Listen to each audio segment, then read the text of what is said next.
Happy Friday. It's the start of a weekend. Woohoo! And Moni G, I'm all for going to a game, but don't really expect me to pay attention. I love the atmosphere of going down there, especially when the weather is nice, but watching baseball, I just couldn't give two shits. I'll be totally honest. I like hockey and football. So those are my sports I like to watch on TV. I would even more prefer more to go to a hockey game. However, um, when they got rid of Joe Louis Arena, and I've been to Little Caesars Arena once, and let's just say the stairs in that place are so steep that I'm scared to death that I'm going to fall. So yeah.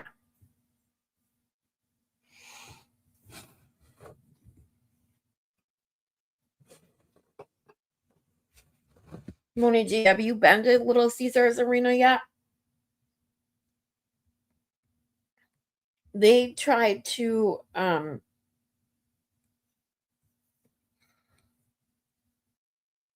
I don't know how to explain it. It's not even they tried to yeah, it is kind of they tried to cram too many seats. They made the aisle it's just so steep. There's no railings.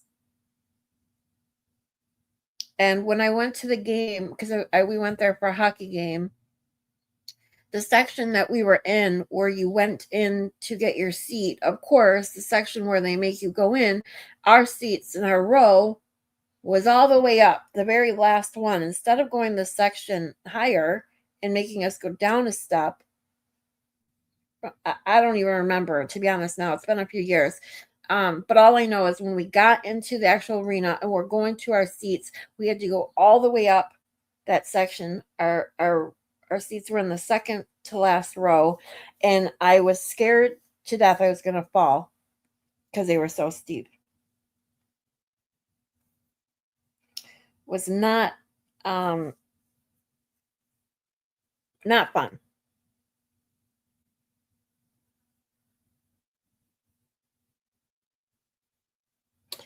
Um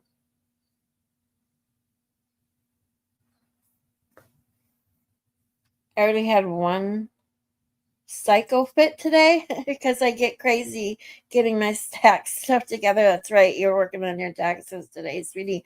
I'm so sorry. That's why I said I got a guy. Like, no, thank you.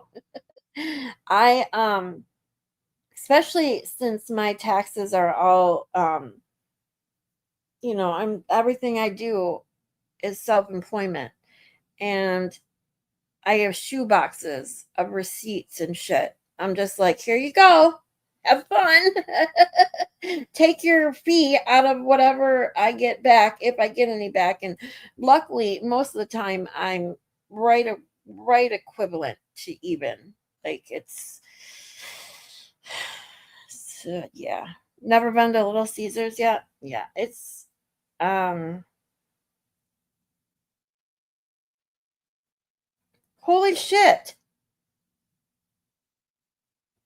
Hold on. I just saw something that I need to watch because holy crap. This is literally down the street from me. What the fuck? Not down the street, but a couple miles. Um Hold on.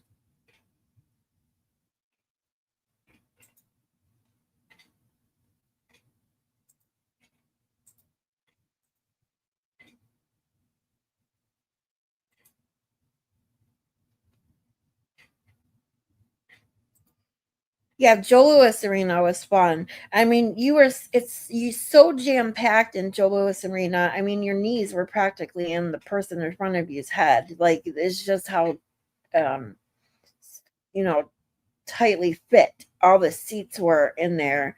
It was insane, but it was the atmosphere that made it so wonderful.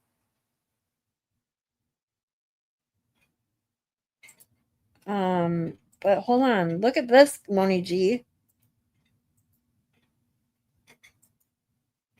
We are at a breaking situation here in Livonia. Sources confirmed to us that a man came to the police department lobby this morning waving a knife around saying he wanted to kill everyone. Now, multiple officers, they did try to tase him.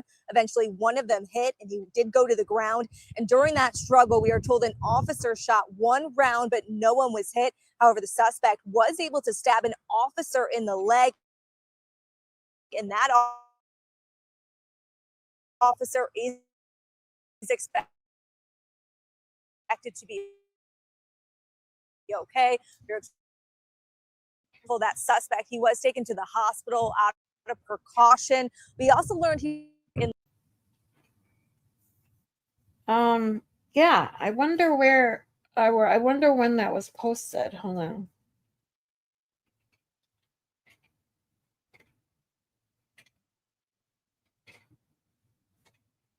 So this was from the news about an hour ago.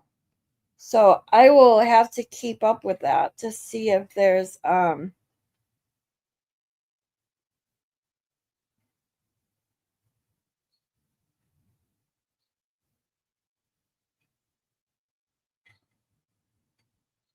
update.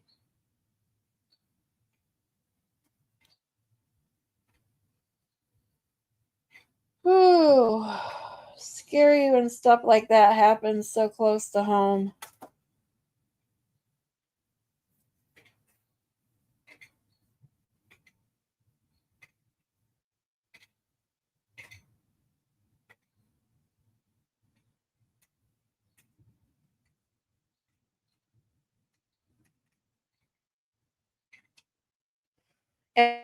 Anyways, sorry I got distracted. Yeah, thanks, Steven. See, I can't read this on this tiny. I like this font because it reminds me of my logo, but I can't read it. So I got to change it. Hold on.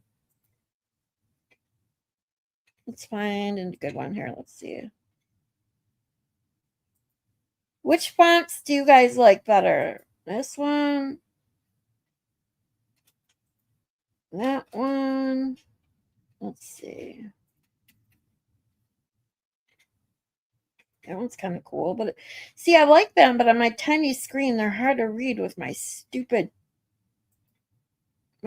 eyes.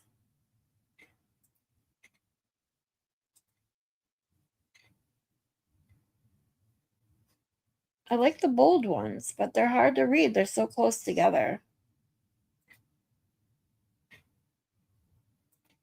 And how are you today, Stephen?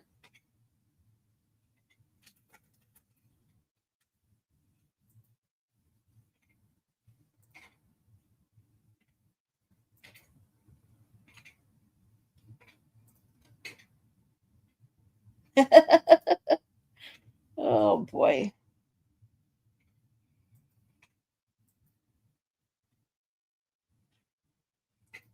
It's hard to read too. Let's see. What about this one? Is that one hard to read, you guys?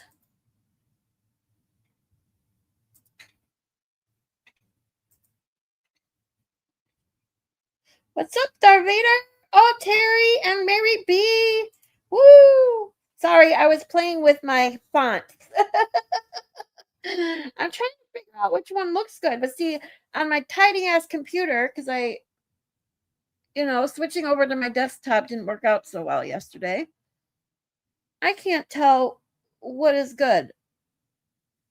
This one seems so small, but I can change the size of my. I can't. There. How's that look? I need your opinions. Darth Vader, by the way, happy birthday! I have to at least say that.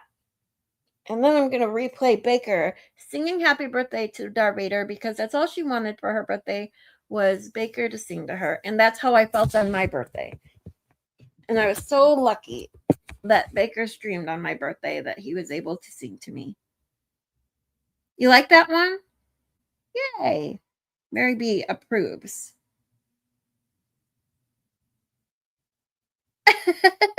Playing with my font might get you kicked out. Mm.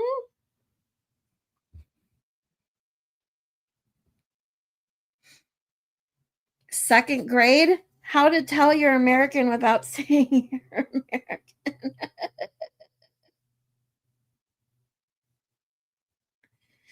Steven says, I struggle with a bit with cursive. I never learned how to write or read it. When I was in second grade, that's where the second grade, at Fort Bliss, Texas, they hadn't taught it yet. Then we moved to Fort Gordon, Georgia, and they had already done it. Oh, wow. Well, now they don't even teach it, Steven, so it doesn't even matter.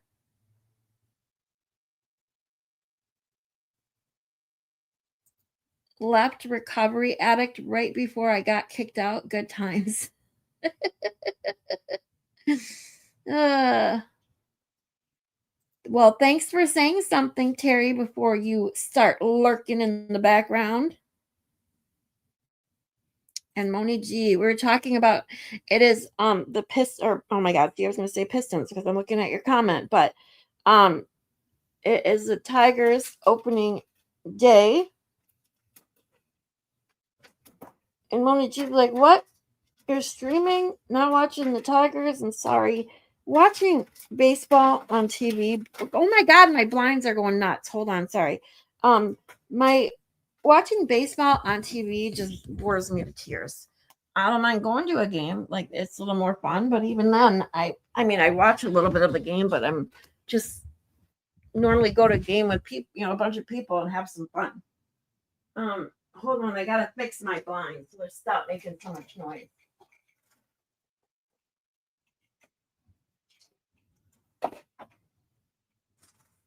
Oops. Oh, there we go. It's so nice outside. I had to have the windows open. And I opened my windows farther than my blinds. So the wind outside, because it is pretty windy, is blowing my blinds everywhere. So that should help that noise. I haven't been to the, I've been to the, I went to the Palace a lot of times, mostly for concerts way back in the day. But I did go to a couple Pistons games over the years.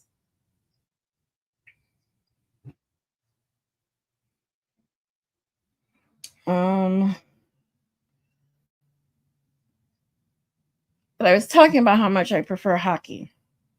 Especially hockey and football are my sports to watch on TV. Even better is to go to a hockey game in person, especially when you're down close to the ice. You hate the happy birthday song personally? The what? Baker's happy birthday or just the happy birthday song in general?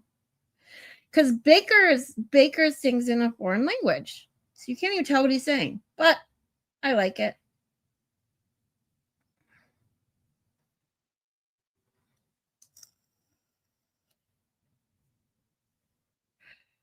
Oh, they call it grade 2. Well, we call everything second grade, third grade, fourth grade, fifth grade, all the way up to senior year, which is 12th grade. Nicola, hey, sweetie. Nap time for you. You'll be back in an hour. Well, we'll still be here, or at least I will. Have a good nap. Darvader says apparently you can mention lube only so many times. Is that why you got kicked out?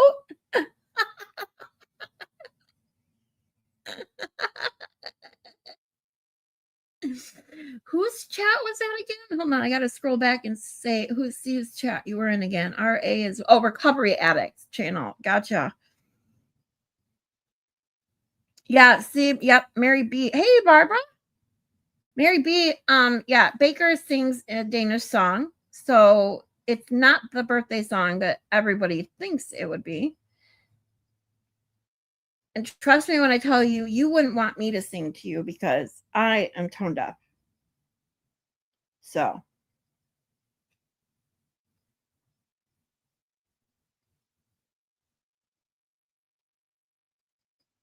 Red Sox opening day with you guys? Gotcha. Yeah, it's a big deal here at like Comerica Park. People just go down there and party all day long for opening day here. Even though the Tigers suck most of the time.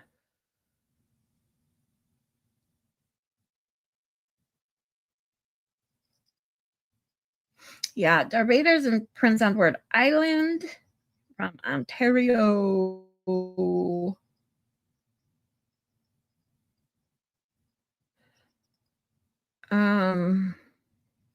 I don't know why we use both college and university here. It should just be one or the other. I mean, what difference does it make? I mean, they're both, and I know that British, or the British call it uni, like whatever. Yeah, Mary B, here, let me play it. I'm gonna play it for Darth Vader since it's Darth Vader's birthday. Everybody tell Darth Vader happy birthday, and then I'm gonna play Baker's happy birthday for her. Hey, Tom, welcome. Let me pull up Baker's happy birthday.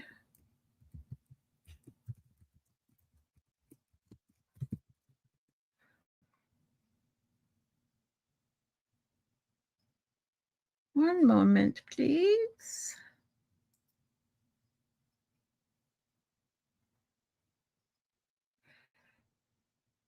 I was listening to this. I forgot how much there is to know about this case.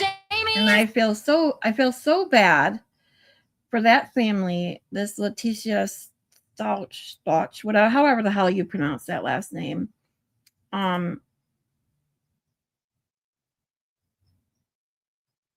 Oops. It's been so long, so it's crazy. Let me see where it is. I know it's towards the beginning.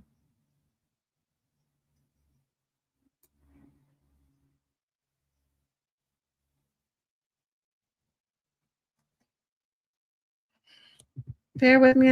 I clipped it, but I can't find my clip. Where the hell did it go?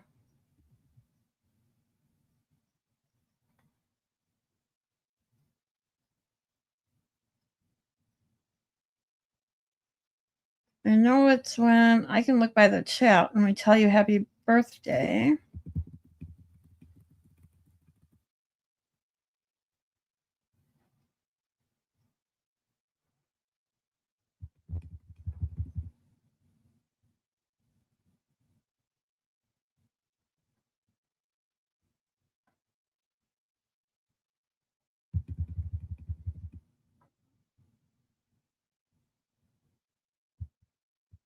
Sorry, guys. I was not prepared as I should have been.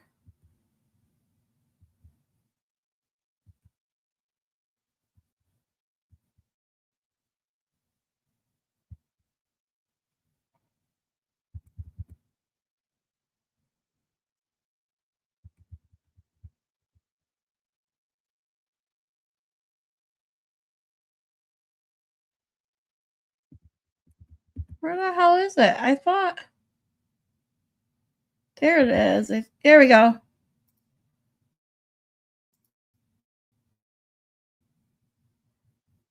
Found it.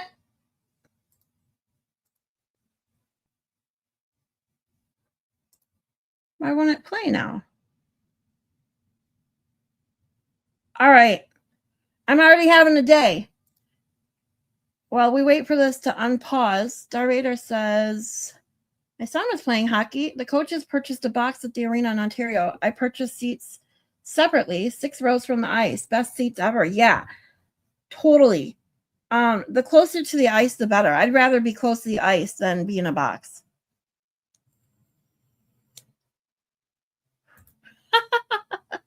Darth says at the Recovery Addict channel, there was a pump in the witness box. I'm assuming pimp. And I said, I hoped it was antibacterial gel instead of hand lotion or lube because that would be weird. Oh, a pump. Oh, okay. I'm clueless. Gotcha. But either way, they timed you out for the word lube. And then I said, a PSA, not to mistake antibacterial gel for hand lotion or lube. Apparently that was my limit, even after I said I would change the word to KY. Like, geez, what's wrong with the word lube?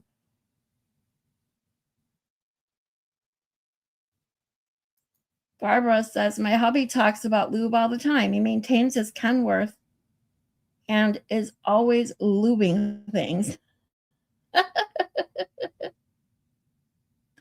Well, what would we do with lube and dubin? If you can't say lube, I guess you just start calling lube and dubin just dubin.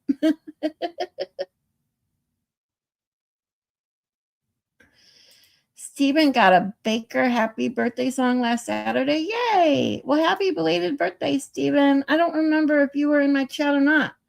Did we get to say happy birthday to you? Either way, happy birthday. This one's for you too, then.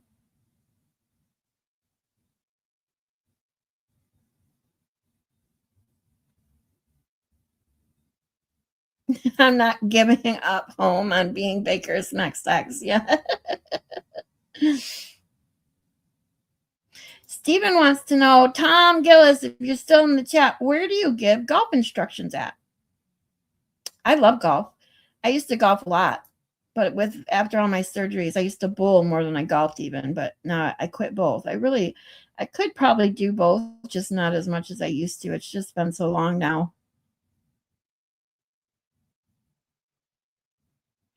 Oh, that should have said hope, but it's my birthday, so I've already had a beer. It's all good. It's your birthday. You can do whatever you want.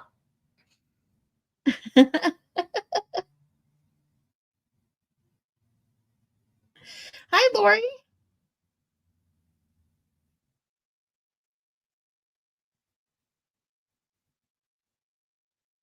Bite my tongue? Oh, because I said the Tigers mostly suck. Yeah, we'll see.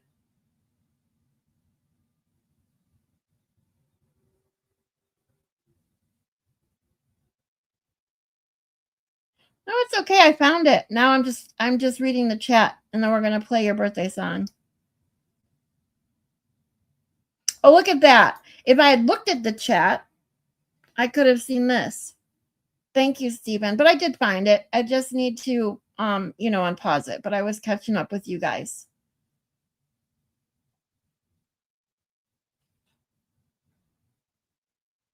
I wish they made a human use WD-40. My neck could use some. Hey, I need some for my hips. I mean, considering my hips are both my hips are metal. Go Indians and Jays. Alrighty. And Terry says, all baseball sucks.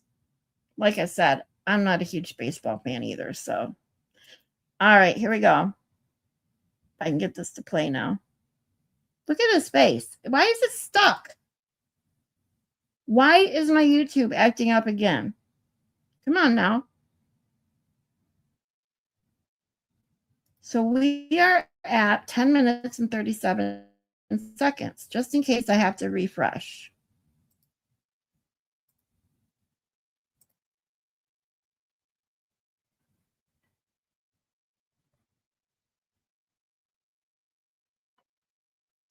Mafia. There we go. It's one of the most underreported mafias in America. Hey, Anne. No raid. Okay. Well, I was just so happy someone wanted to raid me, and then Idol is just, no raid. Did I miss the song? I missed it. Hold on. This is just awful. The poor dad, the waste of money. Why did the judge allow him on the jury if this could happen? Because the judge is an idiot. Yeah. It's always the Petco Mafia. It's one of the most underreported mafias in America. Hey, Anne. No raid. Okay. Did I pass it, or is it farther on? I was just so happy someone wanted to raid me, and then Idol is just, no. Still farther. Okay. So clearly. Andy, she's such a cutie pie. Jamie was innocent all the way with this. I had it, and then I messed it up. But you know what? This is for Darth Vader, so it is definitely worth finding. Broadcasting And Here we go. was it D. Vader's birthday today? Or Darth Vader? Turn it up. I dag er Darth Vaders fødselsdag. Hurra, hurra, hurra. Hun sikrer sig en gave for, som hun har ønsket sig i år med dejlig chokolade og kager til. Hvor smiler hun, hvor er hun glad. Hurra, hurra, hurra. Men den dag er over og far med dejlig chokolade og kager til. Happy birthday, Darth Vader. Why not do a podcast with Brandy? Happy birthday, Darth Vader. Now that you got to hear Baker sing to you twice.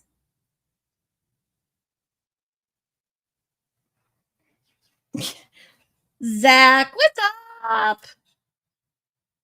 Happy birthday, Darth Vader. Do I have to put you in a timeout? I asked you earlier if you were going to be good today.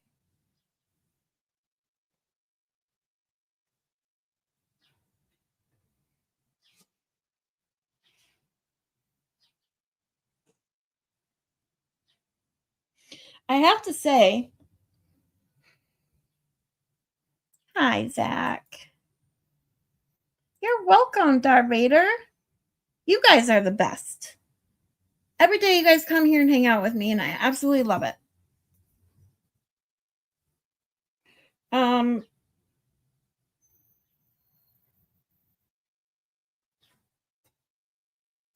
Afternoon, fellow Emperor Zach.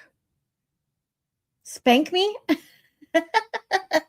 Oh, you don't want me to spank you. Trust me. Let's just leave it at that. Oh, my. Zach needs to hate me or I don't get a house. It's a deal. Oh, okay. I got you. Steven, greetings, fellow royalty. I don't know why I change my voice when I read those, but that's somehow how I hear it in my head. So it just comes out that way. Can't help it. All right, guys. So first and foremost, I just have to place a small grocery order from DoorDash. So that should be here. It says between 2:06 and 2:56. Normally it's pretty closer to the first time. So probably in about a half hour. I will just have to take a couple minute break to grab my groceries when they leave it at my door, and hopefully not outside like they constantly do to Mary B, or deliver it to the wrong floor. I feel so bad, especially when she's struggling in that boot, and the DoorDash drivers can't even deliver her order to the right place. She's had 2 that I know of. But my DoorDash driver, most of them get it right. They put it by my door or outside my door. But some people don't realize that in DoorDash, when you're dashing, when you have a because my apartment main door has a code, that there's a place that you can put a gate code or door code or whatever in, so that the drivers just don't have random access to it, but it does pop up for them when they get here to drop off the delivery. And in my instructions, I explicitly state, if you cannot get in the main door, please call, text, whatever, and let me know. Please do not leave my groceries outside the main apartment door. It is hard for me to carry the groceries up the stairs. And yet, it never fails that every couple orders, one driver, one DoorDash person doesn't read the directions, doesn't want to even bother trying to call, nothing, and just leaves them outside. And it pisses me off.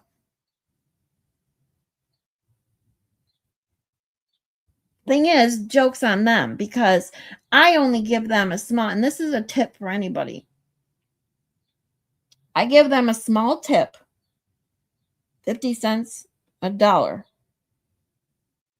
when I place the order. And then I always give them more of a tip, and I put this in my delivery message as well. Tip will be added after delivery, in hoping that they will see, I better do this right so I get a good tip, right? Some of them just don't want a good tip or don't care. I don't know. And considering I have had many, many years in my past in the service industry as a bartender, waitress, hostess, carry-out girl, all of those things in restaurants, that I am a pretty good tipper.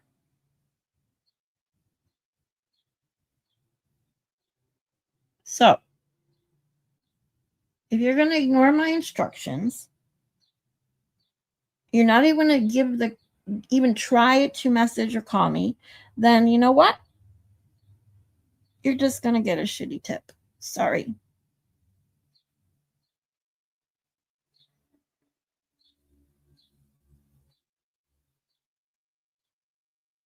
Hey, Scott.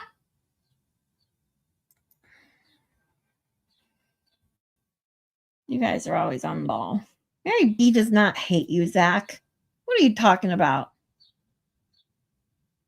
Everyone, please hit the like button. Thank you, Scott. 11 people liked, 15 people watching. Let's go. Hit the like button. Thank you. Hurry up, Zach. Chop, chop. If only you were a dude and could promise them the full shaft, you'd get better service than offering just the tip.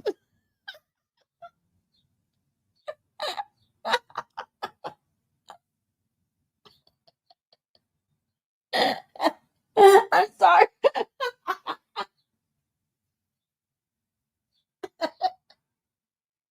I got that. It caught me off guard.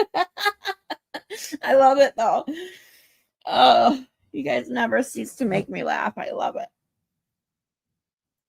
Oh, Steven says, I typically tip 30%, 20% if the service is poor. And actually, I'll be honest, Steven, 20% is still pretty good. So, giggly, giggity, giggly, giggity. It says, see, I can't read. Not because I can't read, but because I can't see it. Ugh, I gotta go to the eye doctor. That's just it. Couldn't help myself, blame the beer. It's okay. Like I said, it's your birthday. Drink a beer if you want to. And I appreciate all types of jokes like that. Any joke that makes me laugh, I'm up for it. But anyway, so back to what I was saying is that my Dasher is technically shopping as we speak. Spire! Hey, sweetie. Off to bed. By the way, I want more than the tip. Well, honey, go to bed, get some sleep, and dream about that. Yeah, it's the middle of the day. It's hard for me to just yeah. But you know what I was going to say. Dream about more than the tip. Let's put it that way. Giggity Quagmire. You have to watch cartoon stuff to get giggity. Well, Quagmire is I know that name. What it's oh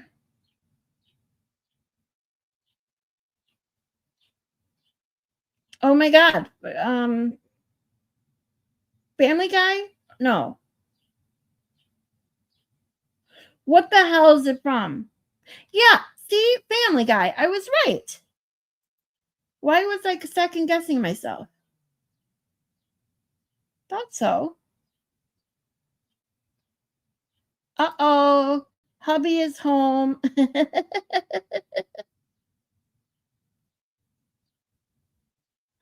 It is an adorable little Easter egg. Spire, your little pictures, whatever. I don't even want to say cartoons that you make for your photos. What is it called? whatever. Anyway, your little cartoon pictures are always so cute. It's an Easter egg with purple hair. And my ex used to watch Family Guy a lot, and that's how I know the name. I would watch it with him only when we were just like sitting and like doing other things as well. It wasn't a show I truly like watched on my own or truly just sat to watch it. But I did pick up some things.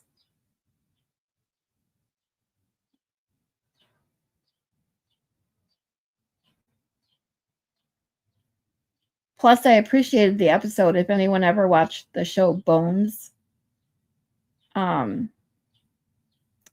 was an episode where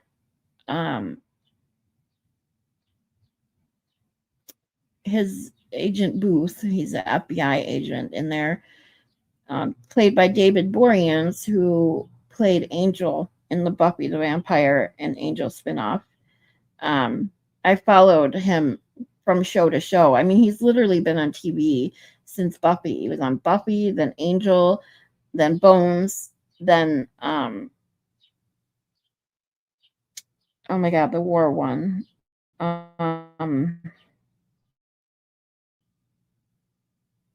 can't I think of the name of that one? God, what's wrong with me today? I'm still sleep deprived, you guys. I'm sorry. I tried to get some sleep this morning. I slept a little while, but I had to deal with the doctors this morning. If you guys heard my story yesterday about that bullshit, thankfully it's been taken care of. I'm getting my, after dealing with this, it was just a bunch of bullshit. I'm not even going to tell the story, but thankfully I'm getting my refill. It's supposed to be delivered today at some point. But yeah, I just haven't gotten enough sleep. But anyway, back to being, there's an episode of Bones where Agent Booth is having a, they don't know this. They don't know that he has a brain tumor. It's a tumor. And he starts hallucinating Stewie. It's funny. SEAL team, thank you. Oh, it's a bean? My name is Jill, so it's a Jilly bean. Ah. Yes. Sure did watch Bones. He was a hottie. Oh yeah, David Boreanaz. Definitely a good-looking man. Darvader says, I've never seen a bean that color, so I assumed an egg. Oh, he's going to be on a reboot of the Rockford Files? Sweet. Hi, Miss Bucket. Watching from England. Thank you. Well, I appreciate you being here.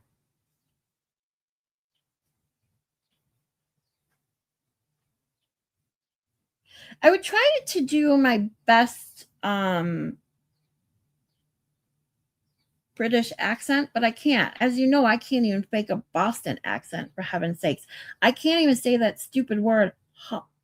See? Without slowing it down. Hot. Hot. Hot. Did you guys watch Emily C last night with the expert? Oh, it was so good. Expert cracks me up as it is. And Emily C is such a good teacher. But watching Higgins' testimony again last night, oh my God. I mean, he's so dumb. He reading all the emojis and the punctuation, question mark.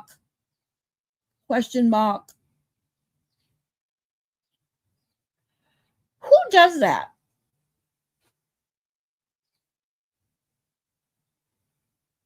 And then, of course, showing Auntie Bev telling Bukaki, no, don't start from the beginning. The whole courtroom was like, no, don't start from the beginning. No. It was just so funny.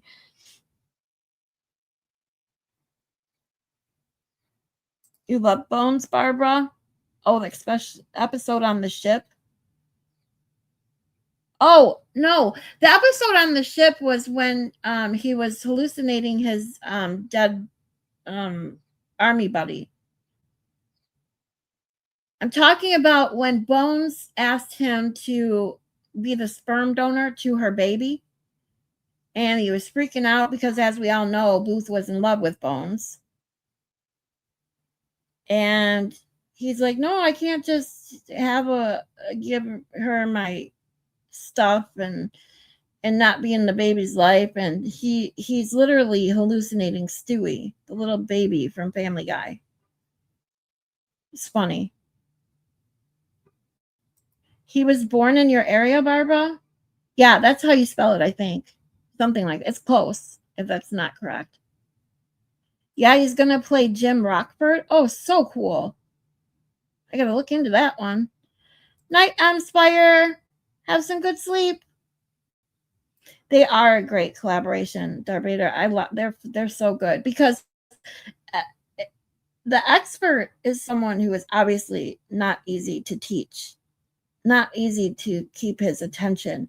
And Emily C is such an amazing teacher. Like I don't know how she comes up with the ideas that she does and makes it so effortless to teach.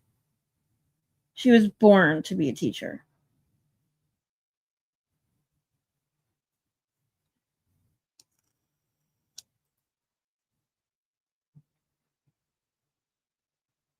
People think expert is dumb, but he's most definitely not. He pointed out ruh-roh, and literally nobody has noticed that in all these years.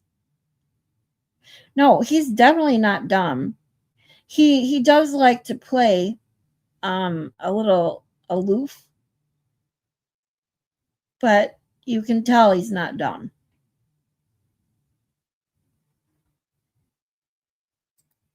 Night, night.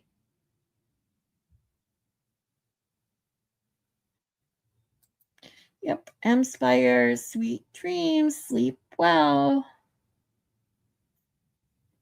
Mrs. Bucket, where are you from in England? I'm in Michigan in the United States.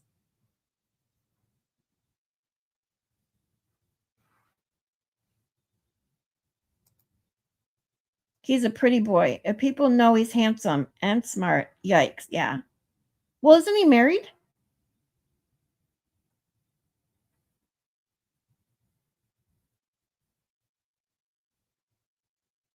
I mean, that doesn't really keep people from, fighting over Alan Jackson, so I guess that really doesn't matter. So anyways, let me oops, shoot. I didn't mean to do that. I just clicked out of YouTube. Hold on. Let me get back to YouTube.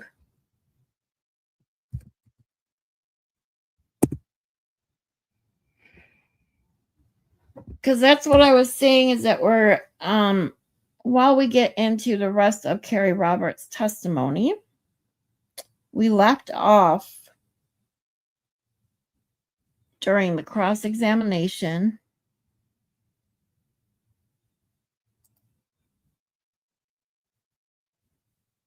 by Alan Jackson. So bear with me while I pull this back up.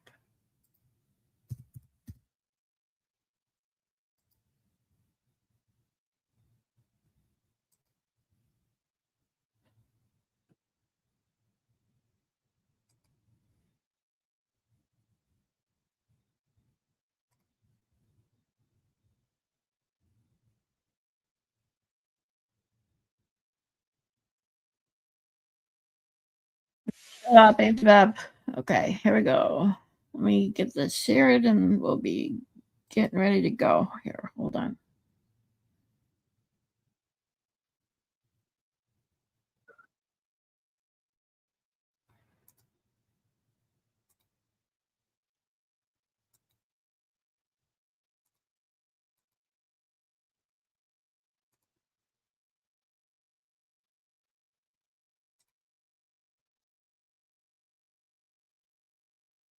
He says retarded things and genius things. Sometimes it's hard to tell the difference. Oh, Zach.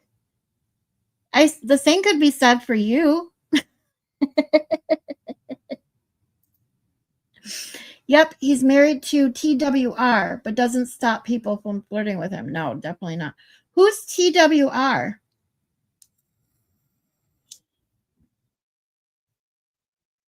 You flirt with both of them? Nice. You're from Derbyshire. Oh, I'm going to have to look up where that's at right now because I have no clue. I've heard of it, but for some reason I don't know where it's at. And I like to visualize things. You will learn very, very fast that I am a visual learner. Derbyshire. I want to see it. Aha! So Derbyshire is. Wait, where'd it go on the map? It pulled up Manchester, Liverpool. Okay, where'd it go on the map? Come on now. Ceremonial County in England.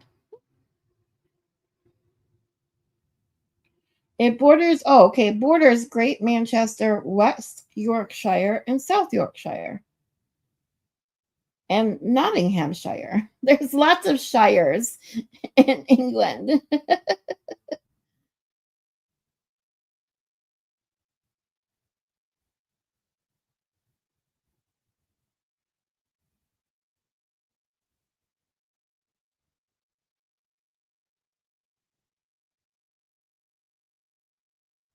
Very cool.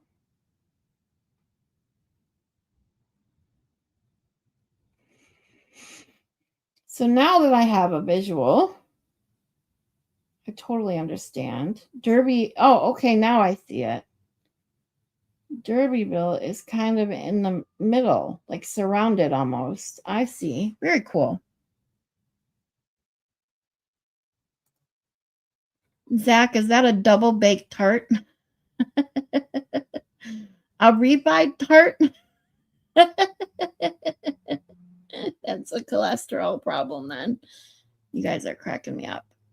No, I'm mostly retarded, says Zach. No, you're not. Shut up. The white rabbit. Oh, Derbyshire. Derbyshire? Did I say it right? Derbyshire. Katie D, my Michigan peep. What's up?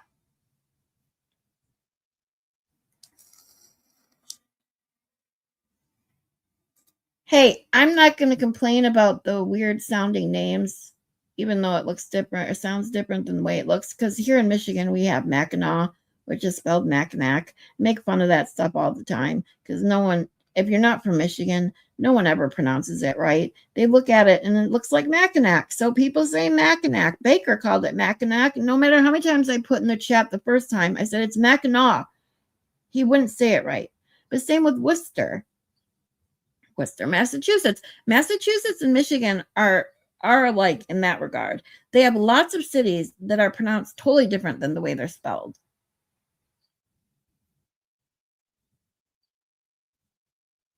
Stop calling her Chubb, Zach.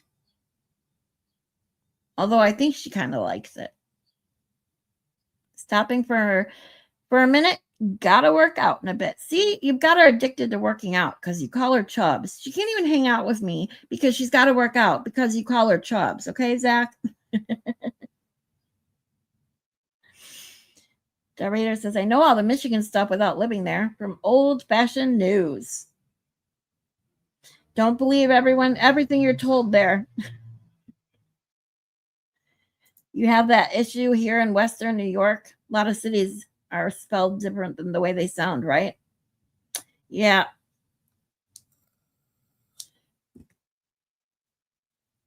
Katie D says, oh, Zach, I'm glad you're here. Can I mix my creatine with my pre-workout?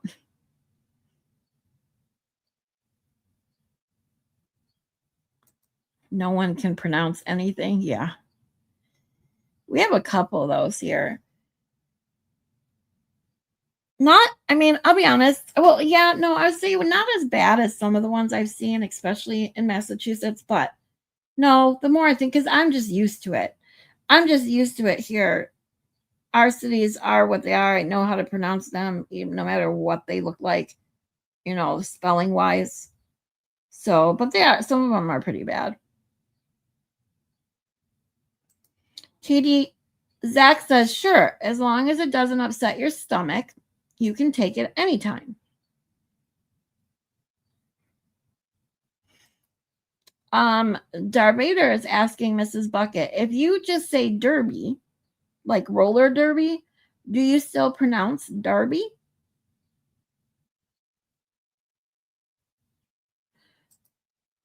A lot of Native American words used around here. See, in Michigan, we have a lot of like Finnish, and because a lot of people in the UP especially are Finnish, and I don't know if they're Danish, like Baker, Swedish. I don't know, but I know there's a lot of Finnish people. Oh, yes, they do. So if you were to say roller derby in Britain, in England, it's roller derby. Gotcha. Prince Edward Island has some weird pronunciations too. You have to give me some examples. I'm always interested. What the fuck is that? Oh, by the way, if you're new here, the F word just flies out of my mouth. Trigger warning. Squajaquada Creek? Squajacata. Squajacata?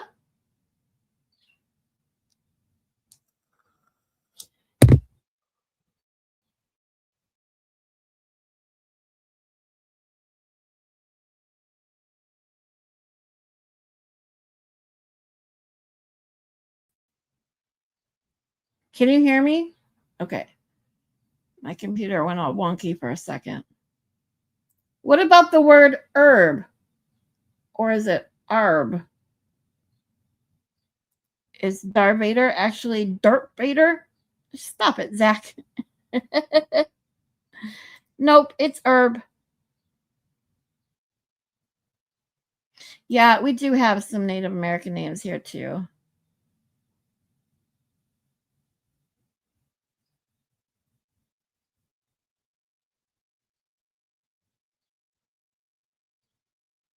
Try Gaudet, Gaudet, and Montauk. Did I say those right? Skajaquida. Skajaquida.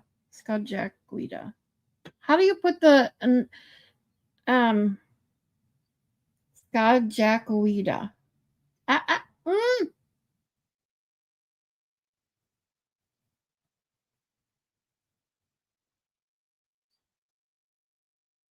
Skajaquida? Skajaquida.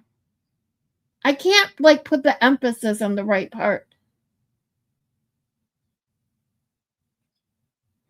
I didn't say it right?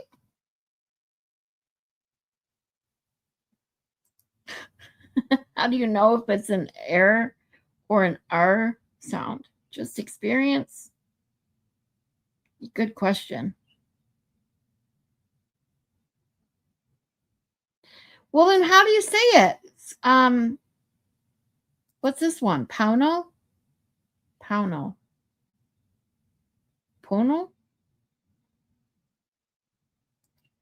This looks like Gaudet or Gaudet.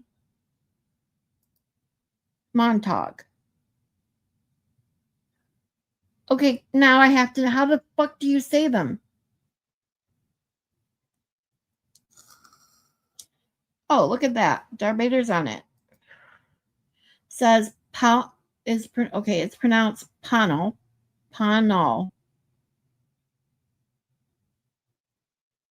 Gaudet here is pronounced goody.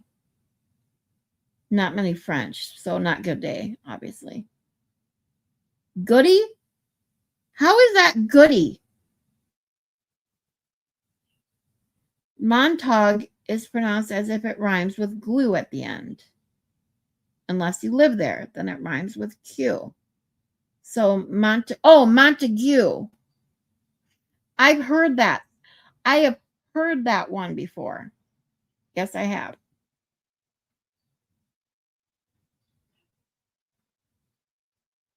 Because ironically enough, when I said Montauk, it reminded me of Montauk, which is in New York, near the Hamptons, right? And the only reason I know that is from a show I used to watch called Revenge. Really good show, by the way. That's one of my ones that I rewatch now and then. No idea how that's goody. It's the weirdest thing. Yeah, I agree there. See, Katie D, it must be a Michigan thing. See, Katie got Gaudette the same way I did, or Gaudet, one or the other. It's Gaudette or Gaudet. That's the way I see it. And it's actually pronounced Goody, which is just weird. I know the Montague from the last name of a character on Father Brown. See, we all pull in from different inspirations on how to say things.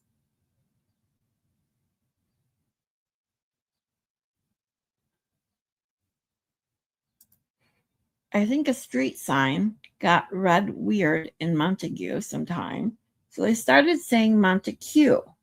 I got the dirtiest look, though, just asking the question. Oh, geez.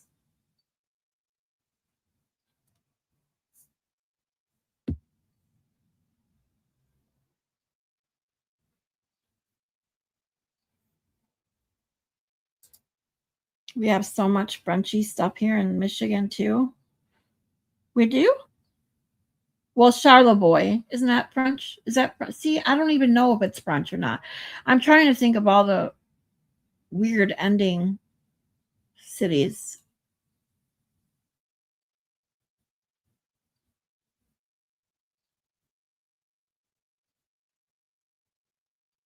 I don't know. Charlevoix is like literally the only one I can think of.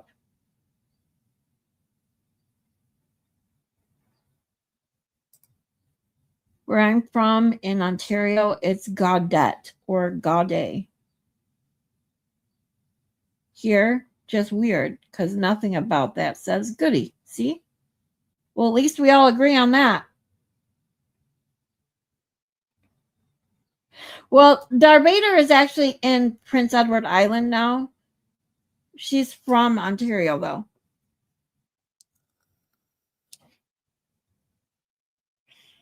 But good question. Where are you? Where were you from in Ontario? I think I've asked you before, but I can't remember.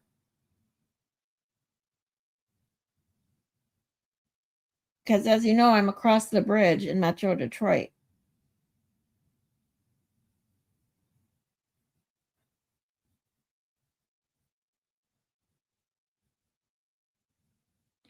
Oh, Charlevoix is French. Oh, Detroit is, yeah.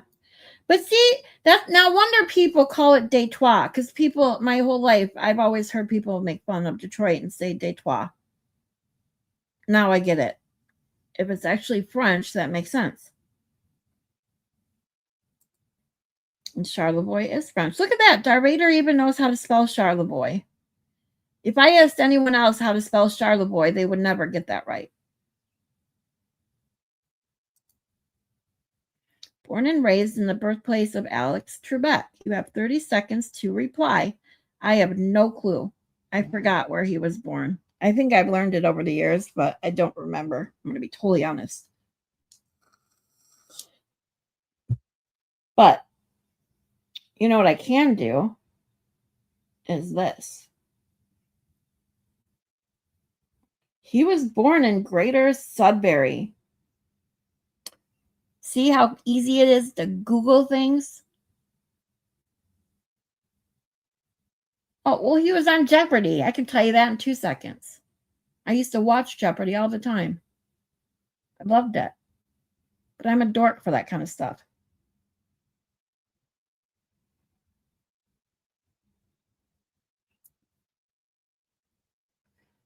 Big ass crater for the win. And Barbara's across the bridge in Western New York on the other side of Ontario. Oh, look at that. Oh, and you guys know Suppo. Suppo is in Ontario as well, across the bridge. Every time he posts his yummy looking food on Discord, I'm like, are we going to meet on the bridge? You're going to bring me some pizza?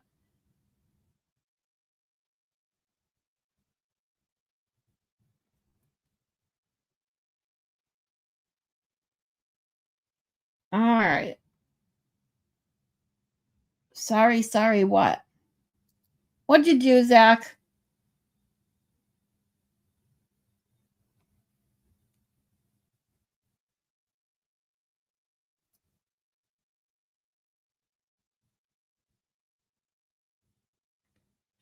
In in Derbyshire, we say, I up me duck, which is hello, friend. Huh. I up me duck.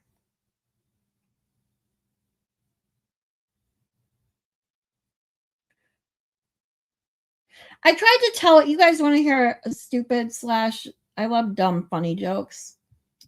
I tried to tell it in Baker's chat one time, long time ago, when we were talking about Canada. It was a joke my son used to tell me when he was little, and it was just so funny because he thought it was so funny.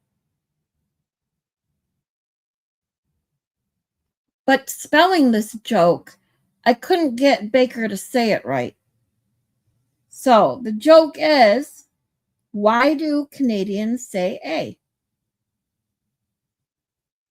Canada. Get it?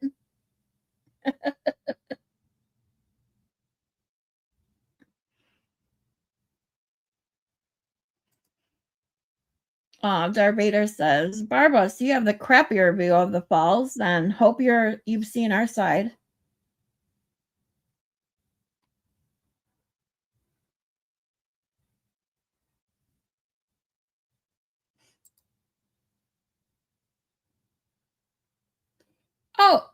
Oh, are you going live on your channel today, Maylin? Sorry about that, sweetie. Because I say Angie's not going live till tonight, right?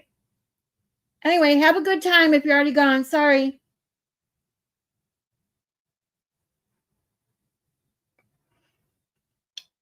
Why does Zach have powers? I don't know, Zach. Why do you have powers?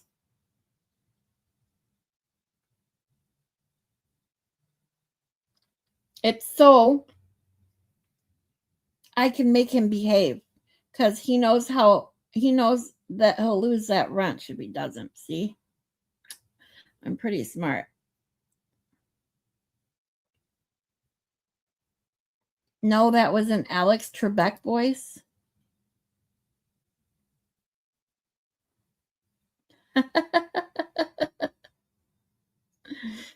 Because I'm allowed one error.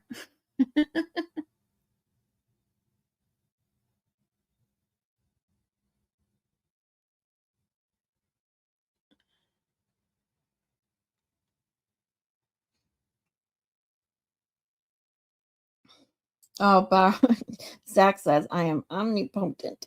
Omnipotent. I never know. What is the correct pronunciation of that word? I always want to say omnipotent, and then as soon as I say it, nope, it's an omnipotent. Omnipotent, right?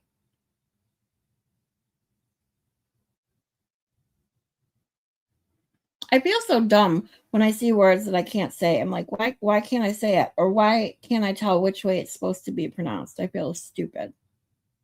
Not like dumb, but just it. I like to pronounce things correctly. It's scary that he has a wrench. That he's got powers.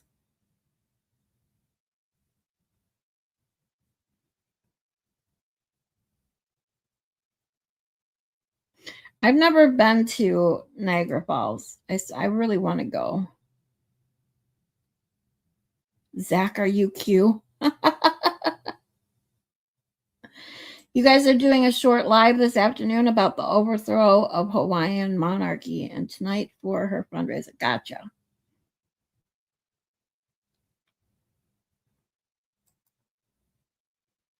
I drove a loop for so my son and his girlfriend could take all their pics of the falls from the American side. Couldn't find a parking spot. It actually only took them 10 minutes. Parking bill, 0. Who is cute? Are you? You're joking, right, Zach?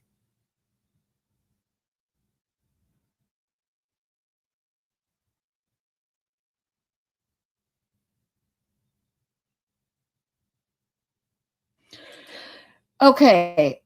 Low, high, knee, then potent, omnipotent, omnipotent, omnipotent. See, I still.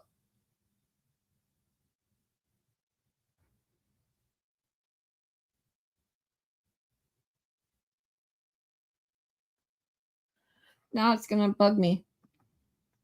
So we're going to do this. How to pronounce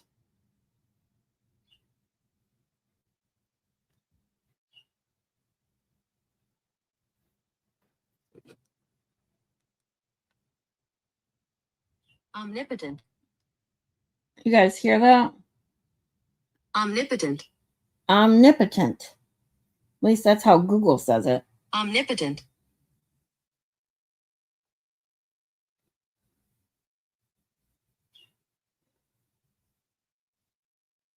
At least I do know what it means. I just didn't know how to actually say it.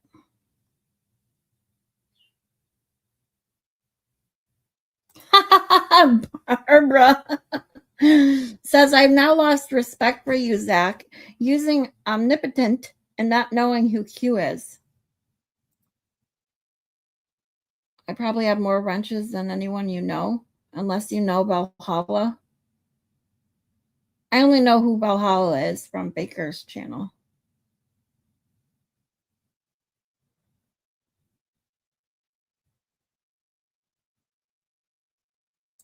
It's how I am saying it, omnipotent. Yeah, omnipotent.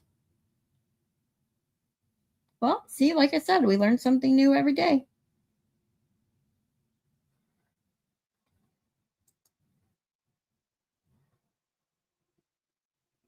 Thank you guys for helping me out. Now I know how to say that word.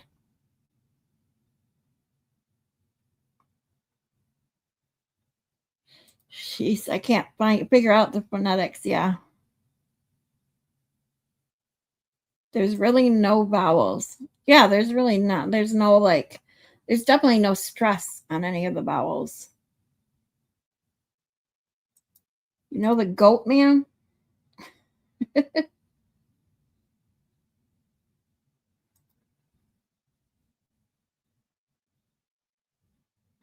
Oh, Valhalla, gotcha. KDG says, Zach, do you have an alarm on your phone every day to change your YouTube pic?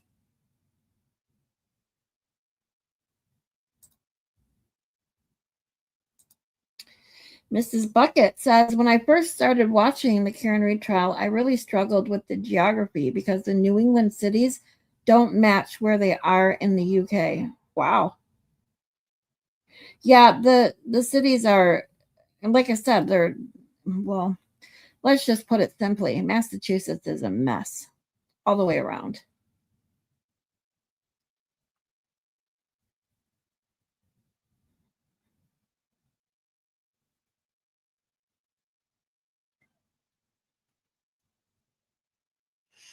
All right, guys. So my DoorDash driver is checking out of Myers right now. So should probably be here within 20 minutes. So let me get going on starting the rest of Kerry Roberts' testimony. But I've truly enjoyed our chat today, as I do every day. Love you guys.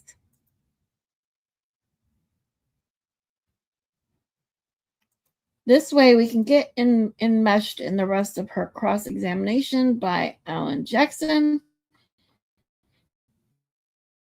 And then when my order gets here, I can take a few minutes to go put it away.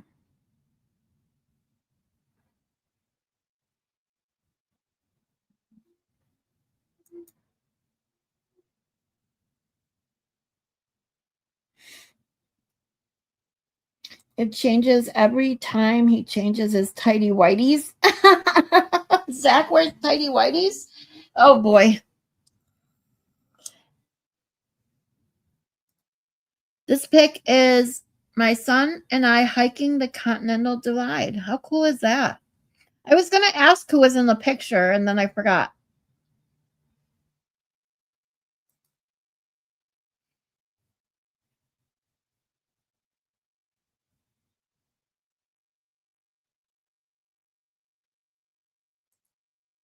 It's pronounced bouquet or bouquet. Bouquet. We say bouquet, like a flower bouquet. I took the name from a program called Keeping Up Appearances, which is one of my favorite TV programs. Got it. Okay, so Mrs. Bouquet, not bucket. See, I see bucket, but I will remember that for next time. Everyone, look at the bouquet of flowers in her picture and remember that Mrs. Bouquet, 920, is Mrs. Bouquet, not bucket, okay? Shame on me for assuming it was bucket.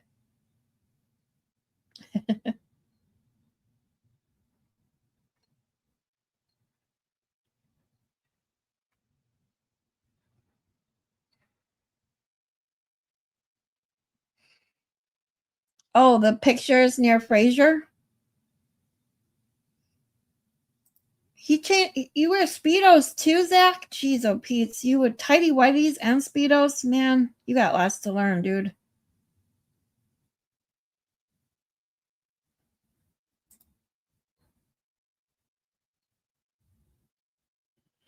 Hyacinth Bouquet is one of the best characters on TV ever. I've never seen it.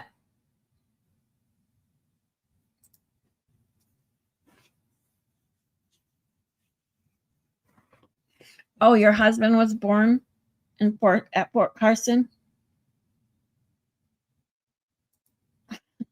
So Mrs. Bouquet is a thief. Noted.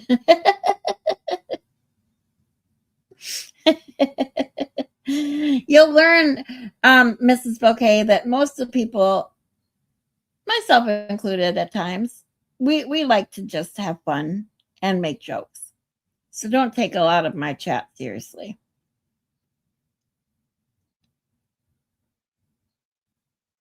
What I do and what I preach on my channel is finding levity in the seriousness of life. Always finding something to make you laugh, smile. So that's what we try to do here.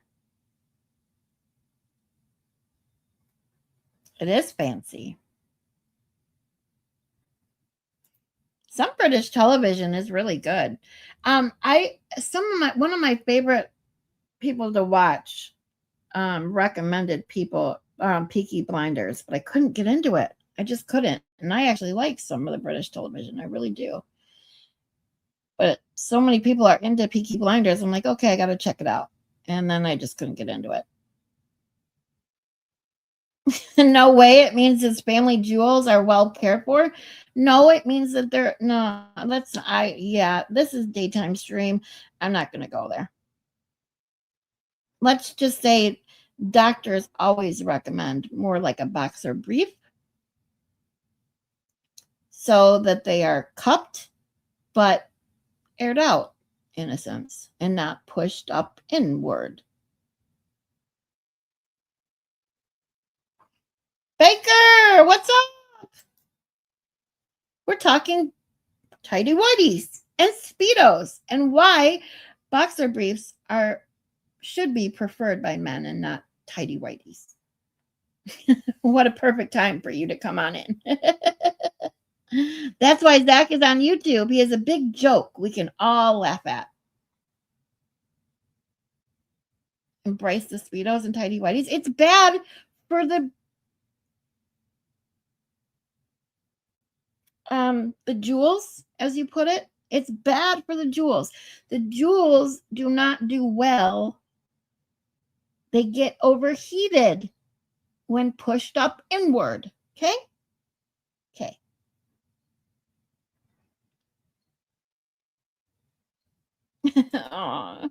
Zach is feeling fragile today. Stop your blubbering, Zach. Isn't that what you always tell me? Stop your blubbering.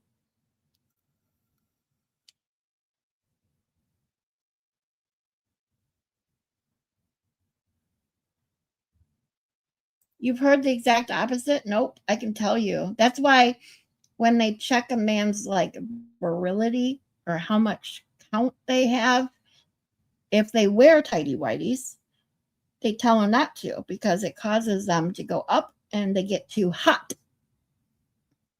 See, Baker's got the right idea. Go commando.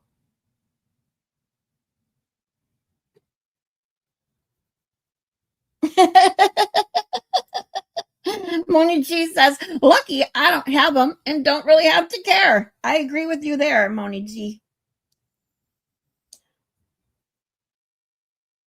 Don't squish the boys. They used to be a voluntary muscle, and now look at you guys. Sheesh. Treat them better. I agree. Gravity is no one's friend. Not the boobies or the jewels. 100%. Can someone send Zach some chocolate? I think it's that time of the month.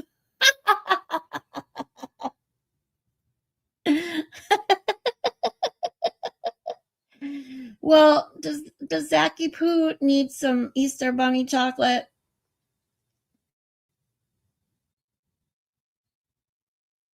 Oh, I see. I missed that comment, Zach, that you and Kristen have synced up and he needs chocolate. Okay, people? Someone send Zach some chocolate so he doesn't have a PMS meltdown.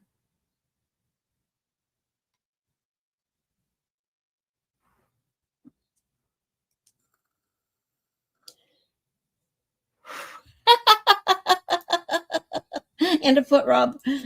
Darrator says, someone send Zach the wax grossy kind. You know, those Easter bunnies that are all hollow in the center and the chocolate that you do get, the shell is like so gross and nasty. Doesn't even taste like chocolate. Katie says, Zach, Papa Midol, cook some dinner like the rest of us. Okay.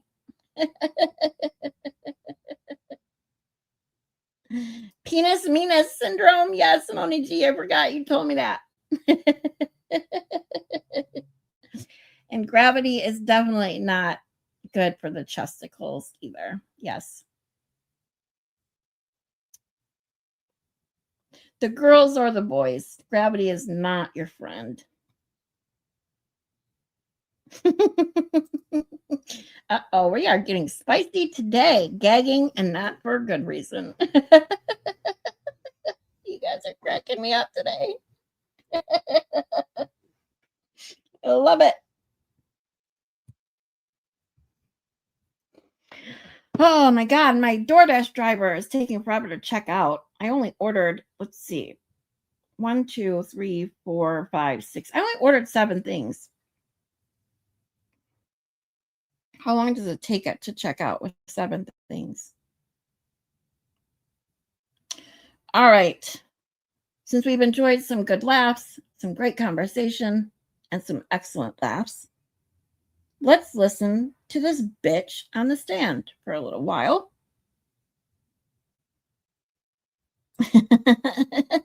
Happy to still be here. Definitely crossed the line more here than the last stream I was in.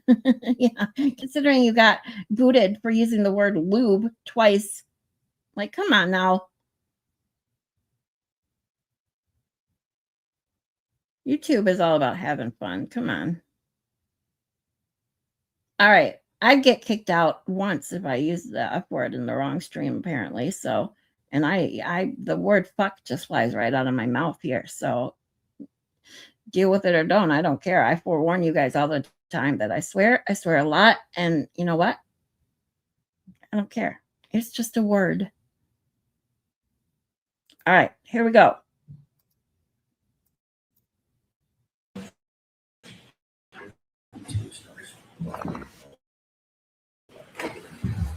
Thank you. Sure. Yep. I testified. I didn't hear it, but I was told that she was asked to Google it. You testified under oath at the grand jury that at some point Karen was in back of the police cruiser, correct? Yep. Objection. No, I'll allow that question. Does that refresh your recollection as to what you told the grand jury? Yes. And isn't it true that at some point during the course of your testimony under oath, you said that Karen was in the back of the police cruiser? Yes. And then you went on to describe that Karen and Jen and I were standing outside and she made us all start holding hands and starting to pray.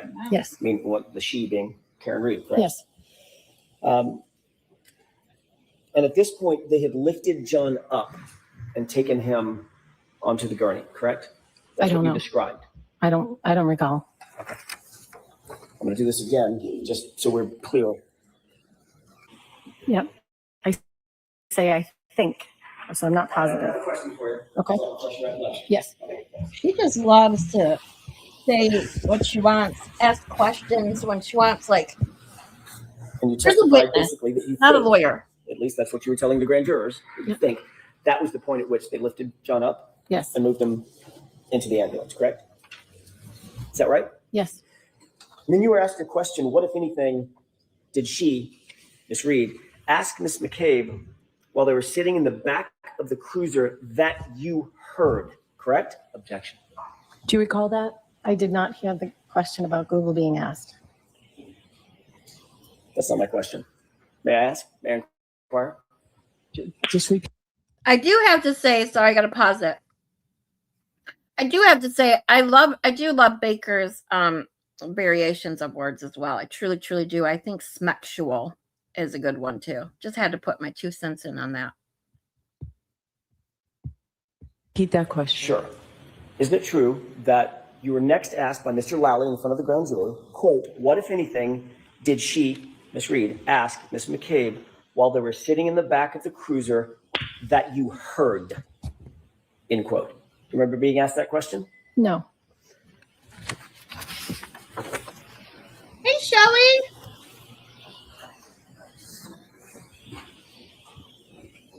Hey, Shelly, if you want to get a couple good laughs in for today, rewind about 15 minutes. It was a good one. Look at line 16 through 18.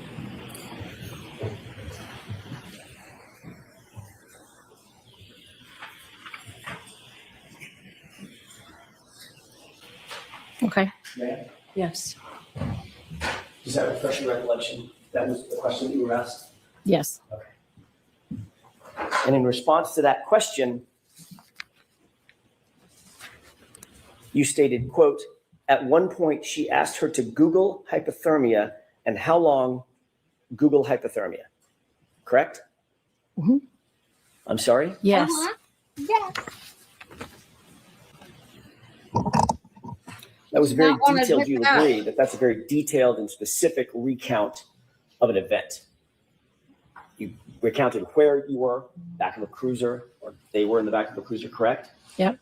You recorded or reported the time. It was right around the time that you thought they were lifting John up and scooping him up onto the gurney, correct? Yep. I thought it was about that time. I wasn't sure. Location, I'm sorry, I didn't get that answer. You were talking over each other. that's I'll my be mistake. right back, guys. What was your answer, Ms. I Roberts? thought it was about the time they lifted him up, but I wasn't sure. You were very detailed about who was there. It was you. It was Jen. It was my client, Karen Yes. Reed, correct? Is that right? Yes. You were so detailed that you talked about where you were standing next to the cruiser open door, correct? Yes. What the others were doing, holding hands and praying. Is that right? Yes. And the actual words used. You were as detailed about all of that as the actual words used. She asked her to Google hypothermia and how long, and then you stopped, Google hypothermia, end quote, correct? Correct. You will agree, at least for that purpose, you painted a very, very detailed picture in front of the grand jury, didn't you? Yeah. Except it's not true, is it? I did not hear her ask that. I was told she was asked that. In the The answer to my question, Ms. Roberts, and I'm not a trick question.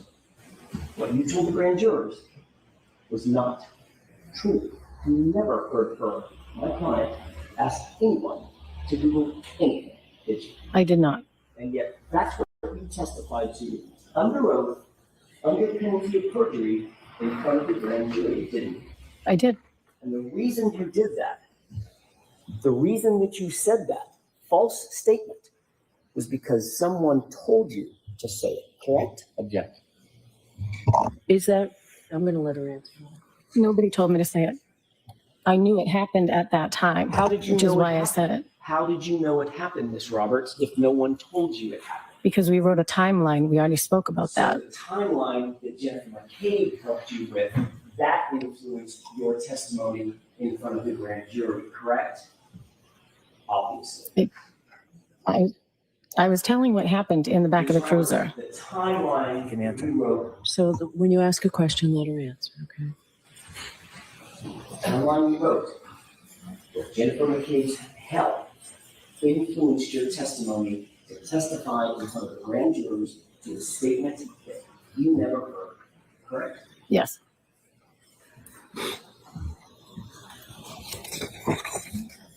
You were later asked about that statement in another investigation, by another investigator or set of investigators, correct?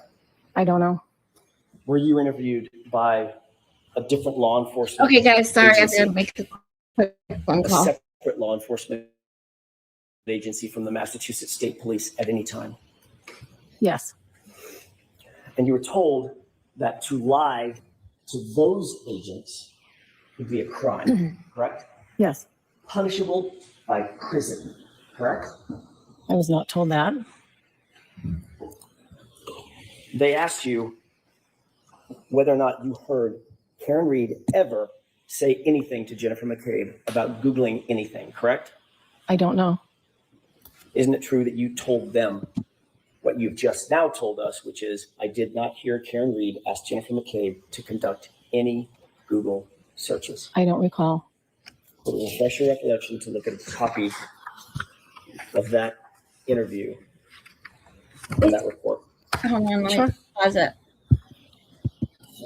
Well, it's funny how many details she remembered on direct examination. And then as soon as, Alan Jackson catches her in lies and all this, she can't remember anything. I'm going to ask you to take a look at the entire document just to familiarize yourself with it, if you don't mind. Go to the front page and don't answer anything about the document until I ask you a question, if you don't mind, please. Sure. Thank you. Ms. Roberts, do you recognize that as being a report of an interview that you conducted? I've never seen this before, but Understood. Yeah, you may never have seen it, but does it remind you that that's Yes. a report of a conversation you had with another law enforcement agency? I'm going to ask you to turn to page 7 of that report.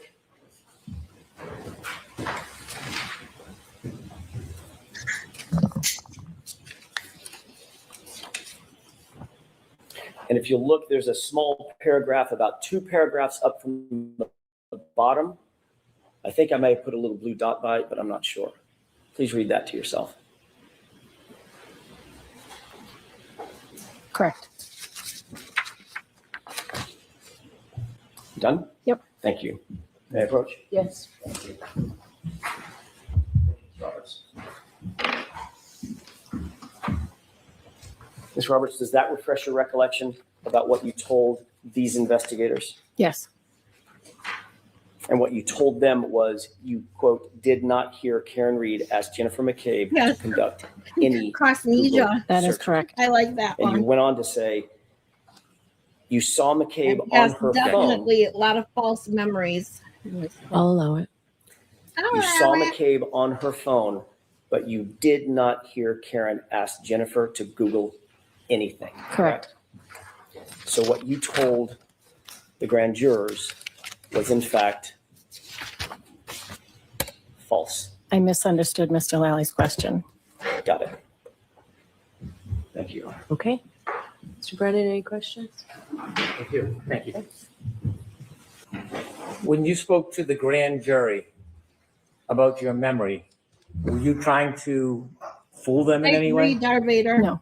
Were you I trying think to I don't think she was Watch the involved form in of your it either. questions. were you trying to Just- mislead them in any way? Easily manipulated. Sustain. Watch the form of your questions.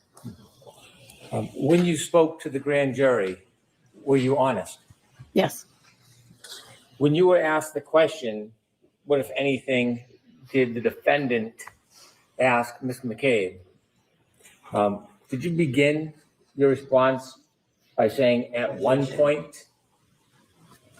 You can show her response. And approach Yes. page 83, line 19.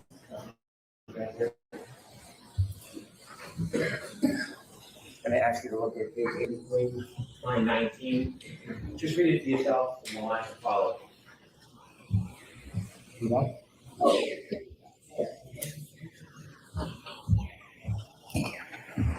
When you were asked that question by Mr. Lally at the grand jury, did you ever say you specifically, personally heard that statement? I'll allow that. Did you No, ever I tell did the not. grand jury you actually heard that statement being made? I did not. And when you spoke to the people in that report that you looked at on page 7, did you ever tell them you specifically heard that statement being made? No. Were you consistent in both of those statements? Objection. Sustained. Did you say anything different as No. far as what you personally observed between those statements? Objection. I'll allow that. No. And when you were asked about what the defendant may have said to Ms. McCabe or Mrs. McCabe, did you generalize your answer? Objection. Sustained. Did Oh my you God, begin your Brennan. answer with at one point? Yes. When you chose the words at one point, what were you trying to convey to the grand jury? I'll allow that. I agree didn't with know you as well, at Monique. what time I think she was it was jealous of done. Karen. Was that a topic of conversation around the time you were brought to the grand jury? Around the time what? That you were brought to the grand jury to testify? There's a Google search. Was it? I don't know. Okay. Were you asked here in front of this jury whether or not you personally heard that statement? Yes. By me. Did I ask you that question? No. Did you personally hear that statement? No. After this happened, you discussed what had happened with people, didn't you? I'm sorry. Say it again. After you found John lying in the snow, did you discuss what had happened, what you saw with other people? Yes. Of Did course. anybody tell you that you couldn't discuss this trauma that you had been through? Objection. I'm going to allow that. Say it again. Did anybody tell you that you couldn't discuss what you had just seen? No. Didn't say it again. I'm Yeah. sorry. After you found John that morning, did anybody, civilian or law enforcement, ever tell you you weren't allowed to discuss what you had just went through? No. Did anybody ever tell you that you couldn't have support of other people? Objection. No. I'll allow that. No. Was this a traumatic event? Yes. Have you spoken to it to a number of people about it? Yes. Tell us why you would want to speak to somebody about what happened that morning. Objection. I'm going to allow that. I've spoken to many people, obviously, that we all grew up with. But Jen in particular, I do speak to her. I am friends with her. We went through a really traumatic experience together. Did you ever confide in other people other than Jen McCabe? Hey, you guys, is this acting? Is it like, is it, what's the word I'm looking for? Is it glitchy for you guys?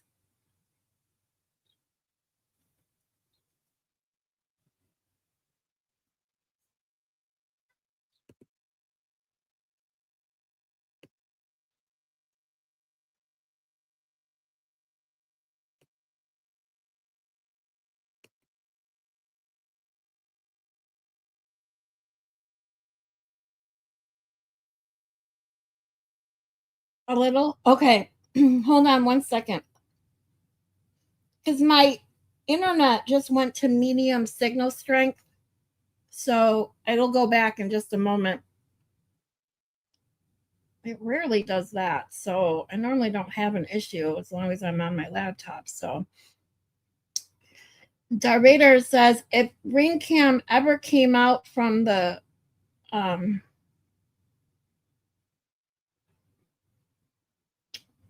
is it Kelleher? I don't know how to pronounce it.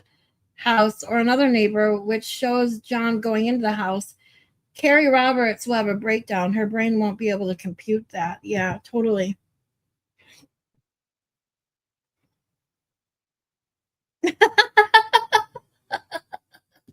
Hank has to have a deviated septum, otherwise there's no reason for that sound to ever come out of a man. I agree with you there. That his voice, Spanky's voice is so bad. I can't stand it.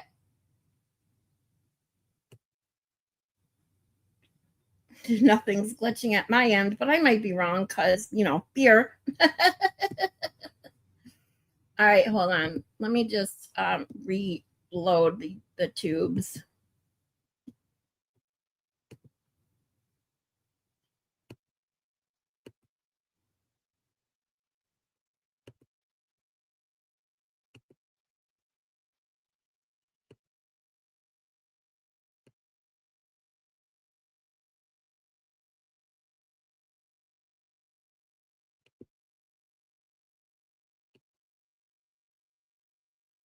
Let me know if it starts getting glitchy again at all.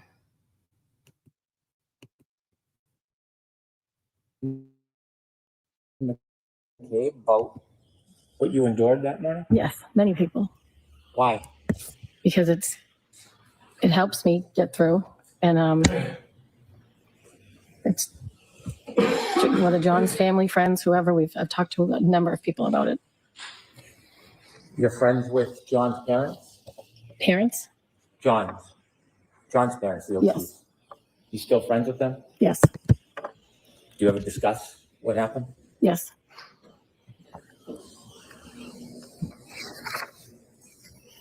You were asked by law enforcement if they could have your telephone? Yes. Was there a warrant? Objection. Sustained. Ask it differently. Did you feel like you had any obligation, legal obligation, to give your phone to law enforcement? Objection. I'll allow it. No, they asked for my phone. I handed it over willingly. Did you think you had to? No, but there was no reason not to. When they went through your phone, do you know whether they saw all of your phone calls that were on that phone? Objection. Do you know that? I don't know. They cloned my phone, so I assume they saw everything. Objection. I'm going to strike that answer. So the answer is I don't know. What type of information did you have on your phone when you voluntarily gave it? Objection. I'll allow that.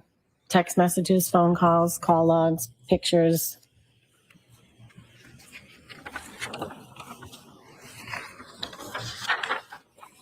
You said that you stayed friendly and still are friendly with Peggy O'Keefe and John Sr.? Yes. Okay. At some point, at times, do you try to help them with things? Daily. Do you try to help them with the children? Objection. Sustained. Well, you were asked about contacting the district attorney's office about replacing the ring camera. Yes. Whose ring camera was that? All right, guys, my It was order at came. One Meadows where Mr. and Mrs. O'Keefe, John's parents, are now living. Who, what motivated you to call the district attorney's office about the ring camera? Because we knew the ring might be some sort of evidence that they didn't want to take the camera that was not working down without permission. I know the Do you have a ring camera? I do.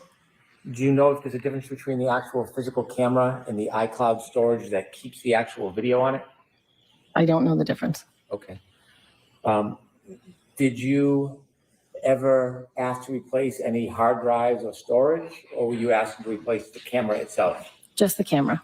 And that was in March 7, 2023? I don't know when. You were asked questions about what the defendant said that morning when you were trying to help Mr. O'Keefe. Yes. You were asked whether you heard any comments about her, from her, about dropping John off. Say that one more time. You were asked whether you heard any comments about her saying she dropped him off. In the car on the way to the hospital. Okay. She said it to Mrs. O'Keefe. When you were outside trying to help John, were you ever told where the defendant dropped John off? No, Were you ever told where he was left? no, Was it ever suggested that he went into 34 Fairview? no, Was it ever suggested that he went into any house whatsoever that morning? no, Were you ever asked to go into the house God, his to look voice. for him? no. Like nails on a chalkboard. When you were being, And like, the more aggravated Spanky gets or irritated, the more nasally he gets. So you can always tell right away when he's getting mad. San Diego versus Boston Red Sox, 0-0 right now. Thanks for the updates, Moni G. Keep them coming. when you were being interviewed by law enforcement, did you ever refuse to be interviewed? No, Were the interviews all the same or different? they were all different. They were all different. Were you ever asked to give a complete review and detail of everything that you knew? I was just asked to tell me the story of what happened that morning. And at some point when you were interviewed, you were asked about the phone calls that the defendant made to you that morning at 5 o'clock. Yes, When you received those phone calls, Jennifer McCabe was not on the line, was she? no, Was she a party to the calls? no, Did she influence your memory in any way about the words that the defendant spoke to you that morning? Objection. I'll allow that. no, Do you have a clear memory of what the defendant said to you Nice. on the morning of January 29th, 2022 at around 5 in the morning when she first called you? yes. Is it your independent memory? I'm saying, Is it sorry. your independent memory? Yes, How well do you remember it? Objection. Sustained. Tell us what you remember her saying to you. Objection. I'll allow it. when she first called, she said, John's dead, Kerry, and hung up. And you better And leave the she white called you glove. back. She called back. When she called back, was there any other party on the line other than you and her? No, What do you remember the second time that she called you? yes. She said, John, I think he got hit by a plow. He did not come home last night. He would never not have come home. I wasn't supposed to stay in Canton, and Kaylee was here. He would never leave Kaylee by herself.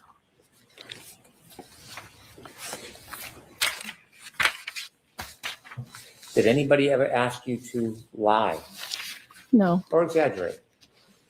no. Would you? Say that? Would you? No, Sustained. You were asked whether or not you told people on January 29th about the missing pieces to the defendant's taillight. And you began to say you didn't tell anybody that morning. I didn't think it had anything to do with John.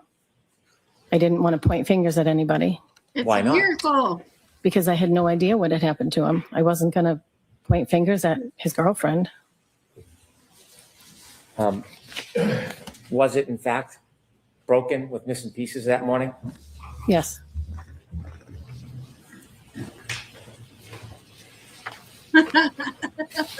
You saw the ring video of you and Miss McCabe and the defendant going into John's house. yes, Had you seen that video before today? yes, I think they all Had you did. been shown it before in Yes. other proceedings? yes. When you went into the house with Miss McCabe and the defendant, did you do anything before you went into the house, actually in the house? Yep. When I Take took any- off, we took off our shoes and You took off your shoes? Jen and I both took off our boots Why did you take off your boots? because you had to take off your shoes to go into John's house. Well, you say you had to. Explain to us a little bit of the background on that. John was a neat freak. You were not allowed to wear shoes in the house. Had you ever worn shoes in his house? No, Had you ever seen anybody wear shoes in his house? no, You and they Miss do McCabe? now. They do. Right there. We talked a little bit about this yesterday. But in my opinion, that goes to show you who wasn't really concerned for John and who wasn't. If you stop to take off your shoes when you're looking for someone you think might be hurt, missing, whatever, the people that actually took off their shoes are the one with the problem. Not the one who ran around the house with her shoes on, freaking out. Because why? Because she actually cared. So stupid. You think Kerry's too square for pineapples? I don't know about that. I mean, I think she definitely wanted John bad. And she hated Karen because she was jealous of her.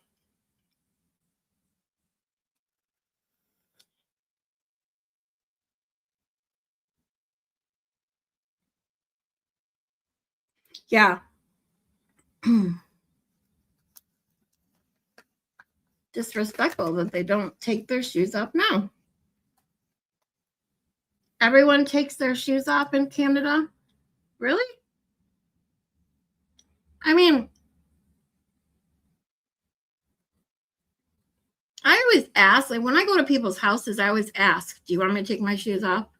And in my apartment, I take my shoes off when I come in the front door, but that's only because when you grow up living in snow, and cold most of the year, you take your boots off at the door so you're not tracking in salt and sludge and dirty snow and dirty water through the house on the carpet.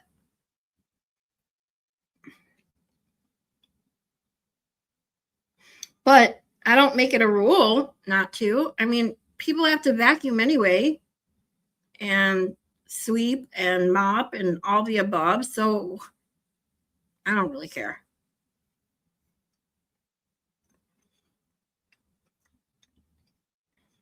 Even delivery people take their shoes off? Wow.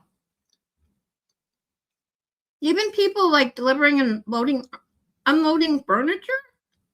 How do you do that? Like, let's say you're moving a big ass dining room table.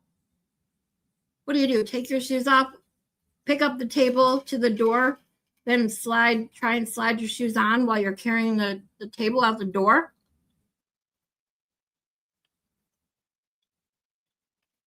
That wouldn't be very easy.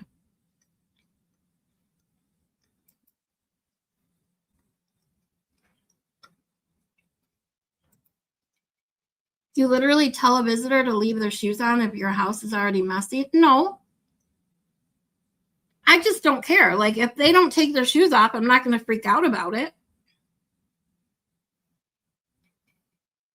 Now, that being said, let's say we were just out in the snow and it's like a March nice 50 some degree day where all the snow is melting and the snow turns into dirty water and your boots or shoes are full of dirty water and salt and shit.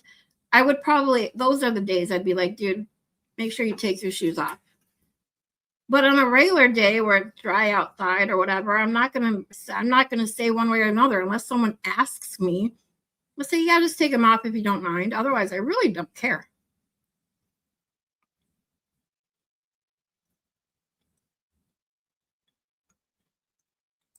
Oh, wow. Even service people will just voluntarily say, no, I'll take them off.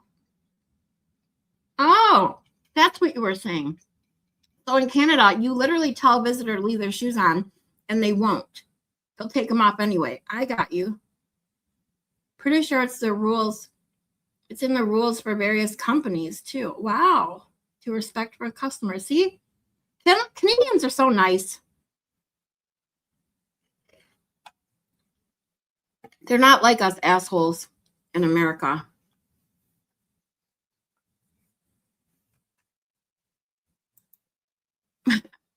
Moni says, it is an upside down pineapple.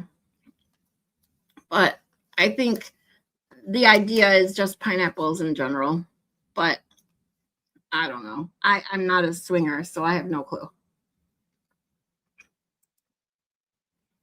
They get it from the truck to the house, take their shoes off, then finish. No. It's really not bringing it into the house. It's taking it out. So, like, let's say you were taking the table out of the house.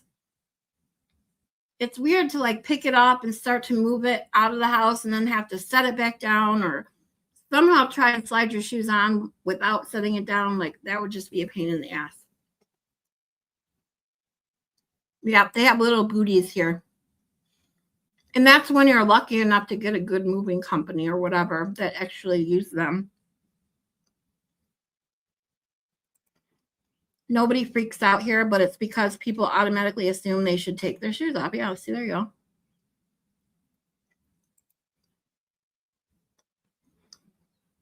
Me too, Shelly. I try to respect other people's places.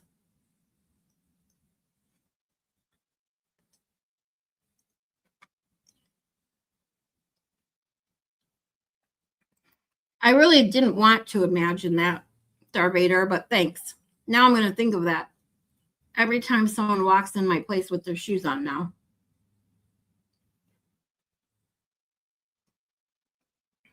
See, that's what I say, Shelly. It's like, it's fine. I'm going to vacuum and sweep anyway. That's exactly how I feel about it. Unless it's just, like I said, unless it's just started melting all the snow and everything's all dirty and nasty.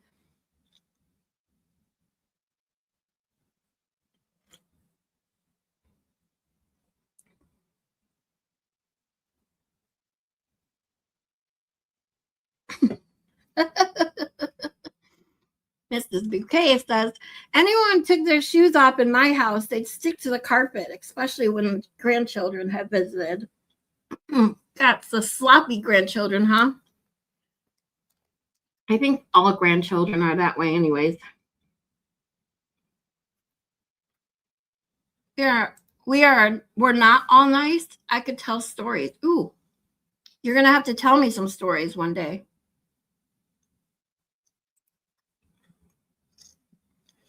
Bring it to the door and then put their shoes back on. See, that just seems like one giant pain in the ass.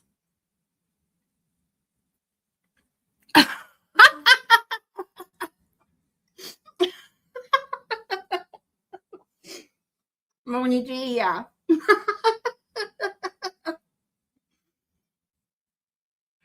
If you guys don't know, Moni G and I have gotten together twice now. So we've met in person. And we talked quite a bit. Knows what a dork and goody two shoes I am. So this, yeah. I probably didn't even know what swinging was until I was in my 20s.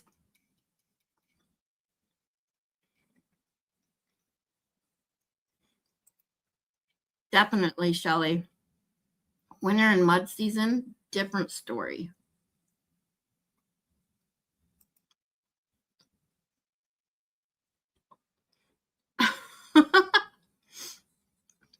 I can't wear wet socks. I hate it. Even if just one of my socks is slightly wet, they both come off.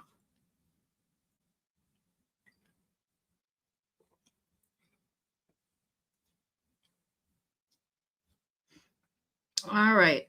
Let's get back into this lion bullshit. Now, You and Miss McCabe took your shoes off? yes, Did the defendant take her shoes off? she did not, How do you remember that? because Jen and I were standing there for about a good 2 minutes trying to get our boots off, and she had already gone in the house. See? 2 minutes. A waste of time. Do you know why you were called that morning? No, Did you volunteer to be part of this yes, after the call? yes, You had said you thought that you looked at the taillight before you went into John's house. yes, Do you remember actually seeing the tail light that morning? I do.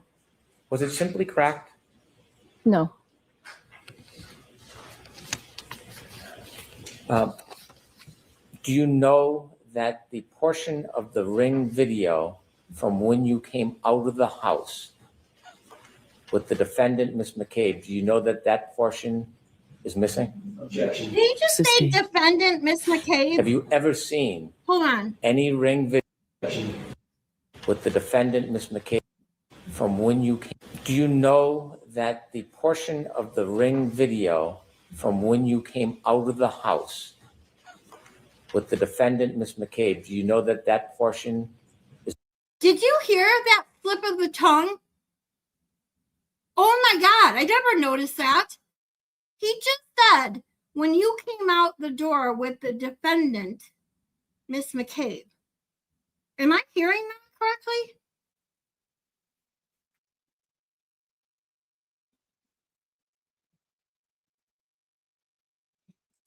Moni G says, I was very much a misbehaving every chance I got. A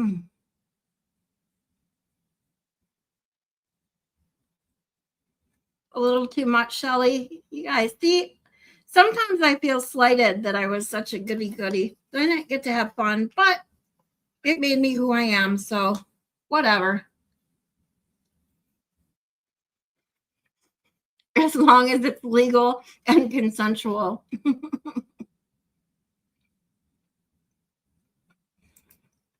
I agree, Miss Bouquet. This is exactly, she just admitted they wasted 2 minutes taking off their boots.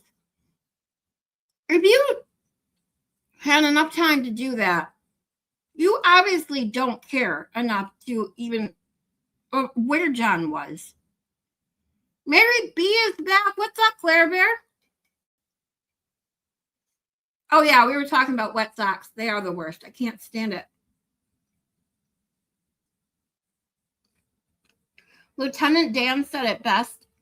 Take good care of your feet and don't get yourself killed. Good advice. I did rewind it. Here, I'm going to rewind it again. Tell me if you guys heard what I heard. Do you remember actually seeing the tail light that morning? I do. Was it simply cracked? No. Right here. Do you know that the portion of the ring video from when you came out of the house with the defendant, Ms. McCabe, do you know that that portion? When you came out of the house with the defendant, Miss McCabe, that was a total flip of the tongue there, Spanky. I can't believe I didn't. I've never seen that played anywhere. I can't believe that's literally what he said. Listen one more time. That the portion. Do you know that the portion of the ring video from when you came out of the house with the defendant, Ms. McCabe, do you know that that portion? With the defendant, Miss McCabe. That's what I'm saying. How did we all miss this?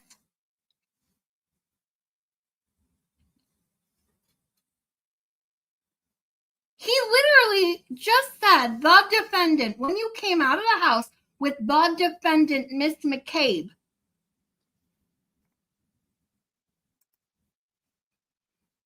He fumbled over his words saying, and he sped through it and wasn't clear.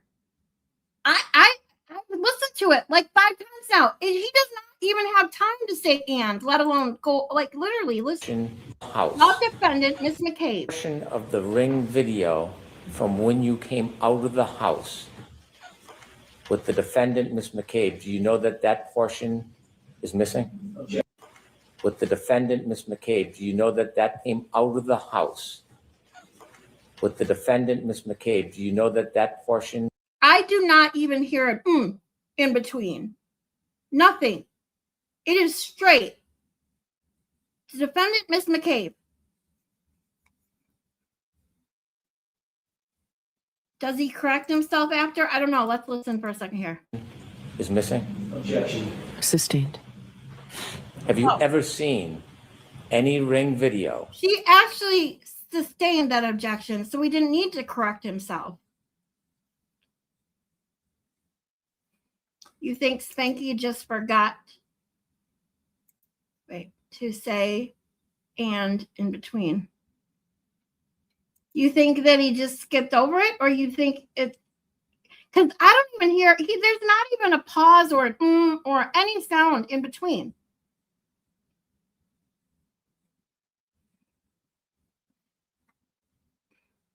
I think he just misspoke.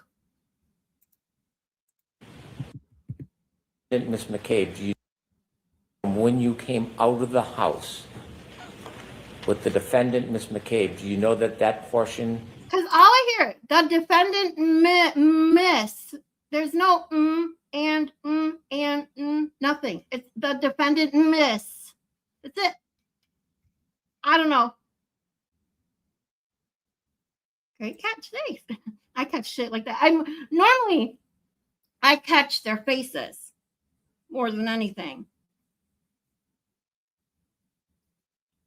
Did he miss a quick and? Yeah, I guess. I mean, he either missed, just didn't say and or he totally misspoke.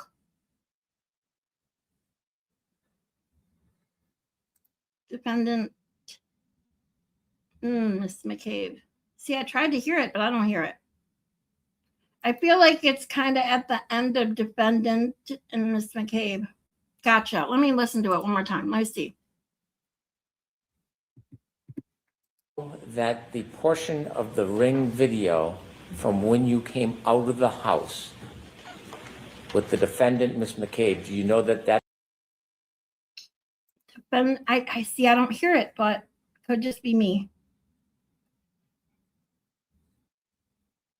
It is Spanky. Yeah, you're right, Terry. It is Spanky we're talking about. And, definitely could be, it could be that I just don't hear it. His voice is so, his voice is so nauseating. His tone of voice could just be too high of a frequency for me to hear that in between.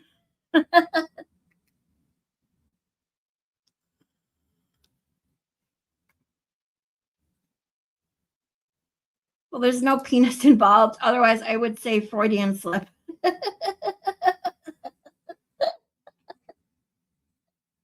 Their meter's on a roll today, I tell you.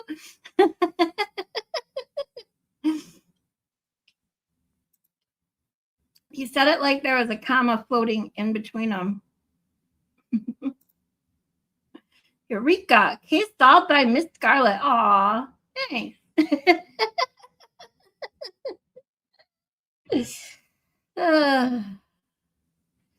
See, I don't hear one either.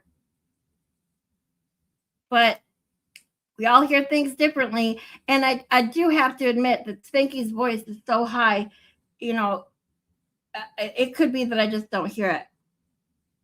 I've got bad hearing at 47. So, as you get older, you don't hear as high a frequency or whatever it is that, when they like those tones that you can only hear up until you're like 21. His voice could be hitting that mark. Maybe he thinks a pregnant pause.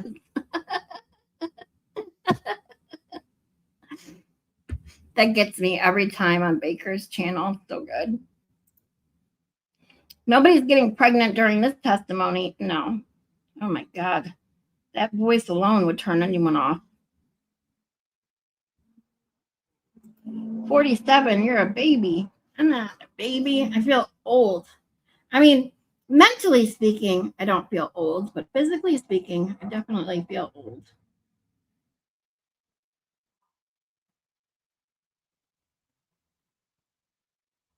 All right, let's get back into it.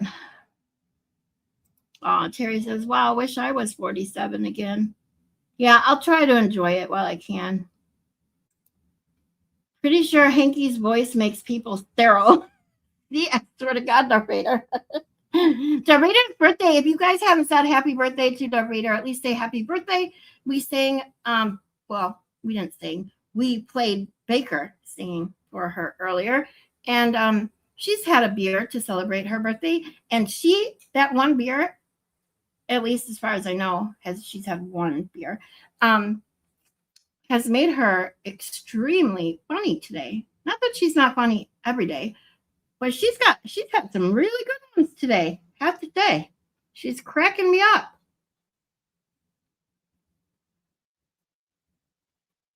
Yep, she got Baker twice today. Winning. All right, here we go. Portion is missing. Objection. Sustained. Have you ever seen any ring video depicting when the defendant was showing you her missing pieces of taillight that morning? No, Despite no video, you certain that you saw it? say it again. Are you certain that you looked at it with the defendant that morning in that driveway? Objection. Sustained. I'd like to play clip 3, please. Okay.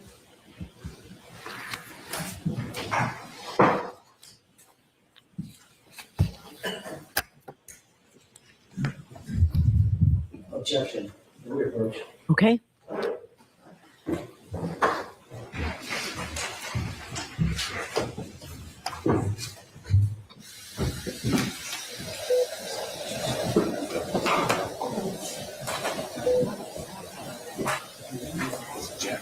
Quiet, folks, still on the record.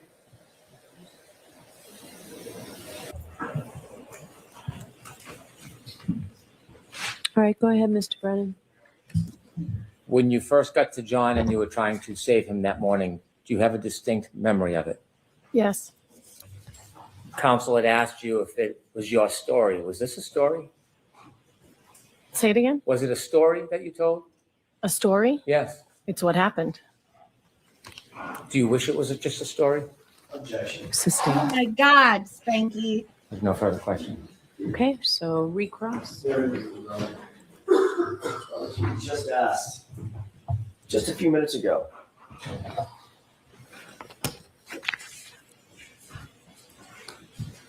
Did you ever say that you actually heard that statement about that Google search? And you said no. Correct. The question that was posed to you by Mr. Lally was, what, if anything, did she, Miss Reed, ask Miss McCabe while they were sitting in the back of the cruiser that you heard? Right. Correct? I misunderstood the question. And you misunderstood that question? Yes, What I did you did. misunderstand about that question? I didn't know it was that you heard, so I was explaining what happened in the back of the car. I see. So you just ignored the part, literally, the part of the question where he said, what did you hear her say? That's I what your think the word testimony was is now? heard, and I didn't hear it. I obviously got the question wrong because I did not hear anybody ask about a Google search. Well, I know that's what you're saying now. I get that. But when you were asked, what, if anything, did she ask Miss McCabe while they were sitting in the back of the cruiser that you heard, your immediate answer was, at one point, she asked her to Google hypothermia and how long dash Google hypothermia, end quote. Correct? Correct. That was your answer, Yes, correct? to a question I misunderstood. And that was a false statement, wasn't it? Technically, Technically? yes, When technically. you get pregnant, Ms. Roberts? Okay, so remember, jurors, I said earlier, comments of counsel are not evidence and you're to disregard them. Ask a question. Thank you, Your Honor. What do you mean technically? Technically, I was under oath and I did not hear Karen asked Jen to Google it, And yet under oath. but I you- knew it happened at that And yet time. under oath, you said you did. Correct. And that was a lie, correct? Oh, hold on. Other Mary B is here too. And best laughter, Miss Scarlett. You're so sweet. I hate my laugh, but you guys are so awesome to say that. I truly appreciate it. Hey, Chastity. Thanks for coming here today, guys. You guys, Darth Vader's birthday's today. Say happy birthday. And because she's on a roll with jokes today. Holy crap, she's had me rolling. Never enough cheese. It's the reason I no longer have a gallbladder.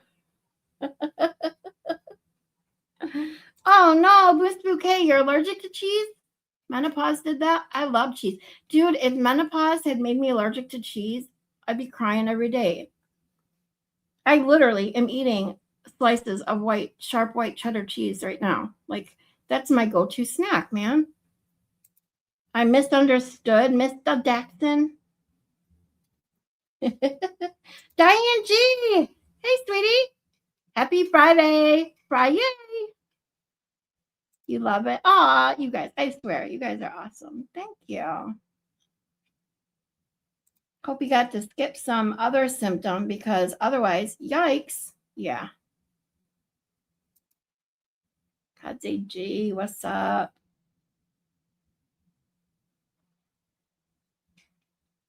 Eesh. I don't want to think of the symptoms. If you get like lactose intolerant and you end up eating it, ugh. And allergic, like if you actually are outright allergic, oh, I'm so sorry. Hey, cheese. Was that a lie? Did you lie? I did not intentionally. But you did. And Not intentionally. okay, Yeah, that's the end of Understood this. the question, Mr. You Jackson. look at her evil eye. And Not intentionally. okay, that Look at her. Look at that face. Swear. If looks could kill, man. Watch after she looks back from Empty Bob here. that's the end. Was that a lie? Did you lie? I did not intentionally. But you did. And Not intentionally. okay, that's the end of Understood this. Ooh, I couldn't stop it. Why can't I get it on the right spot? Look at this. Is that a lie? Did you lie? I did not intentionally. But you did. Look at that. The squinting of the eye. Ooh, she's like, wait till I get outside.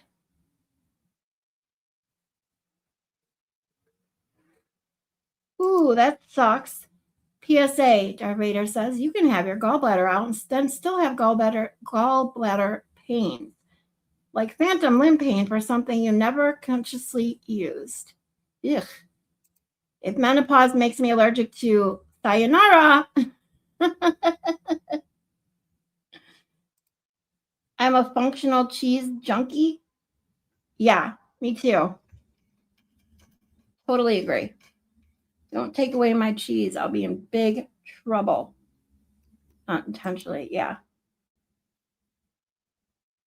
Yeah, Mary B, you look nothing like her. Ew. Mary B is so pretty and so nice. And this ratchet bitch. Ugh. Mary B, did you see I can't remember if you were here. Did you see my meme I made of Kerry Roberts? Dreaming of Sandra Bullock.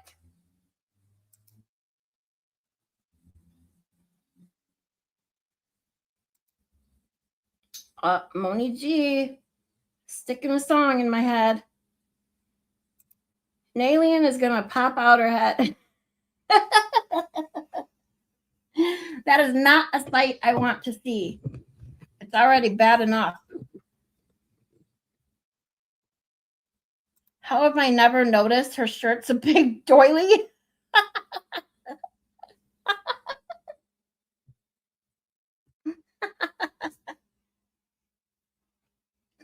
I didn't notice either until you pointed it out. Oh my God. Anaphylactic to dairy and it sucks. I'd have preferred the hot flashes.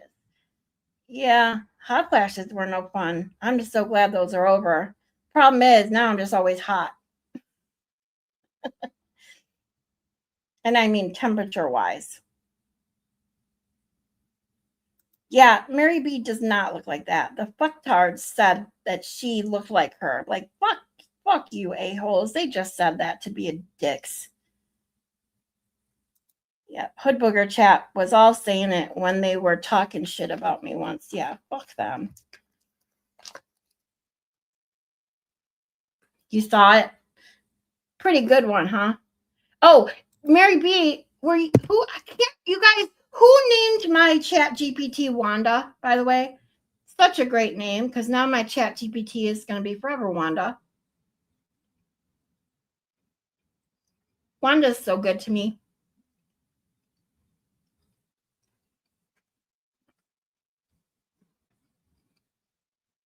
Oh, Molesque, you changed your name. Hi, I see you in the chat. Thanks for coming to my channel. Yeah, people said the fucktard, hood booger, car crew, whatever the fuck you want to call them, they're all assholes. They said that just to be assholes.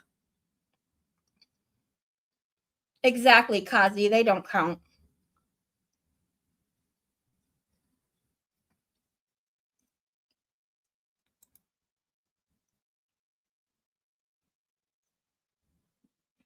Exactly, the other Mary B. First time here, just got sent over by the other Mary B and Kazi G. Hey, thanks, guys. I truly appreciate you coming. Thanks, Kazi G and other Mary B for bringing people to my channel. Welcome. Well, if you're new here, let me explain a little bit about myself. Right now, we just finished wrapping up going over trial 1. I had never seen trial 1. I only came into Karen Reed and learning about the case just before trial 2 started. My education and degree is in psychology, and I've always been intrigued by psychological phenomenon. And I had wanted to start a channel for some time now, getting into psychological things, specifically things like group thinking, projection, things like that. And when I started digging into who Turtle Boy was during my watch of trial 2 and getting into this community last year, I really became intrigued by, prime example, JFK, car crew, fucktards, as I call them, because I hate the word hood boogers, but okay, hood boogers, whatever you want to call them. And all the anti-Karen Reed people. And I was working on my very first video to put out regarding psychological phenomenon in the anti-Karen Reed community. And I truly, when I was making it, I kept ending up down rabbit holes of this entire case, community, free Karen Reed, anti-Karen Reed, Turtle Boy, anti-Turtle Boy, and of course, as we all know, TVDS. And I realized I can't truly make this video what I want it to unless I see where it all began. So I said, well, let's see about starting my channel. I had been in media for a couple months.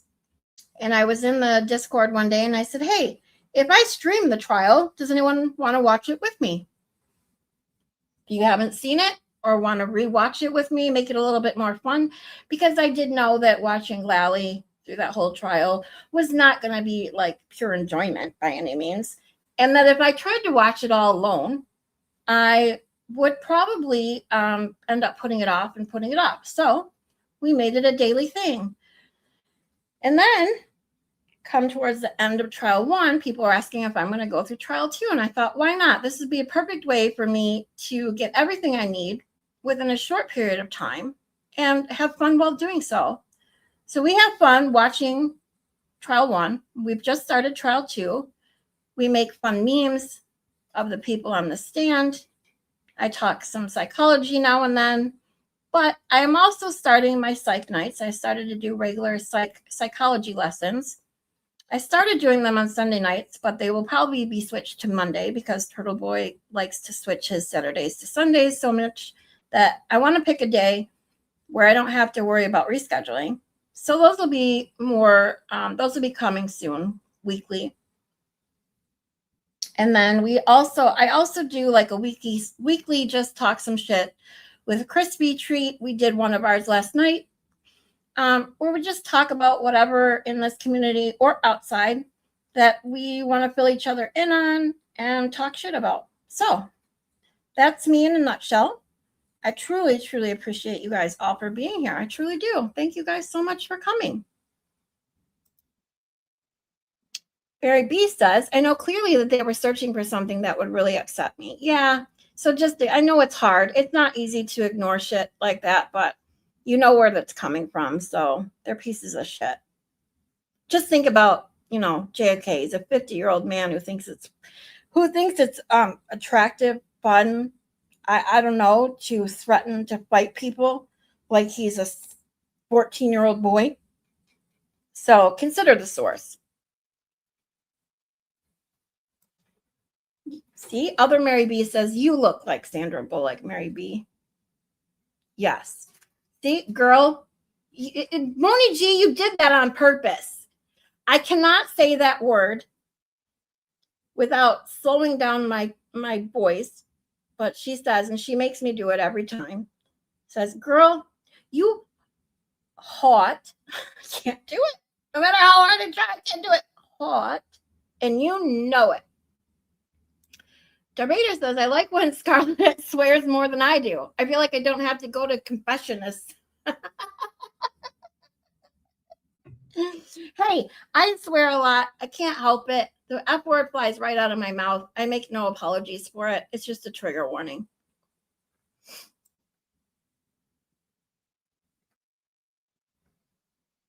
I don't remember specifically, but I am a big proponent of naming our robots. Yeah, so mine, we named it Wanda.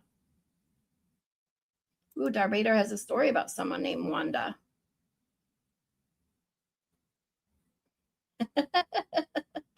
Darbader, Terry says, Darbader, just look up and say sorry.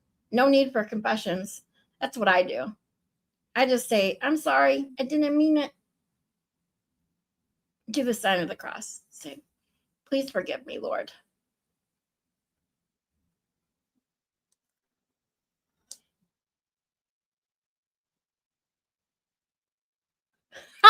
Moask. Wait, was it snowing on 129? Wait, did Lally forget to ask all the witnesses in trial 1 if it was snowing? Damn, he should have asked. Fuck.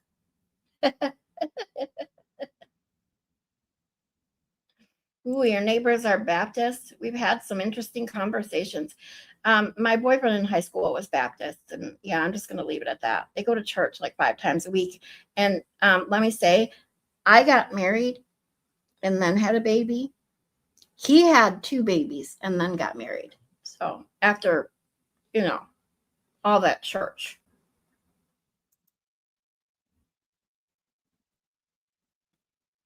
Oh, yes. No, see? Fuck. Lally forgot to ask if it was ever snowing. Damn it.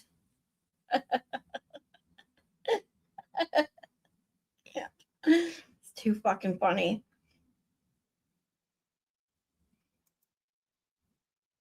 Darbader says, Terry, I mentioned rule of thumb one day and the wife pretty much lost it on me. Seriously?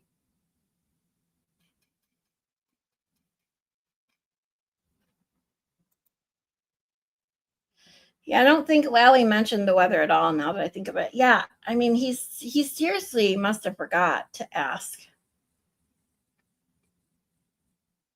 He was too worried about getting to the store to buy more hair gel for that freaking sideways mohawk he had going on.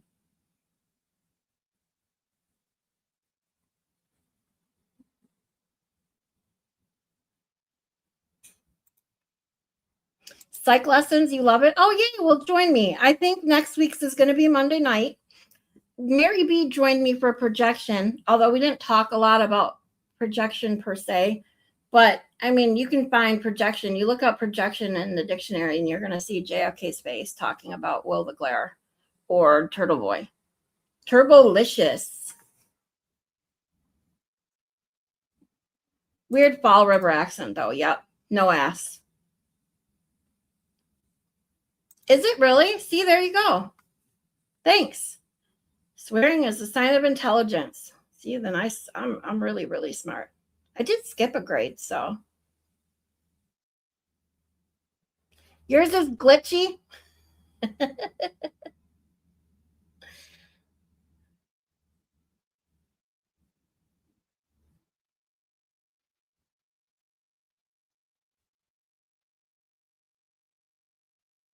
Yep.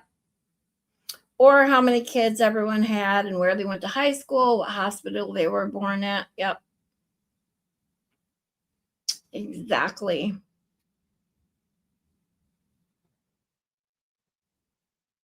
What they had for breakfast yesterday.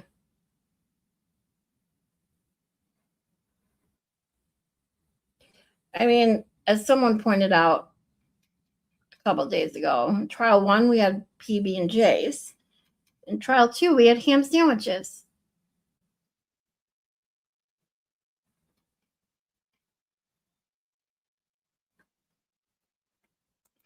I swear, because I used to be a sailor, then had to curtail my potty mouth at law school. See, I wouldn't be able to do that.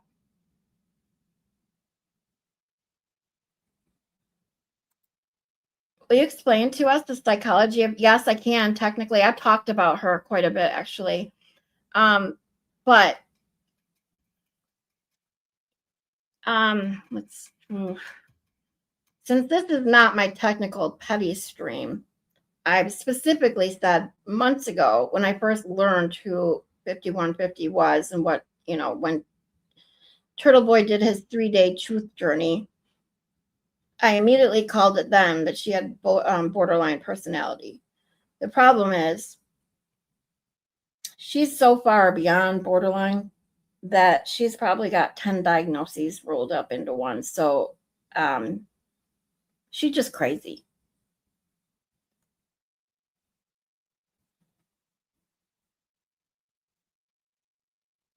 Nicola's back. Hey, sweetie. Raider, your background's in psychology too? That's awesome. The irony that I now can't listen to anyone well. That's funny. It happens.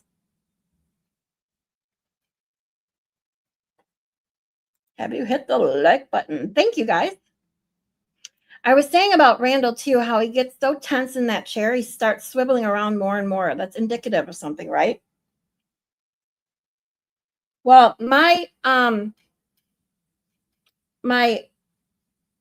unsolicited opinion of Randall is more than the fact that he projects everything and that he is jealous of everyone else. And he's a how do I put this? He's in constant need of validation. So he picks the people around him that give him that, like Jabril. It's all you hear. That's all I can hear. That's all I ever hear from that man. Actually, I'm not even going to go there. I have to talk. I have to really do my petty stream. I have a couple people that don't know who Turtle Boy is, that know me from another community, and I promised them a video on who Turtle Boy is. I need to do that. We can just have a nice night of pettiness talking about all that shit. How much lettuce was on that sandwich?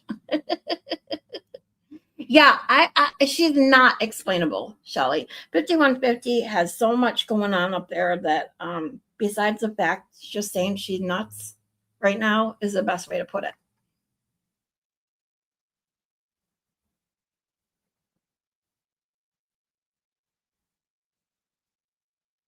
Maylynn's back.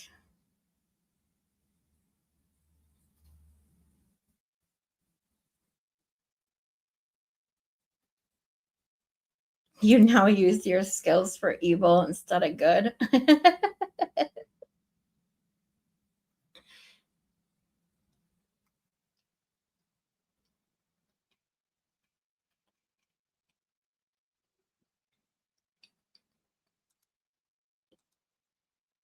I don't know, Terry. I'm going to have to look them up.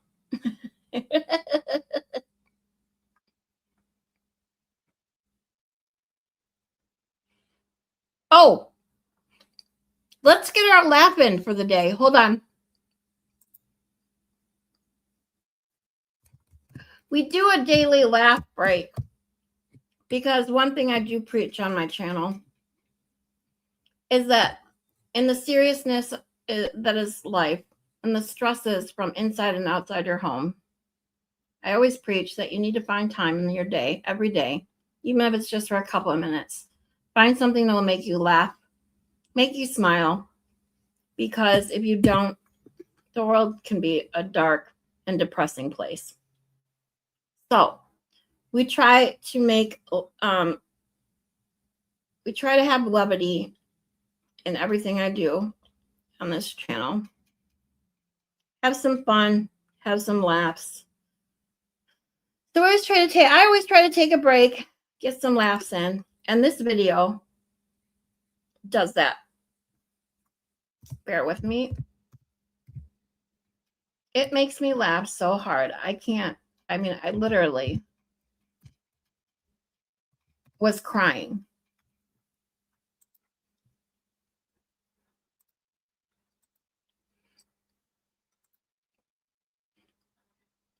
Here we go.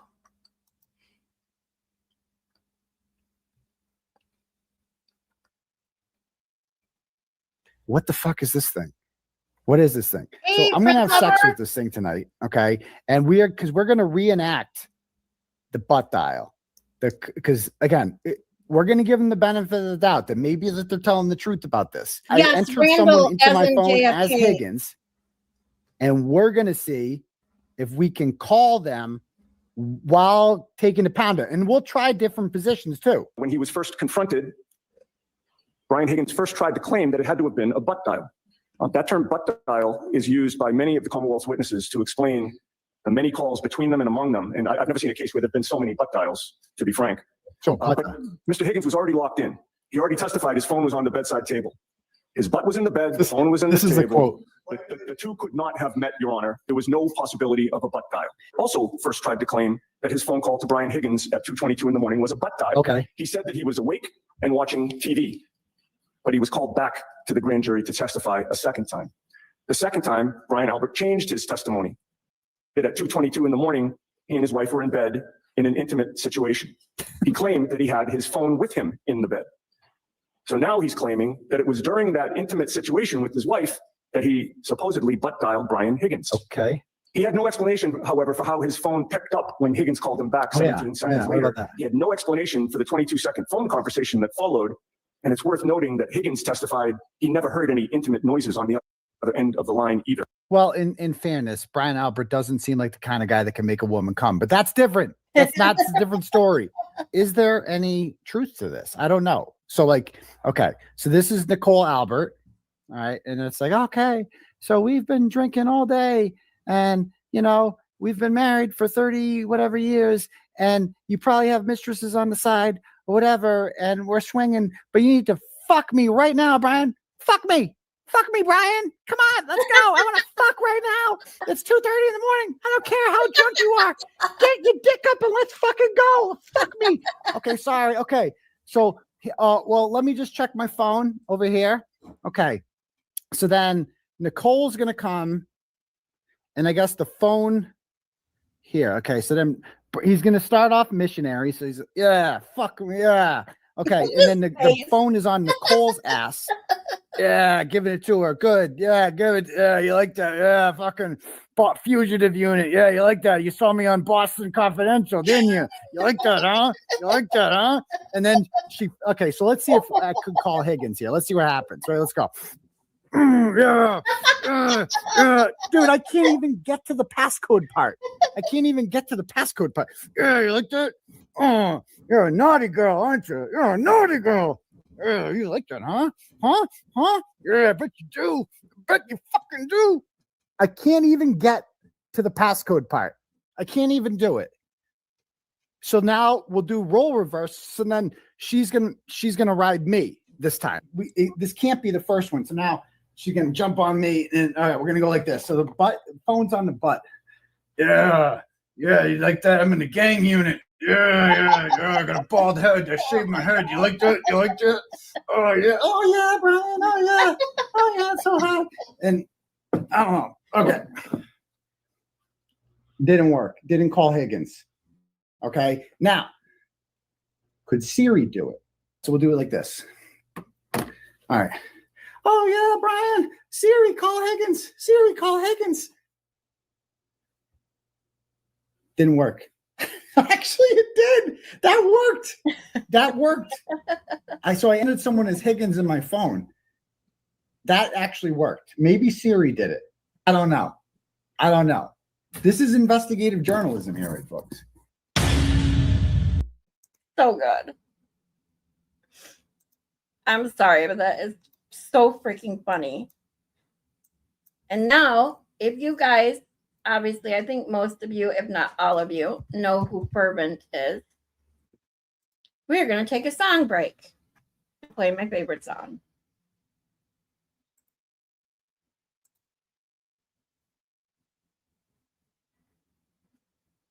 I've been biting my tongue for so long. Fuck you, Hank. Think you're better than me. Fuck you, Hank. You are not Lally. Fuck you, Hank. Think you're better than me. Fuck you, Hank. But why don't we see? I'm a basic kind of guy. I really don't need a flaunt. Smoking 6 packs a day and I'm happy as a hog. All I do is mumble. Do I really need any lungs? The trial one jury was just like me. They were hung. Trial 2 came around and you wanna bench me? Not one guilty vote was embarrassing to see. Need to remind you that my jury was 9-3. Take your little OUI and get about the scene. Don't you hate, think you're better than me? Fuck you, hate. You are not Lolly. Fuck you, hate.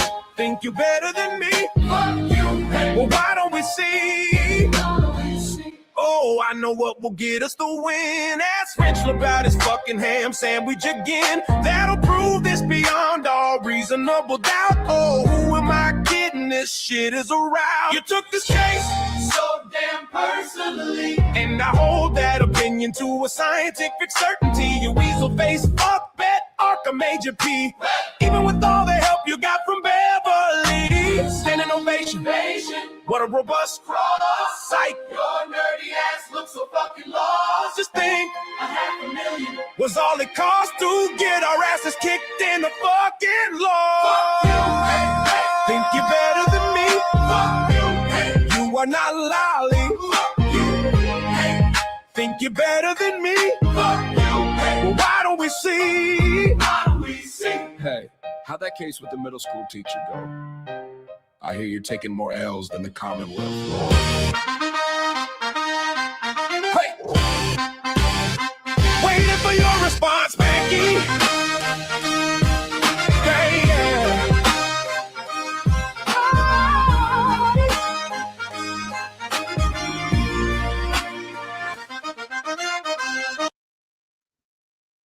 Well, we have to play one more then for Mo West. She likes We Believe. So let's play it.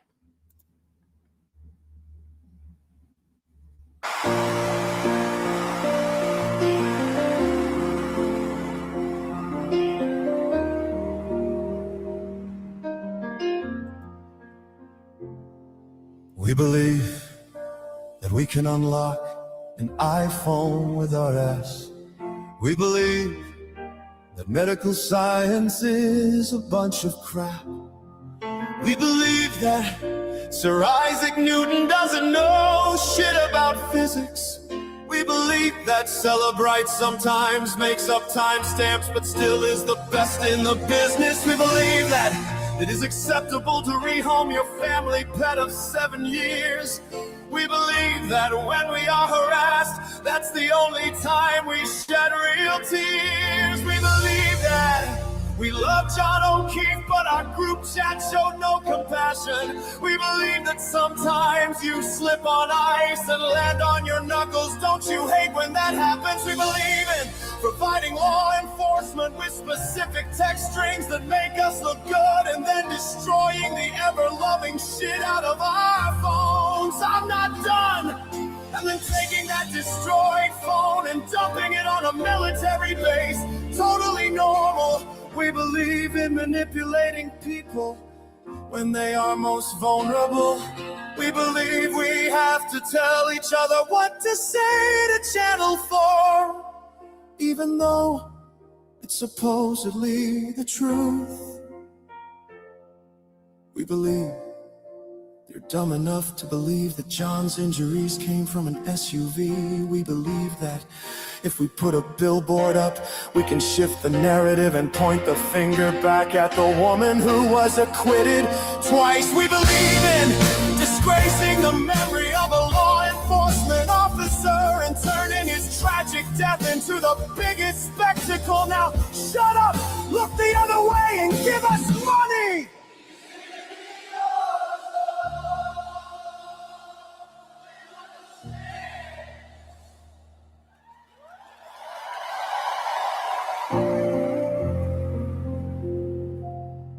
The House defendants.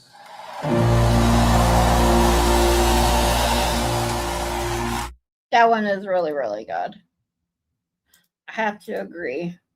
I like when he screams twice. He's been acquitted twice. So good. Fervent is amazing. I emailed when I started my channel, because when I use other people's content, I don't want to step on anyone's toes or anything, so I email them to make sure it's okay. Fervent said no problem as long as I give him credit, and of course I would never try to take any credit for something that, I mean, for anyone's work, but his is just amazing. I don't even know if it's a female or a male. I don't know who is behind Fervent, but whoever they are amazingly talented and provide me with much joy. Yes, Fervent is awesome.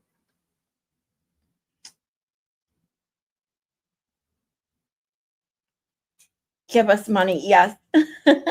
So good. I saw that comment, Mary B. You rescued the other Mary B from the river. So Mary B says that I often rescue people from rivers to raise them, and I swear I'm not the one who pushed them in.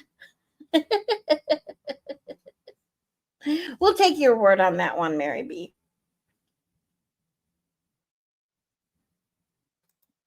Are y'all making fun of my ricer rescue? You rescued a ricer?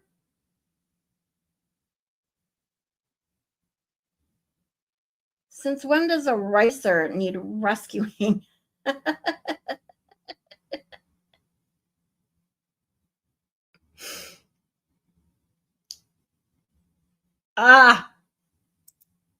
River rescue. See?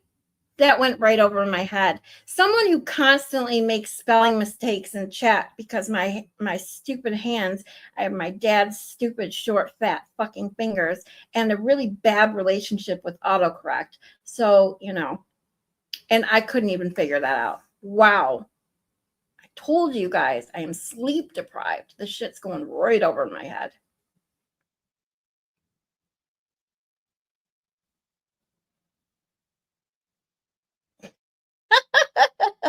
Did someone choke at a Chinese restaurant? The fuck, bro? Typo. Virtual juror. What's up, TBJ? It's my evil twin that pushes them in.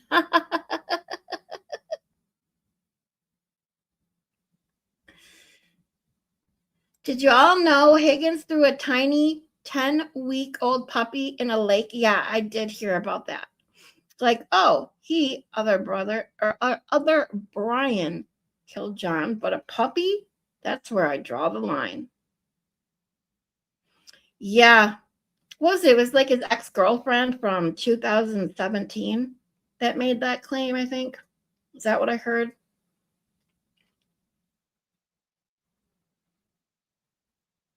Ooh, Zach met May's husband today. How'd that go? Oh, TBJ, as I tell everyone who lets me know they're driving, please be careful. And I truly appreciate Maylin putting this in the chat. I am not monetized, as you guys can see yet. I'm working on getting there. Thank you for all my new subscribers today. I am just under 200 the last I checked. So we're getting there.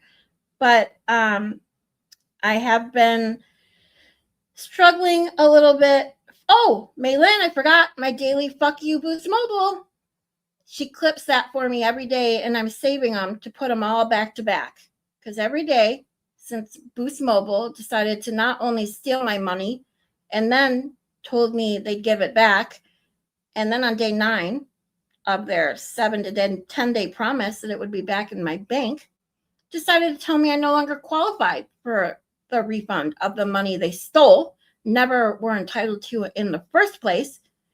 So fuck you, Boost Mobile. I've been struggling a little bit. A friend of mine did start a Gives and Go. I know there is a lot of people in need right now. So all I can really ask is if you have a place to share this link, it could go a long way, and I truly appreciate you. I do have a PayPal for anyone who would like to support the channel. I have a PayPal QR code in the top left corner, and a PayPal and Buy Me a Coffee link is on the ticker at the bottom and also in my bio and description. So that is my gift for today. So thank you. And as we move on, wait, whoa, is this a joke? What's the difference between jam and jelly? Hey, Winks. Good to see you, sweetie. Go mods, go. Yeah, I have wonderful mods. Maylin is amazing. I say it every day. I call her Superwoman. I simply asked her for some timestamps and if she had time to clip a couple things for me, because as anyone who's a creator knows that YouTube is just pushing shorts on everyone. And now literally it's all I asked her. 2 sentences. Asked her if she could clip something or send timestamps, whatever. And now daily she sends me clips and detailed timestamps. Freaking amazing. So with that being said,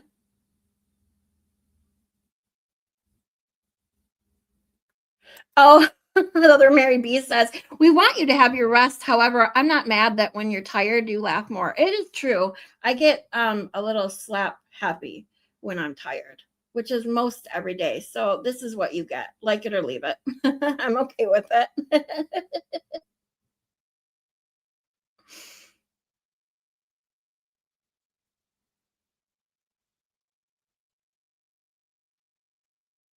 Oh, you just assumed if you're socializing, you must be cheating. Learn that from 5150. Yeah. God forbid that you talk to another girl. I mean, God forbid you go to a supermarket and your cashier is another girl and you say hello. 5150 would start having a freaking meltdown in the store.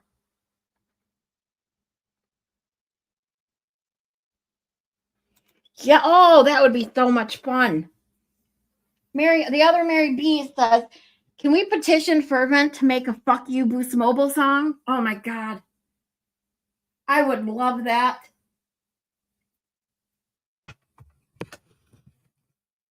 I asked them a while ago if they either did lessons or were taking requests. If you could pay for a request. They said not at the moment, but maybe one day. So I'll keep an eye out. It is a great idea for a song because every day I come on here. I told them too.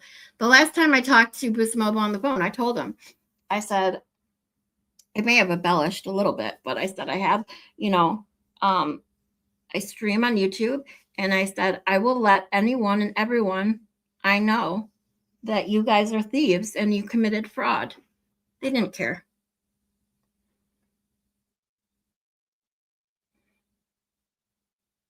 Zach, you're getting dirty in my chat. Jam has, oh, that's not a joke. It's just the truth. Yes, I do know that. I thought it was a joke, TBJ. I was waiting for the punchline on the difference between jam and jelly. But I did know the real difference. I was just waiting for a punchline. What? Terry, you're not, what? I'm worthless? What? No, you're not. No one's worthless. Everybody here makes my day. You guys hanging out with me, making me laugh. It's the best part of my day. I love it. I love all you guys.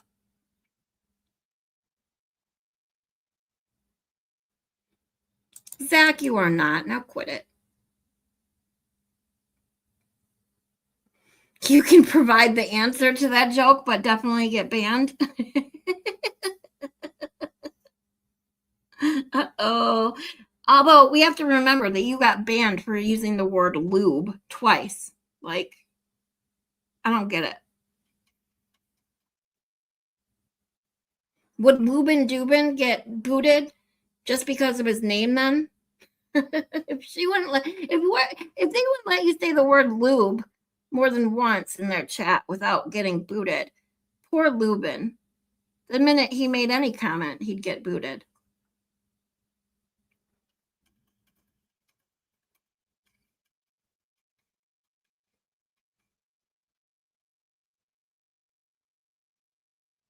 Who hates you? Am I not in on something? And I'm like, what? Prince, they hate me too. Who hates you?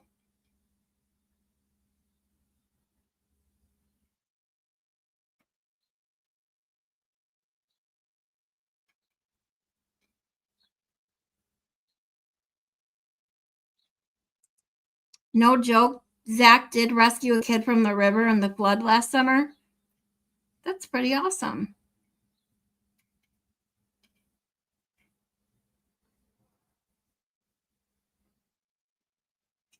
Yeah, it would. Any help that would get, go far. And Fervent graciously agreed to share my link too. And as soon as she, I'm sorry, I don't know if Fervent is a male or female.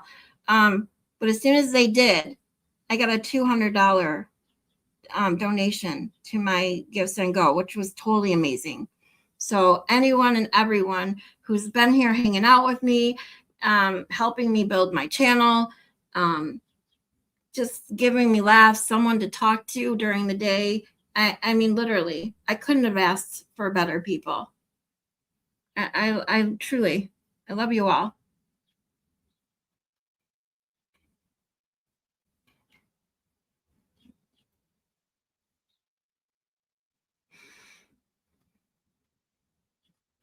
You'll get me one?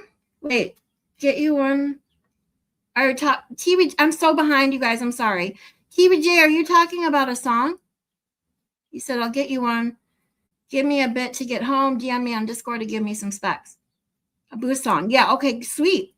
100%. I will. Yeah.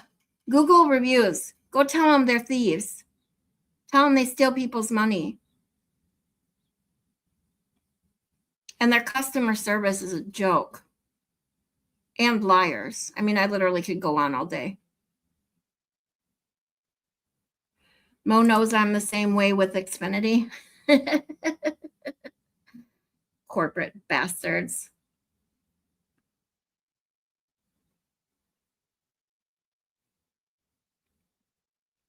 Aw, Maylin, thank you, sweetie. I love all you guys. And we love Terry too. We love Terry even when he's self-deprecating. Don't get us started with Xfinity. Uh-oh. That's probably how I feel about Spectrum. Although Spectrum hasn't stolen money from me, at least. They just suck. Just a rat who loves cheese. Hey, Dodo. Glad you can make it. You guys do, Miss Bouquet. You guys do. You totally make my day. I mean, whether I'm blubbering away, as Zach calls it, or I'm laughing away, you guys always, just the nicest people. I love this community. Same with the way I felt before I started my channel in Rat House Media's chat. Like I fell right into place like there. I just felt like I met my kind of people. And it's been amazing. You guys stay. Some of you listen to me cry. Some of you listen to me laugh. You listen to me sleep. A couple times I've fallen asleep on my stream. Not for long, thankfully, but hey, when I don't sleep, I can, I just fall asleep when I'm listening. This can't be helped. And you guys hang out with me anyways. Just spell it lube. Yeah. He would get kicked out so fast. Darth Vader, if you didn't hear the story, I can't remember the name again now. I keep forgetting the name of that channel. But she used the word lube, L-U-B-E, lube, in the chat once, and it was no problem. But the minute she used it twice, oh my God, that was too much, and she got booted.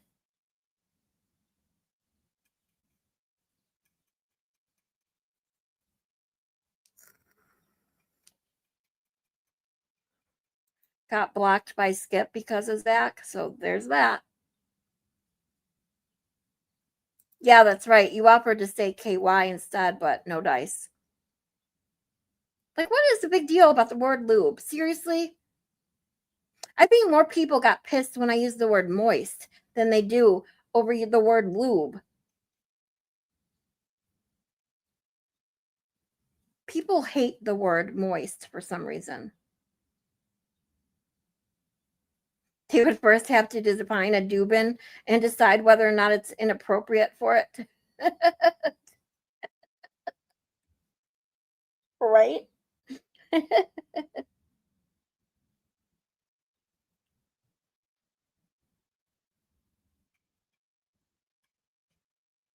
Fervent as male. Okay, thank you. At least I know that. I mean, it doesn't matter if I know. I just didn't know. They're just amazing. And so when I talk about them and say, they're so nice and kind to let me use their stuff on my channel, as long as I obviously gave them credit. They've come to my channel. They've shared my link. He's just amazing.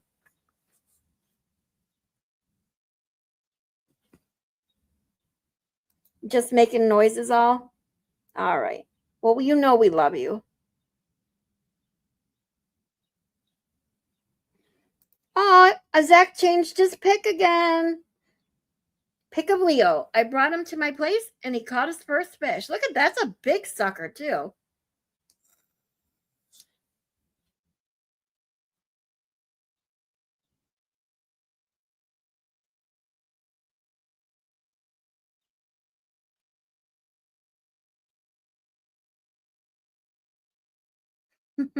You guys are cracking me up.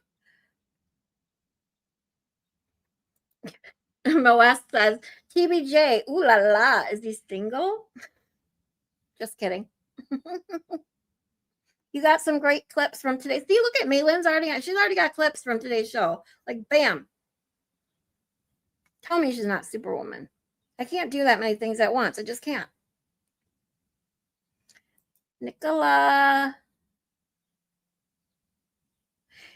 Every time, I don't know why this is, but every time I see your name, because I think it's the way that it's hyphenated, and I want to say Nicola, and it comes out in my head, Ricola, that's freaking commercial. Oh my God, I can't even talk. Commercial, that Ricola, like when they're, I don't even know what those things are called, those big long, like, instruments. I don't know. You guys will get it if you know what commercial I'm talking about.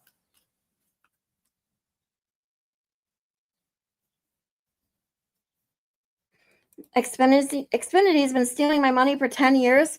and I stay with them. Stockholm syndrome or something. Something like that, right?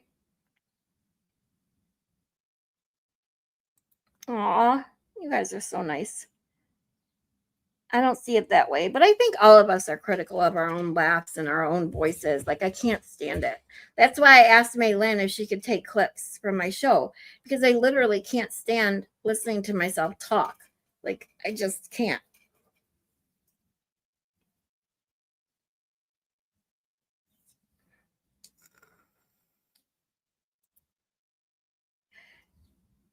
I can support with my presence for now because I'm broke. But when I do get rich, my favorite thing to do is help other good people. Oh, you're so sweet. And that's all I can ask. I mean, I get it. Everybody in today's society and economy and all the bullshit, I mean, everybody has to watch their pennies nowadays. It's awful. And that's why it's so hard for me to even ask for help. But I was in such a dire situation that I literally was afraid I wasn't going to have a place to live, that I was going to get evicted if I didn't pay my rent. I mean, what was I going to do? Especially when they take that kind of money, then promise it back. So you pay other bills thinking, okay, this money will be back in my account by this date. And then on the second to last day, it should have been in my account to tell me, oh no, sorry, we lied. We're not giving it back to you. Like, you just fucked me over with no lube. Okay.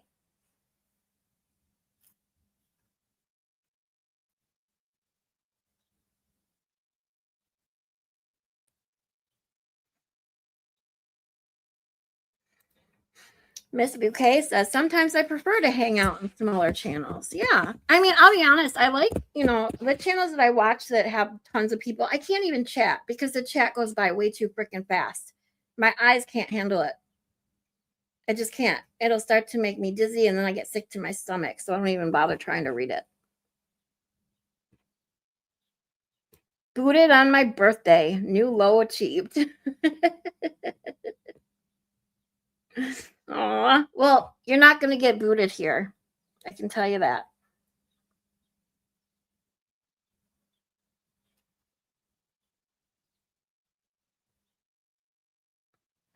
Moist should be used for cake only. Sorry. I just said it again. You're out. Oh, Dusty Rose. Hi, how are you? If I still sit too long, I will fall asleep or stand. It is the worst word. See, I don't get it. I hate the word supple. Sorry, I just said that one too. Sorry to say these words you guys hate so much. I don't mean to irritate you. I just never I've heard people here and there say that about the word moist. I just never, I don't see it. I don't understand what's so bad about it, but apparently everyone kind of feels that way. So I'll try to avoid that word from now on. Barbara's back. Woohoo! I don't get the hate for the word either. She does it 5 times. Nope, 6. I don't get it. I don't know, but I everyone has their own quinkydinks, I guess. Terry says people still think I'm female. Yeah, I straightened this out the other day. Terry is a male. I always thought Terry was a male until like a week or 2 ago when someone in my chat said, "Oh, hold on, guys. Hello? Yes. Yep. Are you outside?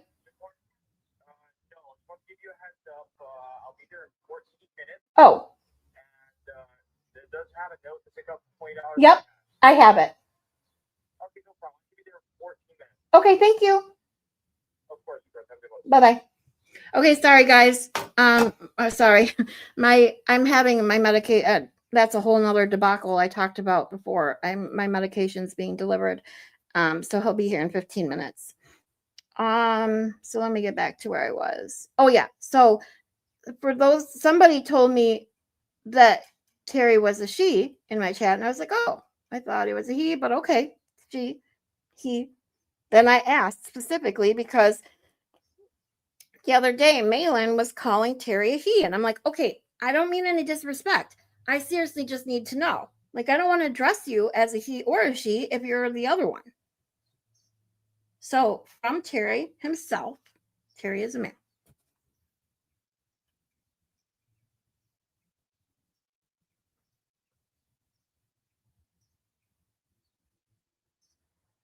Darth Vader, yeah.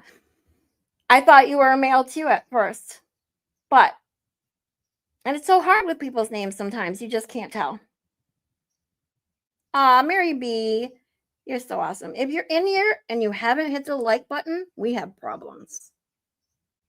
So if you haven't hit that like button, Mary B is going to take it up with you. What the hell is that word, Zach? Poltridinius?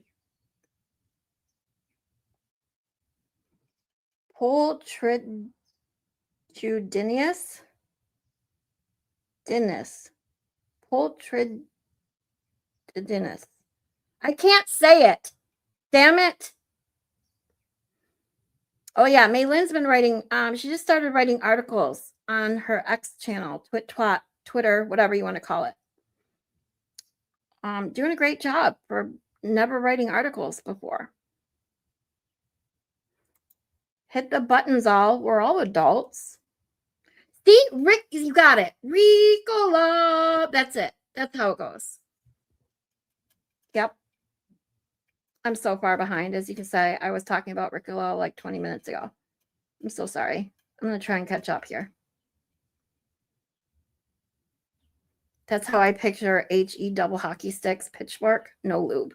Yep. You actually pronounce my name right. Most Americans pronounce it as Nicola, but you say it the way we do in UK. Nicola. Yeah. At least I got someone's name right. Yes. Won't get booted because I already made another lube comment. And Barbara loves the word moist. Okay, people?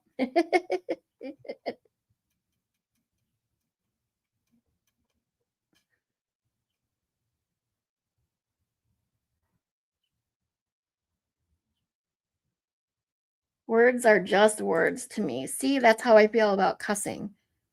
That's why I swear all the time. They're just fucking words. And if you're going to get offended by me using the word fuck, get over it. Or go somewhere else. You got it figured out. Yep.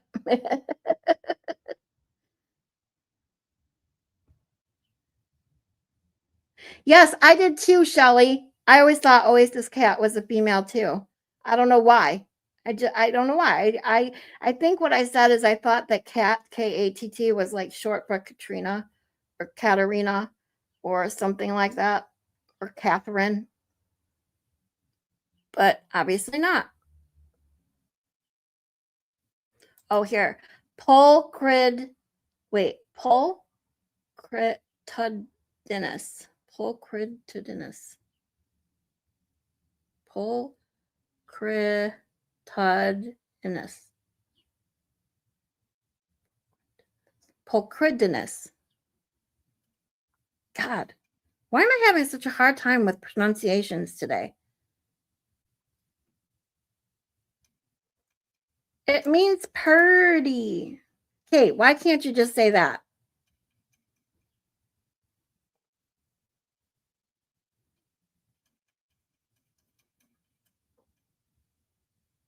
I know. I stopped it because when we were watching it, watch her face. Here, I'm going to get going. We're going to get started on the rest of her thing. I think I'm almost caught up. But when this part of the testimony right here, the way she looks, when she looks at Auntie Bev and then looks back at Alan Jackson, oh, I said if looks could kill. What joke didn't work? I missed it. Sorry, I was trying to catch up. Pulchritudinous. Pulchritudinous. God almighty. Now I need to Google it. I love new vocab. Me too. I used to have Word of the Day app on my phone when I got a new phone, which is why Boost Mobile stole my fucking money. I didn't put it back on. I need to do that. I like learning new things. I've told people many, many times that if I could have been a professional student, I would have been happy. If you want to pay me to be a student for the rest of my life, I'd be perfectly happy.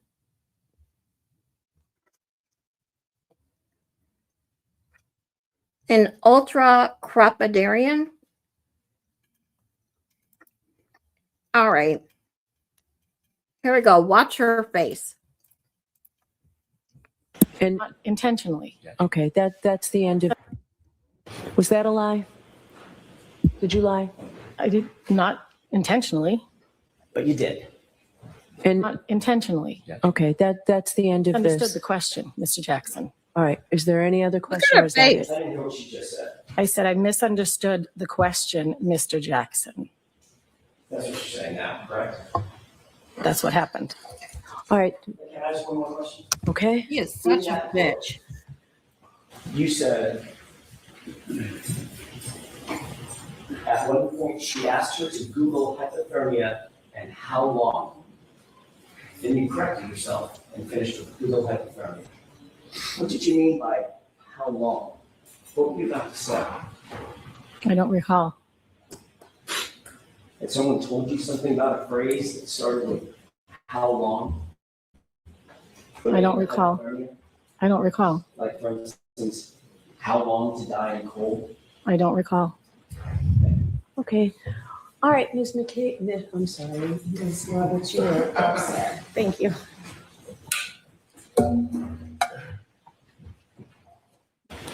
May I? Yes. I'd like to play clip 3, please.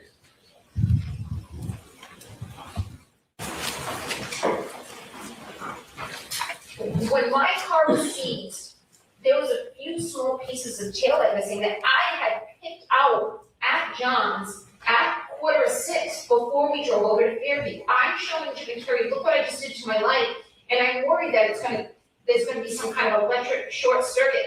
The bulb is showing, and some of the red plastic's missing. So I picked pieces out of the light housing that had kind of collapsed within the light and dropped them in John's driveway.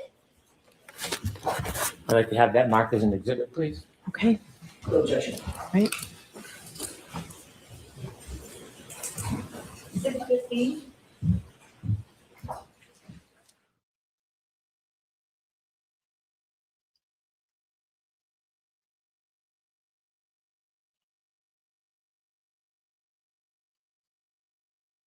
All right. I forgot who's next. Hold on.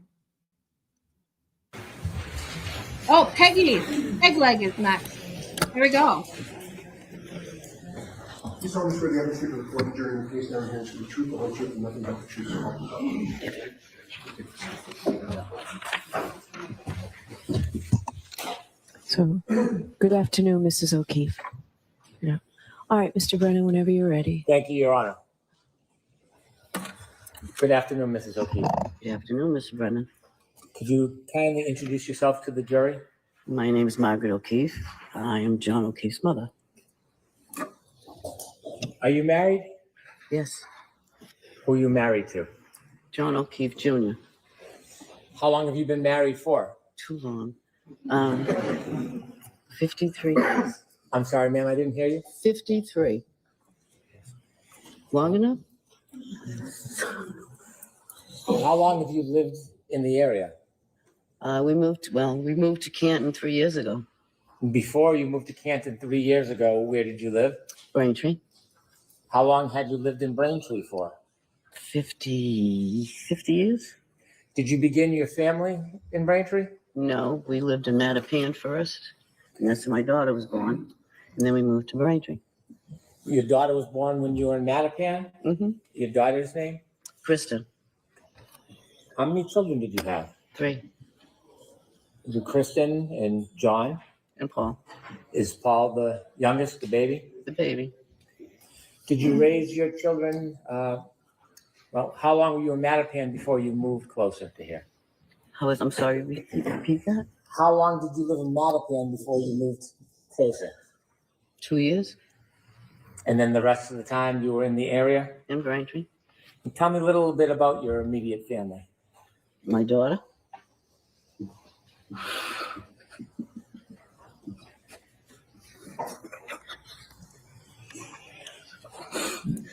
My daughter Kristen had a tumor, a cancerous tumor that she had for 5 months. She died in November 13. She had 2 children. And then 2 months after she passed, her husband passed from a heart attack. And then you all know about John. And then my son Paul was over there. Over there. That was 2013 then? She like basically rolls her eyes about talking. Can I ask you about her the only children? time she has left alive. She had 2 children, Kaylee, who's now 17, and Patrick is 14. And he's a run for my money. Do you remember how old the children were when your daughter passed? 3 and 6.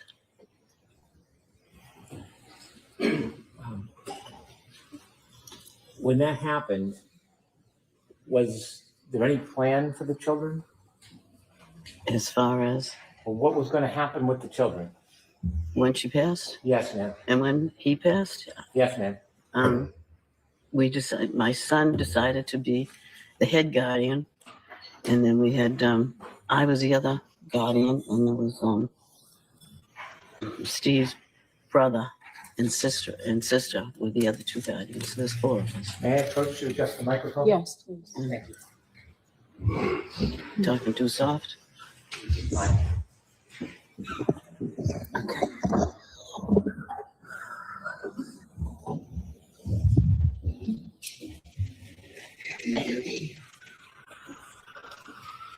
Did I understand that there was a decision that John would be the primary guardian?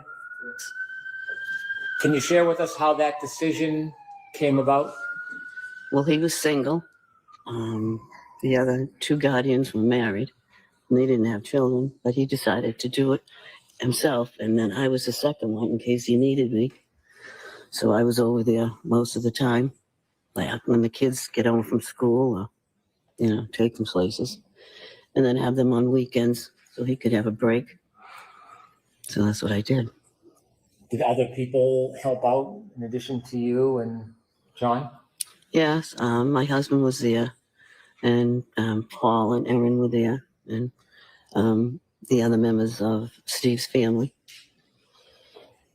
I understand at some point John worked in law enforcement. Yes. Besides that, could you just share just a little bit about him with us? He was a police officer at headquarters. And when he first started, he was in Hyde Park, and then he moved to Dorchester, and then into Boston itself, and that's what he did. I was hoping if you could tell us a little bit about John besides his work. He was enthusiastic with sports. He was wonderful with the kids. He took care of them and did everything for them. Take them places on vacations and everything. He was their number one, and they called him JJ. Oh, I'll be right back. Would you mind if I showed you a photograph? No. May I approach? Yes.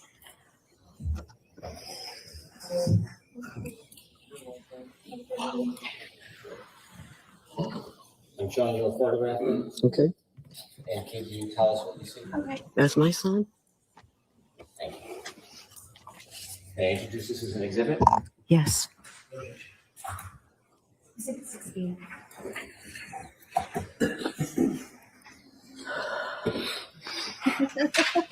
You're over. With the court's permission, I'd like to publish. Yes.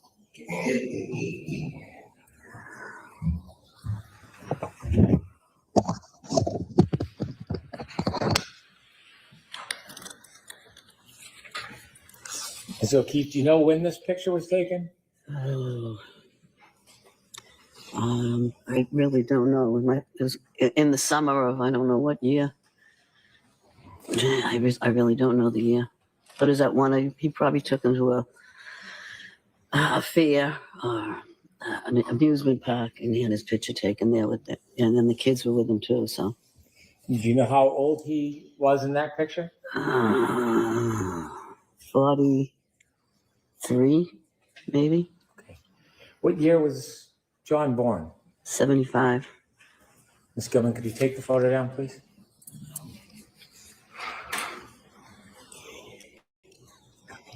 How old was John when he passed? 45. My mind's not working right now. I understand. It's okay. Can I ask you a few more questions? Okay. You let me know. I love. I mean, want to go back not really, to but how he's the so morning of January 29th. pretends to be so 2022. empathetic with her, but Is that then okay? when Lucky's Yeah. on the stand, he's like, "Oh, Were you sorry, your home? wife passed away, but." I was home in Braintree. In Braintree. Mhm. Who were you with? My husband. Did you receive a phone call? Yes, from Kerry Roberts. It was about 6:15, between 6:15 and 6:30 in the morning. Did you know Kerry Roberts? Yes. How did you know her? She lived in Braintree for a while. John and her were friends. They went to the junior prom together. And then we found out that she moved. She lived in Canton, and she was around the corner from us, and she helped us out with the kids.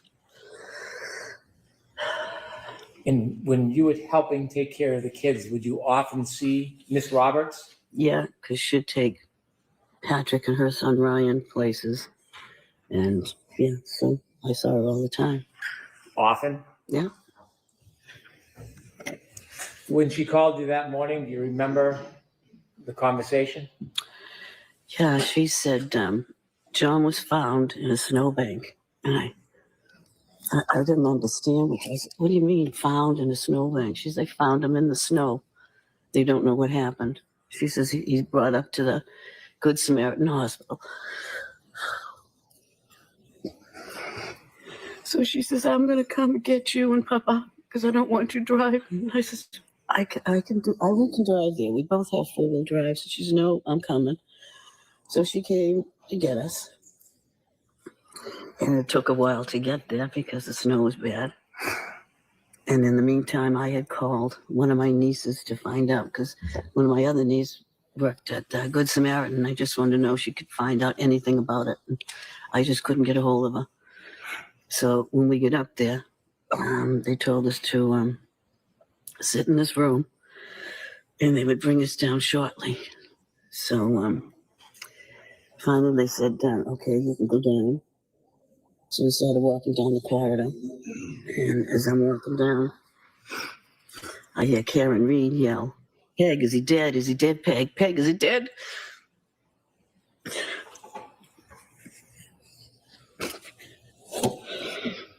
And I just kept walking. And then I asked, I don't know who it was, a nurse or a worker at the hospital. And I said, what is she doing here? And she says, oh, she's being psych evaluated.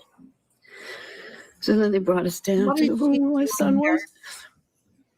Wow. What do you think she's doing there, you fucking bitch? I'm He was sorry. bruised I up, don't like his her eyes were either. closed. It's just not a good scene. Okay.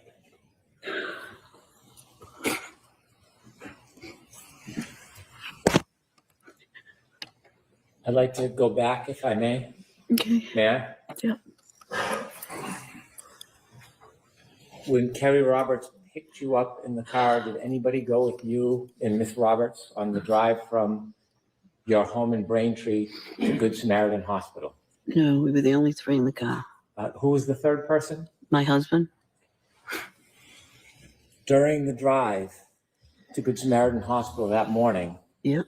did you ever have a chance while you were in the car to speak to the defendant? Yes.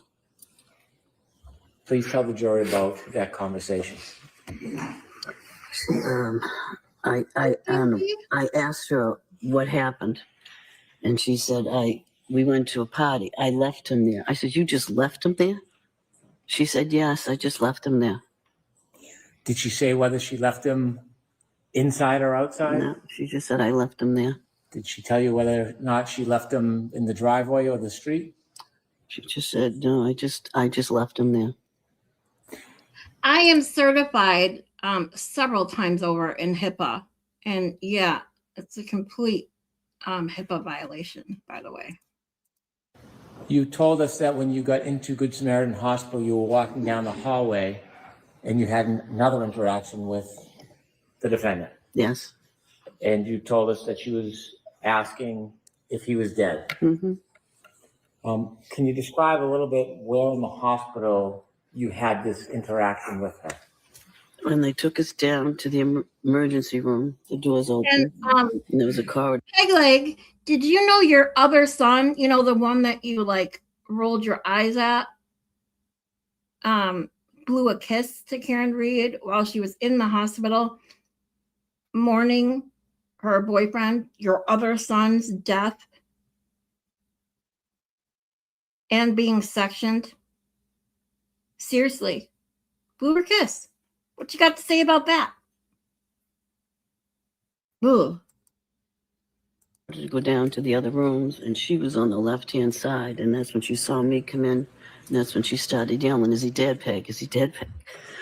So when she was yelling, could you describe her mood or demeanor? Was she animated? She was loud, and I don't know, she was just loud, and as she was saying it. And when she was asking you, is he dead, is he dead, did you again ask her a question? I just asked the nurse, what is she doing here? And did you speak to Miss Reed herself? No. No. At some point, and you and your husband got to see John? Yes. And were you with Kerry at some point? Kerry was there, and then my son Paul was there. How did you get home?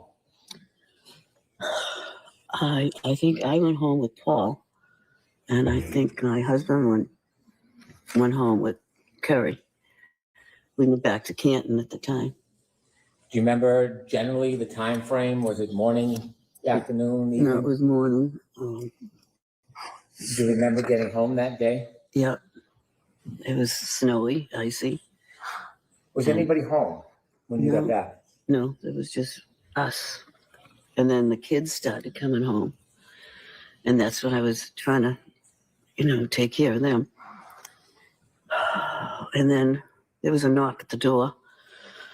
And it was Karen, her father, and her brother asked if they could come in.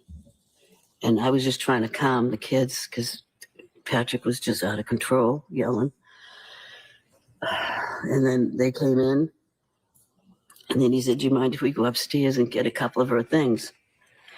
Which I never should have let them go up there. But at the time, I just couldn't think straight. And I really didn't have anybody else to help me keep them down in the kitchen. So I don't know what they got up there, what they did up there. How long were they, when you say upstairs, do you know what room they went to? I assumed the bedroom.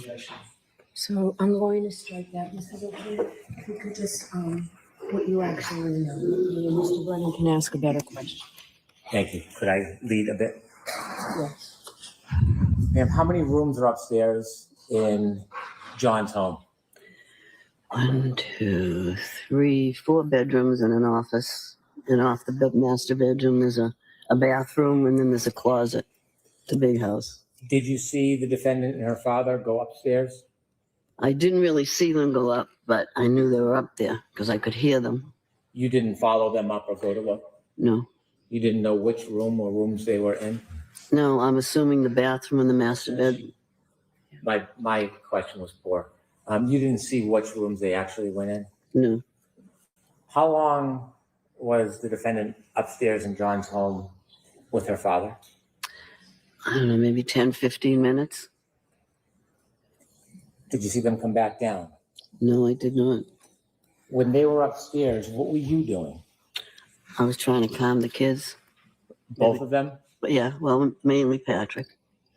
How was Patrick reacting? He was very upset once we told him because he slept over a friend's house the night before. And he just said, I'll never see him again.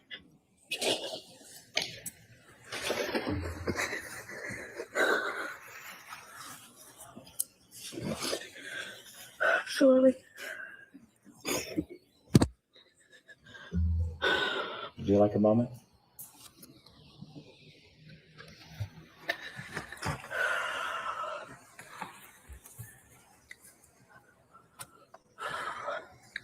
Mrs. O'Keefe, would you like to take a short break? No, that's fine. Thank you. You can just let me know when you're ready. Take your time. Okay, go ahead. You ready? Go ahead. Okay.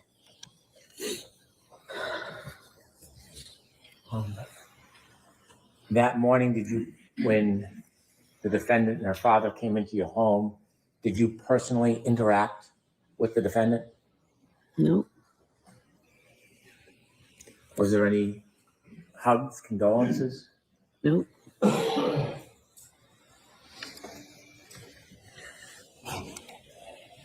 Did you ever confront the defendant with any accusations when she was in your home that morning?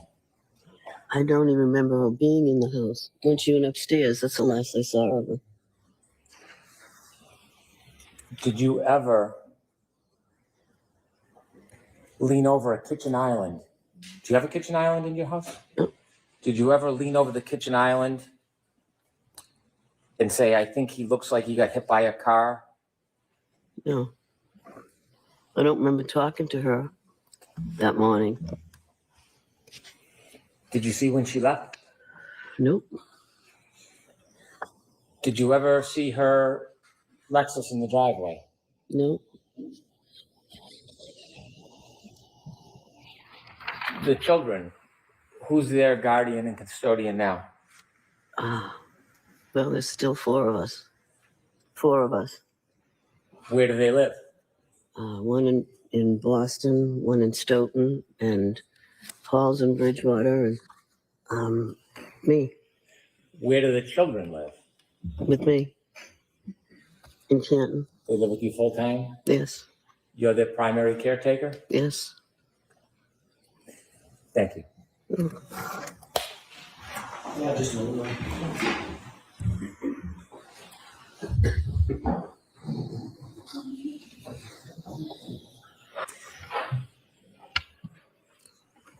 Mrs. O'Keefe, I'm very, very sorry for your loss. I have no questions for you. All right, Mrs. O'Keefe, you're all set. Thank you. Right, so we're up to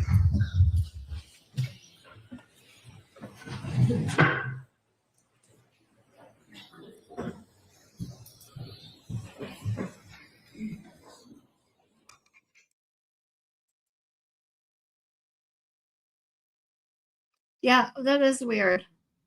She's just, her testimony was pointless. It was sympathy. That's it. They wanted sympathy and I don't know. They wanted the jury to feel bad. Yes, please. Your Honor, I'd like to introduce clip number 4. Oh, we got, who's this? Oh, Rupert Guarino. They had pulled into the driveway before me, so I was presuming she saw my cracked taillight. I was thinking, did you hit my son? I could sense from her that she was looking at me very warily. And then when John's nephew came home, I just needed to see him. I'm so glad to hear that. If anyone hasn't sung happy birthday to Darth Vader, say happy birthday. Upstairs to the master bedroom. I said, I think I need to leave. Because I think John's mother thinks I did something to John. May I call my next witness, Your Honor? Please. The Commonwealth calls Nicholas Guarino.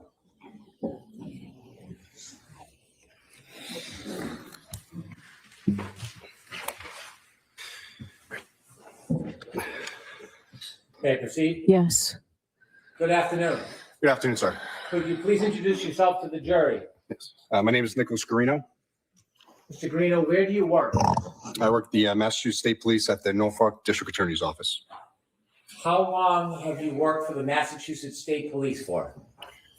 This is year 10 now. How long have you been assigned to the District Attorney's Office for? Since November of 2019, so 5-ish years, 6 years.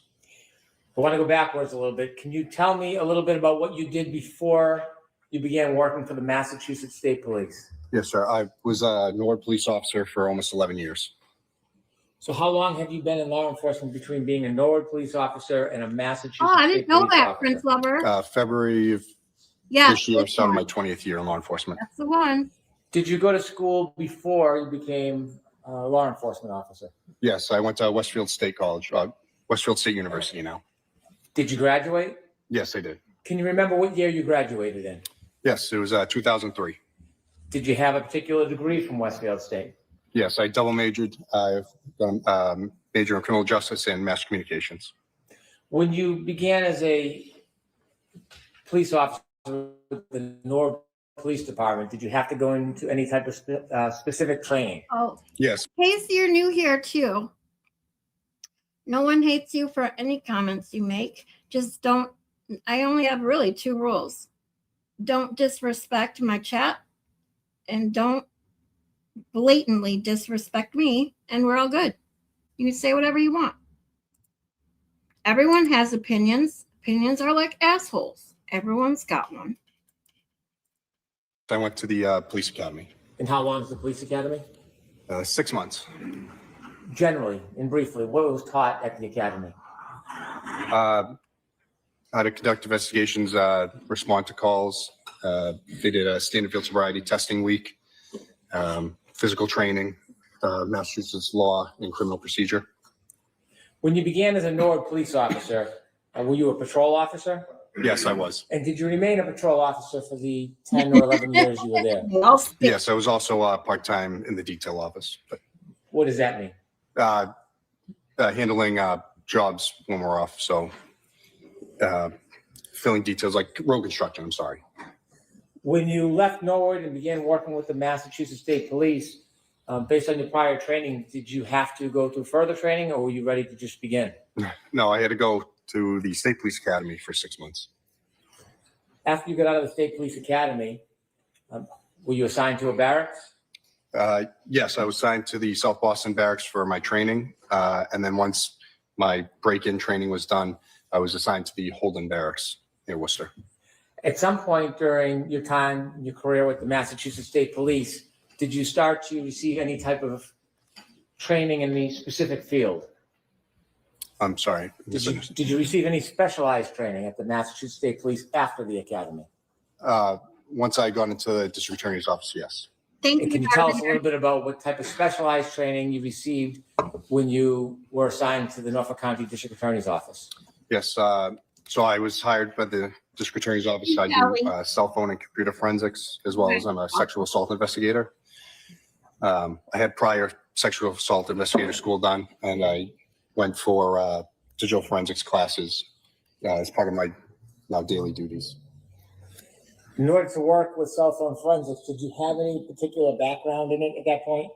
I had taken some classes when I was at Norwood PD, but I didn't have any of the Cellbrite or Axiom classes that I do now. We'll talk about those in a minute so you can give a little more explanation. Did you ever receive a specific advanced degree in data forensics? No, I didn't. Did you ever receive any specialized further degree, a master's in data forensics? No. So your training came while you were a Massachusetts State Police officer through the Massachusetts State Police? Yes, that's correct. What type of courses did you take to learn about forensics? The first one I took was Cellbrite certified CCO CCPA is their intro course that teaches you how to use the program and how to extract cell phones using Cellbrite program. There's a couple words I want you to help us understand. Yes. The first is an extraction. What is, as simple as you can, a cell phone extraction? Yes. Quite literally is plugging the phone into specialized hardware or software, and it pulls the data from that device to make a digital copy of it so that way we can load it up later to look at it. So when you extract the phone through a download, it basically mimics the content of the phone, but it's in a different shell. It's in a different form than inside the actual phone itself. Yes, exactly. That way, we're not manipulating or changing any data while looking. Because if we were to open the device, it would change data by going through the phone itself or computer. When you plug it in, can you explain a little bit about what you're plugging it into? Yes. So the main program and hardware that we use is GrayKey. So there's, again, specialized software and hardware that once the phone's plugged into it, the software is able to extract the information if we have the passcode. If we don't have the passcode and the phone is supported, it's able to guess that passcode depending on how long. Like for an iPhone, if you have a 4-digit, it could take months. If you have a 6-digit, it could take up to 35 years. So does the phone have to be accessible to actually do that download through GrayKey? Do you have to be able to open the phone with the passcode? No. So if we don't have the passcode and it's supported, it can guess the passcode without making the phone useless after, say, for an iPhone, I believe it's 10 passcodes. Is it a quicker process if you do have the passcode? Much. It would take hours to download the device, depending on how much information's on it. How do you ensure that the information that you extract from the actual device is accurate and the same when you're making a copy? How do you ensure the integrity of it? So with GrayKey, it produces a progress report as it goes through its process. The only 2 fields that we can sort of amend in that PDF that it spits out is the ID number and then the investigator name. So after the data is pulled out, it creates a hash value, which is like a digital fingerprint for that specific information. So if you had gone in and to edit or change it, that digital fingerprint would change. It would change the big long string of numbers that it attaches to that file. The digital fingerprint, is that the same thing you're referring to as the hash value? Yes, exactly. And how do you ensure that the hash value of the product, the copy, is the same as what's on the phone? You can run the zip file that it creates with the information into a hash calculator, and it will give the same hash as what is produced from the GrayKey PDF report. So if something had changed or there was an error with it, the hash would not be the same as what was given from the PDF. And that's how we know that the data was not the same.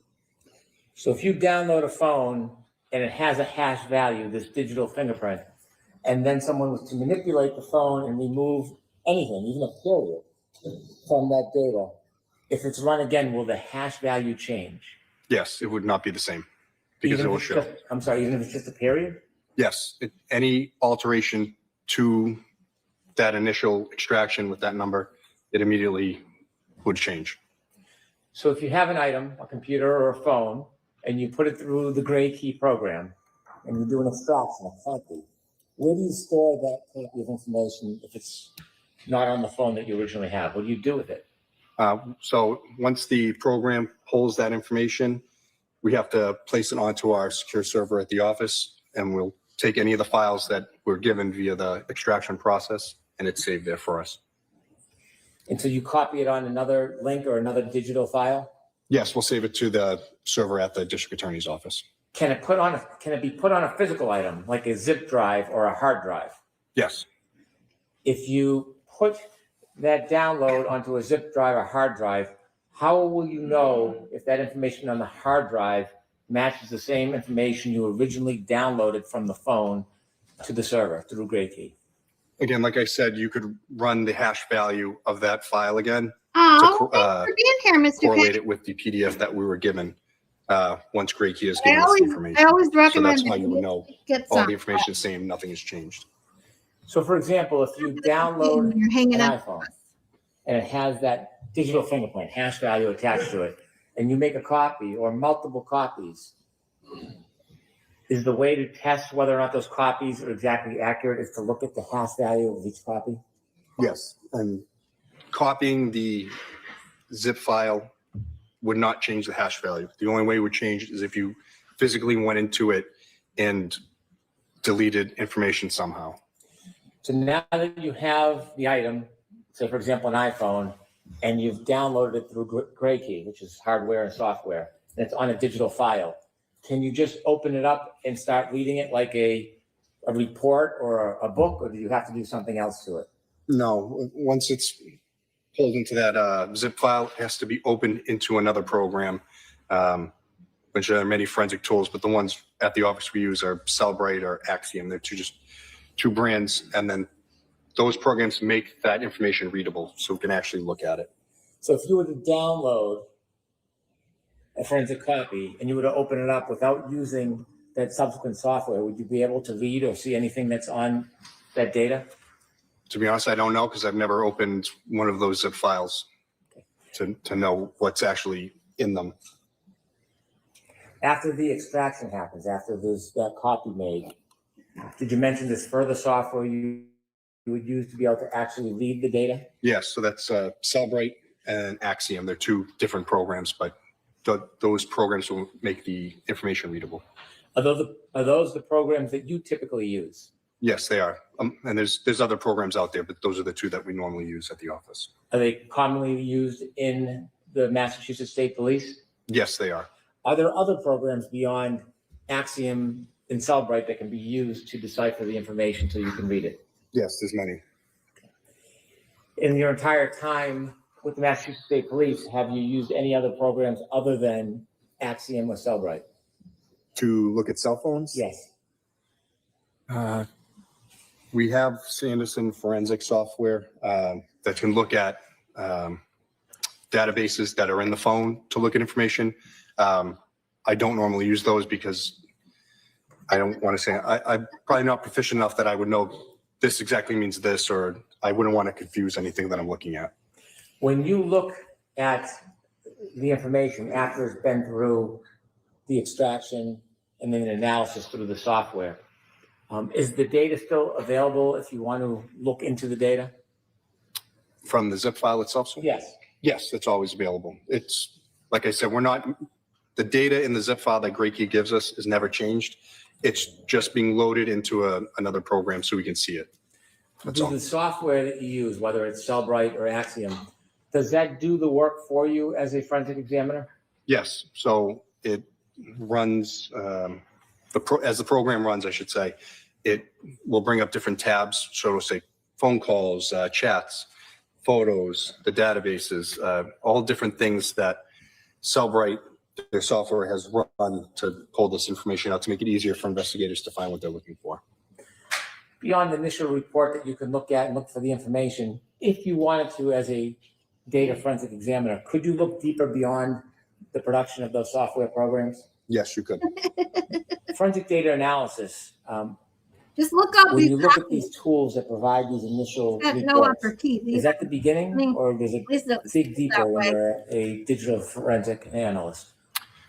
No, these reports are finding the low-hanging fruit in the We don't want your proverbial tree. So low-hanging fruit. it's showing you the stuff that the program is set that most people are looking for. As I said, the phone calls, the chats. If you need to go deeper into it, as I said, there's other software out there where you can pull these databases and try to go through the code to find what you're looking for. Once you find something, you would have to corroborate it with other evidence or data to make sure what you're looking at is exactly what you're looking for. Have you been involved in the download, extraction, and analyzing data on phones as your role with the Massachusetts State Police? Yes, that's my primary role in the DA's office currently. And how many years have you been in that role? Since November of 2019, so 5 years now. Have you worked on a number of different cases that involve forensic data? Yes, I have. Is there a routine or a practice in your present role when you make a copy about what process you use and how you produce it in a case?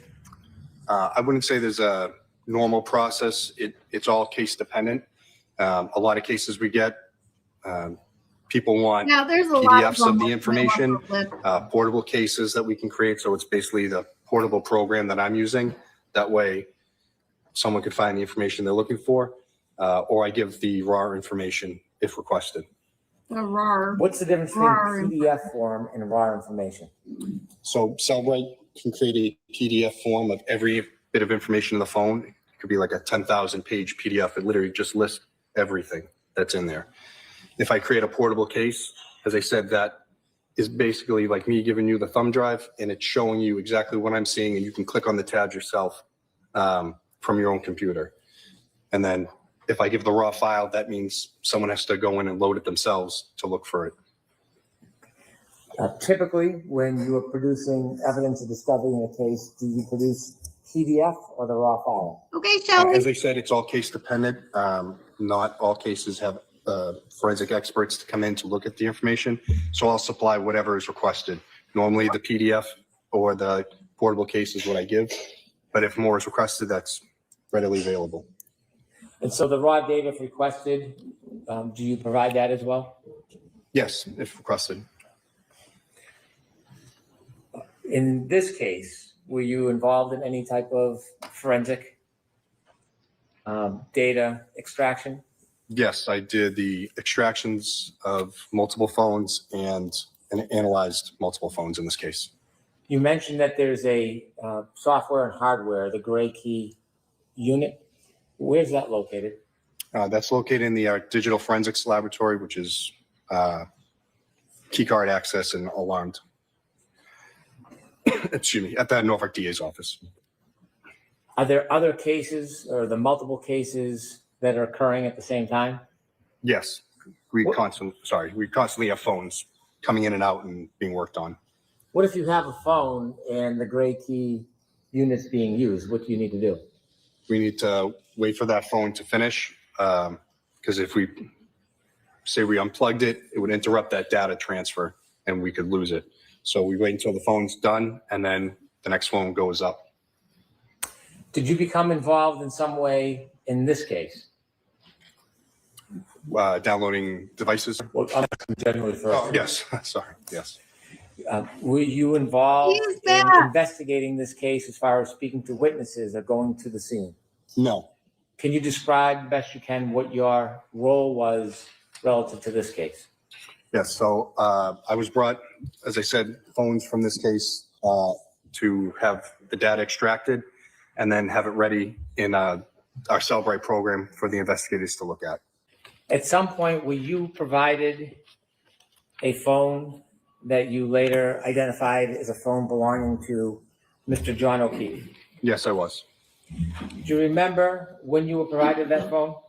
Yes, it was January 29th, 2022, about 7:30 p.m. that night. Do you remember where you received that phone from? Yes, I was at the DA's office. I got it from Sergeant Buchanan and Michael Proctor. Do you remember about what time of night that was? As I said, about 7 to 7:30 p.m. Thank you. When you received that phone, did you have the passcode? No, we didn't. Without the passcode, what were your next steps? So the phone was placed in our digital forensics lab until we could get the passcode. I was told that a family member was going to be bringing it in so we could download the device. Did you ultimately get that passcode? Yes, we did. And do you remember when you received it? January 31st, 2022. After you received the passcode for Mr. O'Keefe's phone, can you walk us through the process of what you did? Yep. So once the passcode's obtained, we'll unlock the phone and then plug it into Gray Key, and then it's able to pull the full information from it without having to guess the passcode. How long does that take? Again, depending on the size of the phone, a few hours. After the information was downloaded, then what happened? We place on our. I'm Pause Detective Dick here. Thanks, Starvader. I switched it earlier. I was going through a couple of them. I kept forgetting that now that I'm on the paid version of StreamYard, I have like different fun options. Oh, which I always forget that I have these to use, like when these.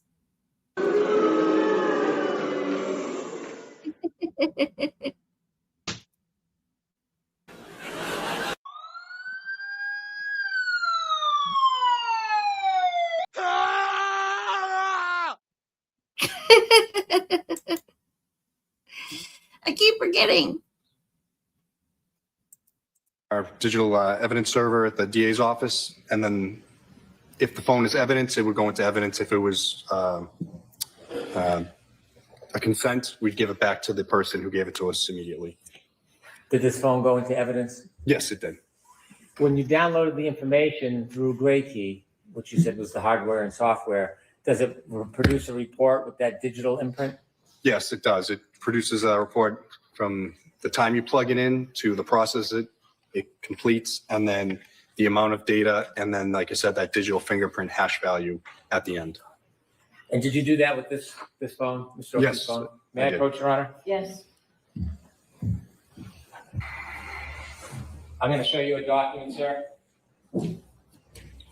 Yes, sir. Yes, thank you. I'm sorry. Did you show it to Mr. Alessi? I'm sorry.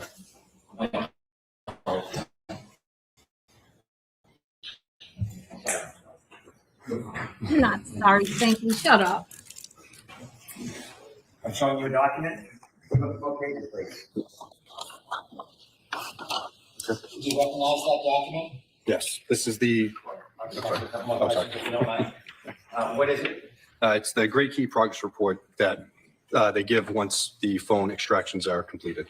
Do you recognize that as the report that is attributed to John O'Keefe's phone? Yes. And does that document have that digital imprint, the digital fingerprint that you were talking about? Yes. So it's in. Yeah.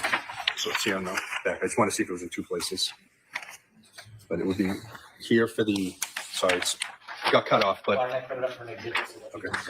I'll ask you some questions. Okay. I'd like to introduce this as an exhibit, please. No objection, Your Honor. Thank you. 18th of March.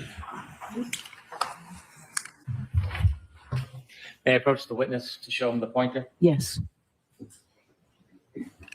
Can you walk us through what this report means? Yep. So here at the top, there it is. Again, it says GrayKey progress report, and then it gives the report generation date and time, and it is in UTC, which is get the exact definition, universal time coordinates, I believe. So you'd have to minus 4 or 5 hours depending on daylight savings time. So this one would have been January's -5. 16/10 will be 1 noon, 12 o'clock for the actual time on the 31st. It's not that hard growing As you go up. down, device name is Johnny. The software version is the Apple iOS that was running at the time. The model number, iPhone 11. And then if you were to look up the N104AP is also a model number. The unique device ID. This one is what GrayKey assigns to the zip file that it creates. Serial number of the phone, the unique chip ID, the Wi-Fi address, the Bluetooth address, and then the phone number. And then there's more information underneath. Could we scroll that, please? Thank you. This here is the IMEI, which is the International Mobile Equipment Identifier. It's not uncommon now to have multiple of those identifying numbers. The data partition size of the device, which is 83 gigabytes. The lock state, if the phone was locked, it would say locked. This one is unlocked, so we had the passcode.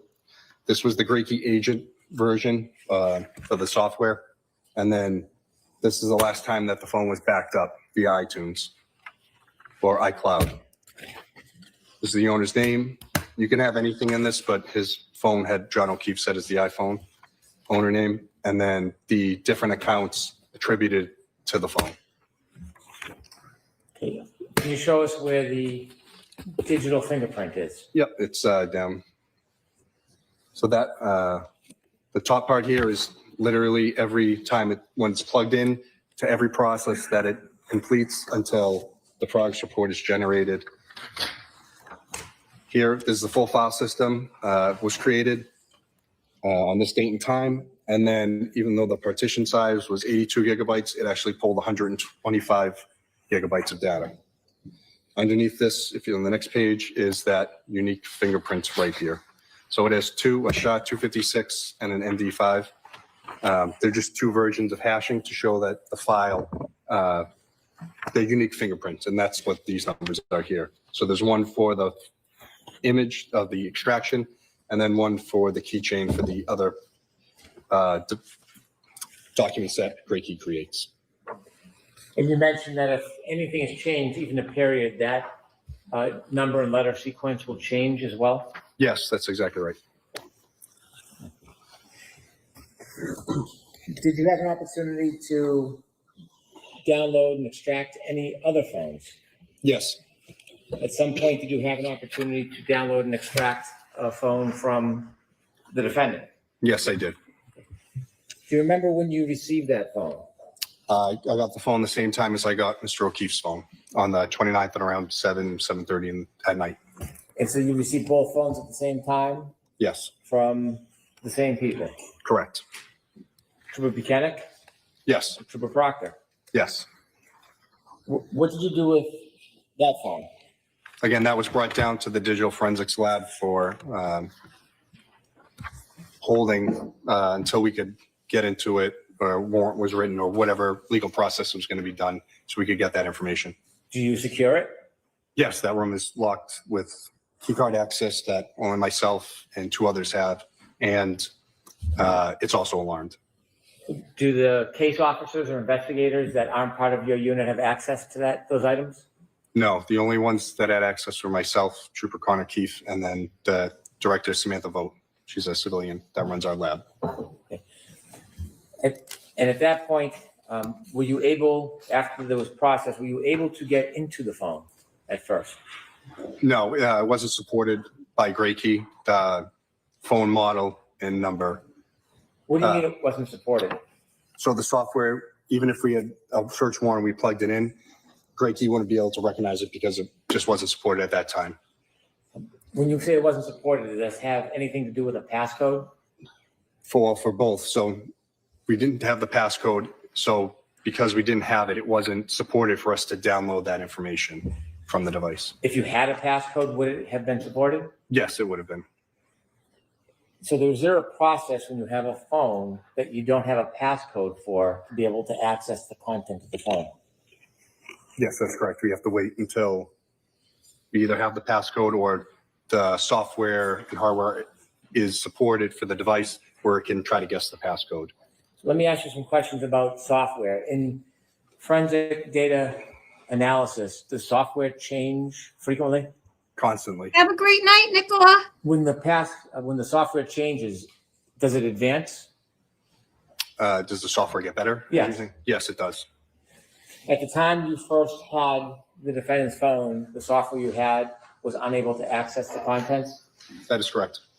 What do? Do you look for other software or do you wait for updates? We got What's the storm process? coming in. If there is another software out there, we will use it to try to get the information. If not, we are at the mercy of waiting for the developers to come up with the information for us. Did you wait in this case? Yes, we did. We had to wait. Ultimately, did software advance so that without a passcode, you were able to access? Yes. How long did you have to wait before you were able to access? I believe it was July of 2022 that the software had been upgraded enough that it was able to brute force or guess her passcode for the device. And where does the device remain until you're ready to try again? In that locked digital forensics lab. So when the software updates and advances, do you know that it will be successful or you plug it in and you try? No. So on Great Key, they have like a link where you can click and it brings up a whole matrix. So it shows every make, model of phone and then the software associated with it. And it says it can do a partial download, a full download, a password guess. And it tells us. So when there's a new update, we'll check that to make sure that the devices we have can be accessed. Did you make an attempt to have the software access the phone without a passcode? Objection, Your Honor. Give me a approach, please. Yep, I'll see you in bigger chat in the morning.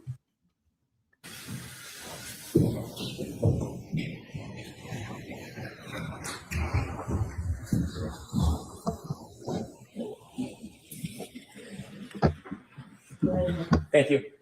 Did you use software inevitably to open the defendant's phone? Yes. And how many times did you download? So there were two downloads. One, thank you. One of the partial part of the phone, and then we, in the same time that we had it plugged in, we had the password brute force guess software installed onto the phone, so we would try to guess the passcode. So there were two downloads, one with very limited data, and then one with the full file system extraction, which is everything on the phone that it can get. May I approach? Yes. I'm going to show you two documents that actually, the first one, do you recognize that document? Yes, I do. Is that a result summary from Gray Key for a search of the defendant's phone? This is the initial extraction that we created before the password guess process went through. I'd like to introduce this as the next exhibit, please. No objection, Your Honor. I showed you a second document. Do you recognize that? Yes, this is essentially the same information, except it goes further Thanks for hanging out of with us. all This the is okay. password guess attempts longer until we actually get all of the information from the phone. Have a good night's sleep. I'd like to introduce this as the next exhibit, please. No objection, Mr. Leslie? No objection, Your Honor. Sir, I'm handing you back exhibit 19, which was the partial download. Okay. Exhibit 20, which was the subsequent download. That was a good one. You mentioned hash value changes with the content of each download. Yes. Is there hash values specifically assigned to each download? Yes, there is. Are they the same number and digits in digital fingerprint? No, they're not. And explain again why they would be different. Again, the first one was the partial. It was only 45 gigabytes of data. So it has one number. The second download was 109 gigabytes of data once it got the passcode. And again, that number is completely different again. And again, like I said, the information is not the same, so the hash values won't be the same. Were the two other phones that you inevitably analyzed? Yes, there were. Let's start with the first one. Did you have an opportunity to create a file on a phone that came from Kerry Roberts? Yes, I did. Now, you said it's a two-step process. First is the extraction, the copying, and then it's creating the file. That's exactly right. With Kerry Roberts' phone, did you make the extraction? Did you plug it into the Gray Key? No, I didn't. Who did? Trooper Connor Keefe. How do you know Trooper Connor Keefe? I like your response, Gary. He went to meet with Kerry Roberts, received the device from her. He brought it back to the office and did the extraction. His name is also on the extraction Gray Key progress reports as well. And he wrote 2 state police reports regarding it. Do you work with Connor Keefe? Yes. He works with, I'm sorry? Yeah, I would say we do the same, essentially the same job working together. So he's in your unit? Yes, he is. In the digital forensic unit? That's correct.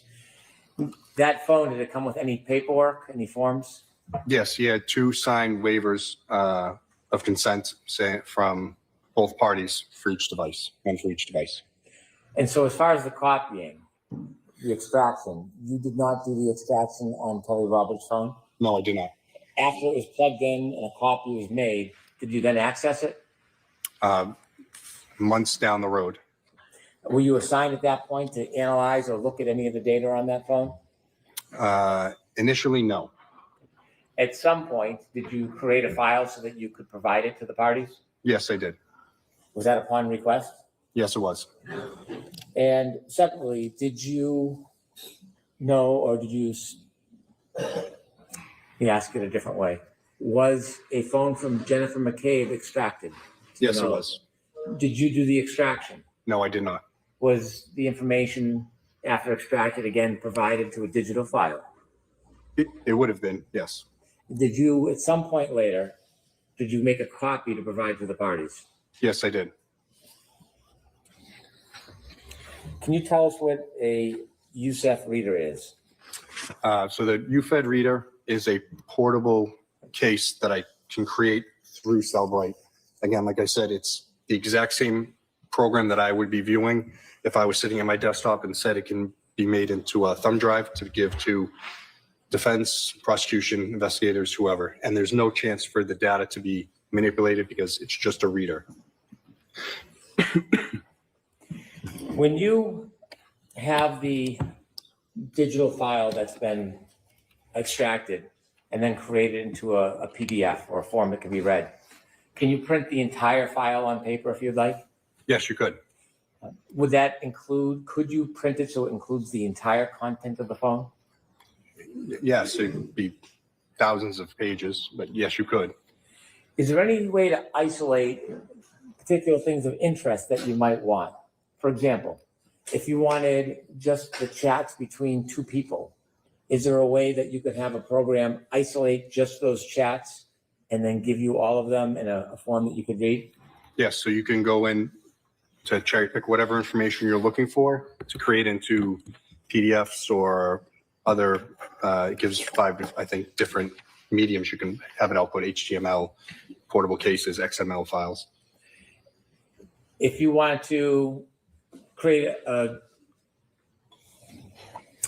document that had a number of people in communications, could you do that as well? Yes, you could. So you can pretty much set the parameters how you want if you want to search for particular items. Yes, it's very generous that way of being able to search for keywords, phone numbers, whatever it is, and then you can export that out into a PDF so you can print it. May I have a moment, Your Honor? Yes.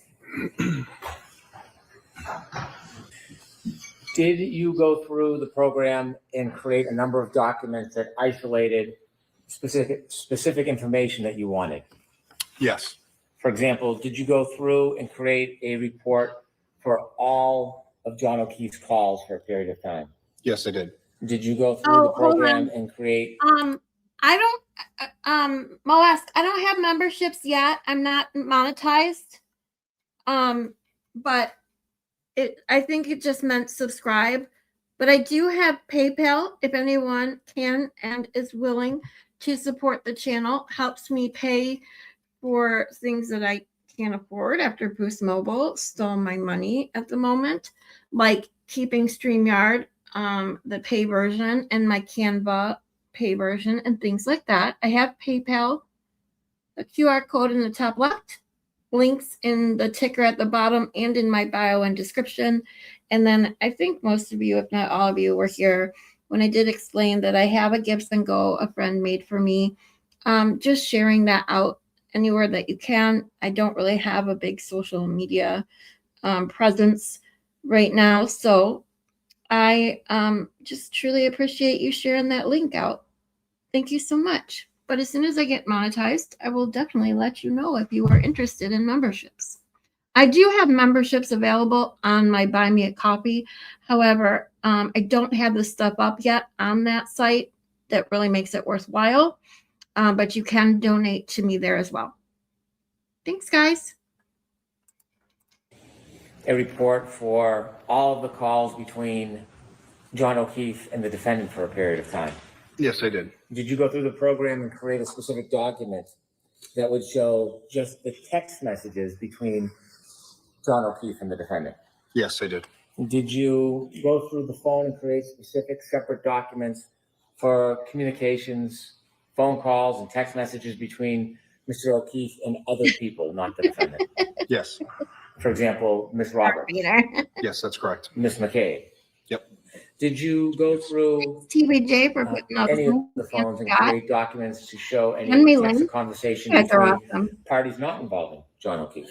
That's right. If I keep directed, I could, that. I but need I to go don't back believe I and do did. that. I will do that tonight. Thanks, When you TBJ, for took reminding on me. the task of creating these documents, was it something you did on your own or something that you would wait for a request from a prosecutor or another officer?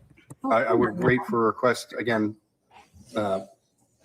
my knowledge of most of the cases is very, very limited. So if they're looking for something specific, I can assist them. If they need some type of help, I can assist them. But normally I will open it up for them and they have a better knowledge of the case. So they know what they're going to be looking You're for. cracking me up. Everyone in our office is Cellbrite trained. Or if someone new comes in, that's the first thing they'll go to is to a Cellbrite training so they know how to use this program. And it doesn't put the burden on myself and Trooper Keefe to try to find everything for every case. Thank you. So at this time, I'd like to conclude this witness's testimony to be recalled again. Carrie, you You're are in agreement with not that, Mr. Leslie? worthless. We are, Your Honor. No, Subject to no recall. putting anyone down in my chat. That's another rule, including yourself, because no one is worthless. Okay? No one in my chat. Anyways, you are all amazing. You guys all give me joy and laughter and someone to talk to every single day. And I truly appreciate you, each and every one of you. Okay. All right, Trooper, you're all set. Thank you, Your Honor. We'll see you again. You could just leave them right.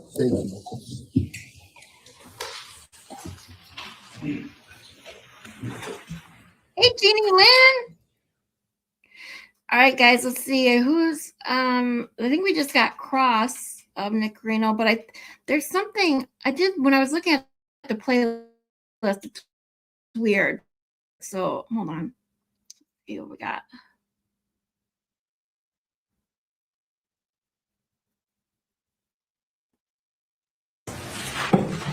Please tell us what the evidence given to the court and jury in the case. It's got firefighter Whitley, but wait, if you see, let me Now here to the truth, the whole shut truth. up. Let's see. There's something out of order with Guarino. So let me go to that one first before because I don't think I want to get into Whitley's yet. His testimony is an hour long. So let's go to this other. See, there's another Nicholas Guarino way down here. So let's see what this is about.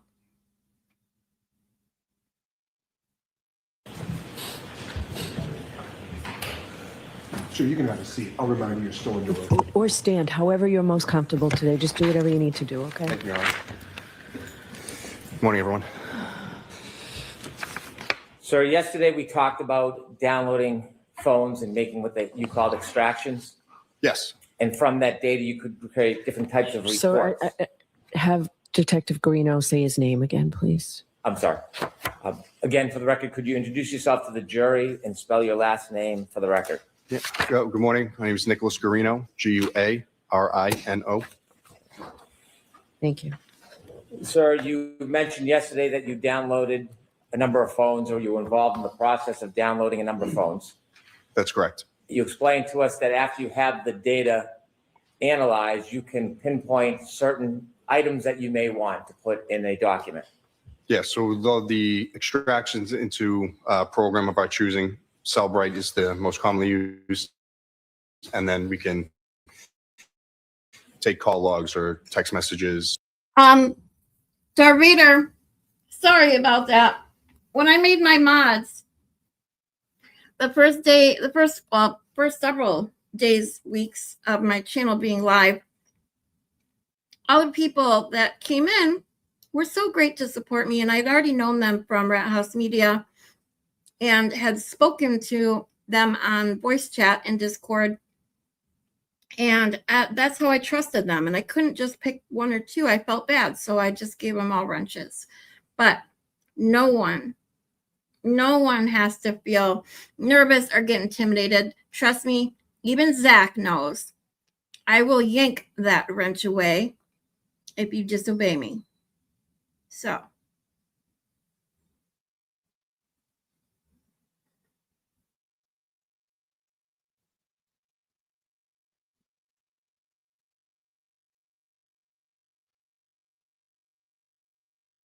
Did he say bat guano?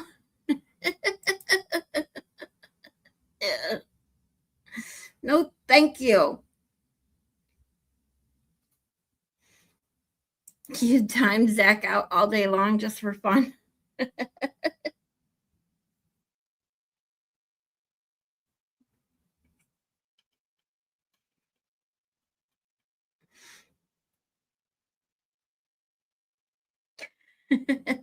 Katie D says, why are you nervous? Zach is a mod, for fuck's sake. I had to make Zach feel important once. No.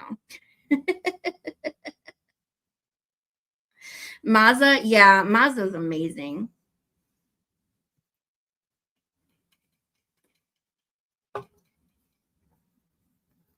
He's such a decent and sweet human being. And the fucktards who are in any way, shape, or form mean, rude, or anything to Mazda Media, ugh, I'd sick Zach on those people if I could.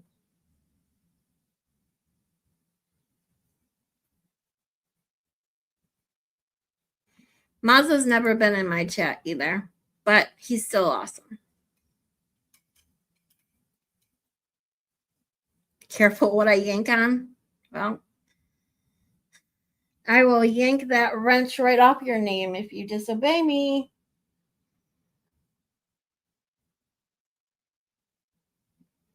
Me too. KDD, I'm the same way.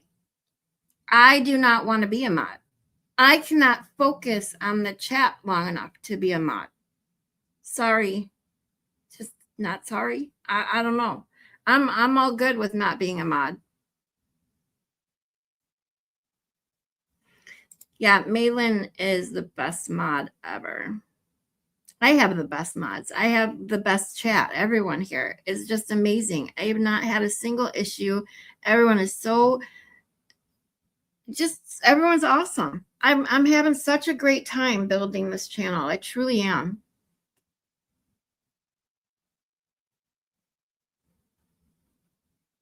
Yeah, some people like really take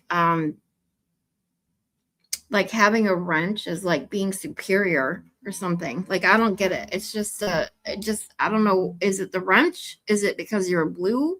Is it because like I don't get it. Me, I'm all good not being one. Zach says, I used to want wrenches when mods had freedom of speech. Now YouTube censors everyone. The only difference is mods can post links. Yeah, that's pretty much it.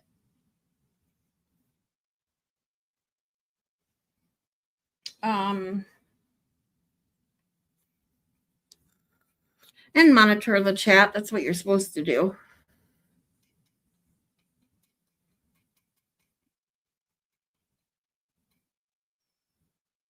Mazda isn't broken, but I'm still waiting to fix them. Yeah. I think, yeah, I don't know though. Especially here, I think Zach would take offense if I yanked on that wrench of his.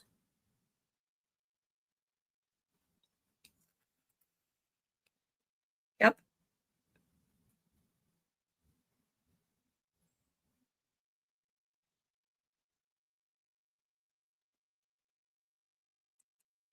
Zach, you haven't been to TBJ's chat much? Shame on you. Go sit in the corner.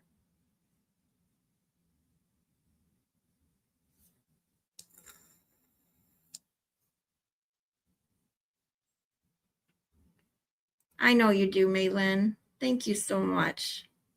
As I do for yours and your writing, your journey, you know, just starting out. So you just decided you wanted to write articles and bam, you got 2 out already. That's awesome.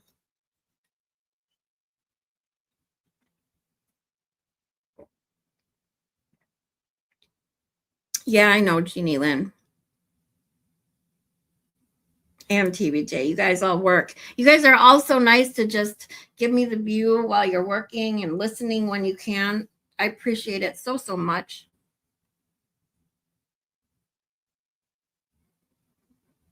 It's horrible because I'm not a mod there, but maybe they'll survive anyways. Yes, go sub to the virtual juror.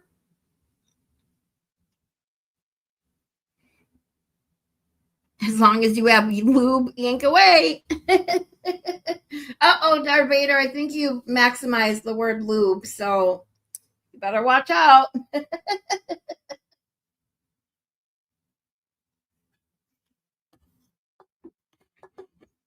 Oh, you have 4 out? Okay, I got to get reading. So, Maylin, I will catch up on your articles later. I thought you only did the 2. I got to go back and read the other 2 then that I missed.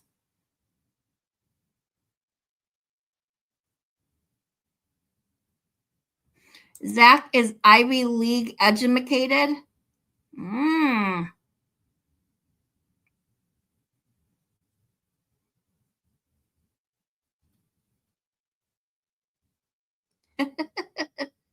If it's more than 6 inches pics, or it didn't happen. Oh my God. Darn, I'll have to say KY from now on. No, I think maybe I'll give you one more lube. One more time, one more use of the word lube before we cut you off. All right, let's see what this is. This is an hour long. So let's put, this is, I assume it's just the text messages. So let's put it at 1.25 speed and get through it, and then we'll call it an evening for today.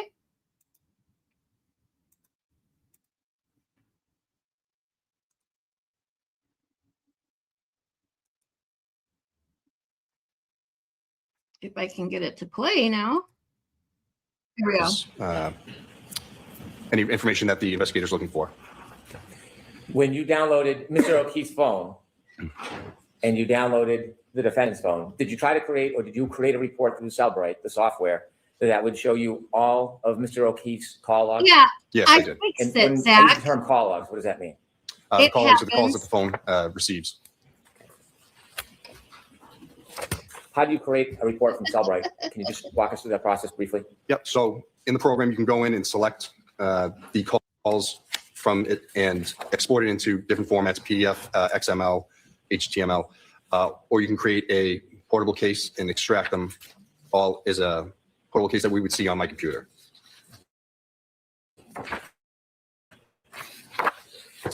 May I approach, Your Honor? Yes.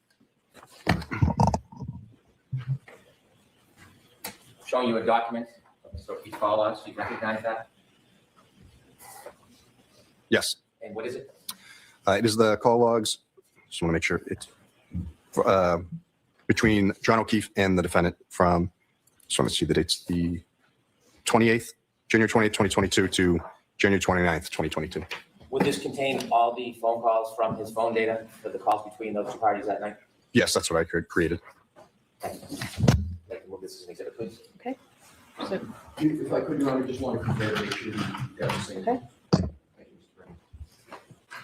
Thank you, Mr. Brown. Okay. Thank you, Your Honor. Consent. okay.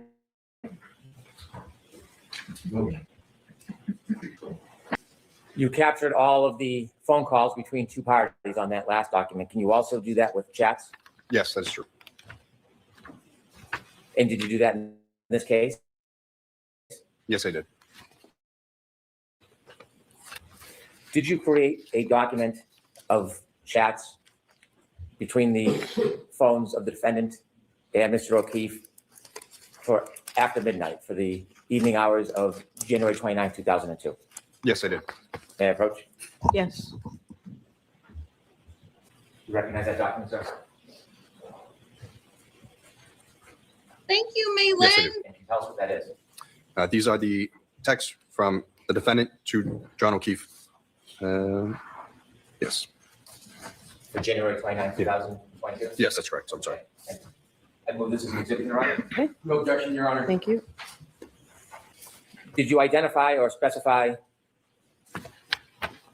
chat messages between John O'Keefe and a person named Jen McCabe? Yes, I did. Did you create a Cellbrite report? Yes, I did. May I approach? Yes. Sir, I'm handing you a document. Do you recognize it? Yes. This is the text messages between John O'Keefe and Jen McCabe on 29th to on January 29th, 2022. And this is through a search of Cellbrite. You match their data, pull up all of their conversations. Yes, that's correct. Yes. Okay. I move into this, please, Your Honor. No objection, Your Honor. 25. Similarly to the chats, did you do the same with calls between Mr. O'Keefe and Ms. McCabe? Yes, I did. May I approach, Your Honor? Yes. Showing you a document, sir. Do you recognize that document?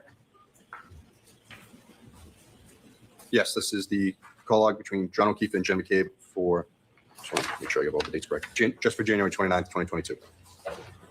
for the evidence, Your Honor. Okay. No objection, Your Honor. Did you do a file extraction and a report on all chats between the phones of John O'Keefe and the defendant for a period of time? Yes, I did. May I approach, Your Honor? Yes. Getting you a document? Do you recognize that document? Yes, this is the text messages between Oh, okay, John Angie, O'Keefe and the let me defendant check. from January 28th to January 29th, 2022. Your Honor, move this into evidence. Okay. Mr. Lessie? No objection, Your All Honor. right. Did you have an opportunity to make a report from some of the data from the defendant's phone from January 29, 2022? Well, what are you referring? I did make some reports from the defendant's phone.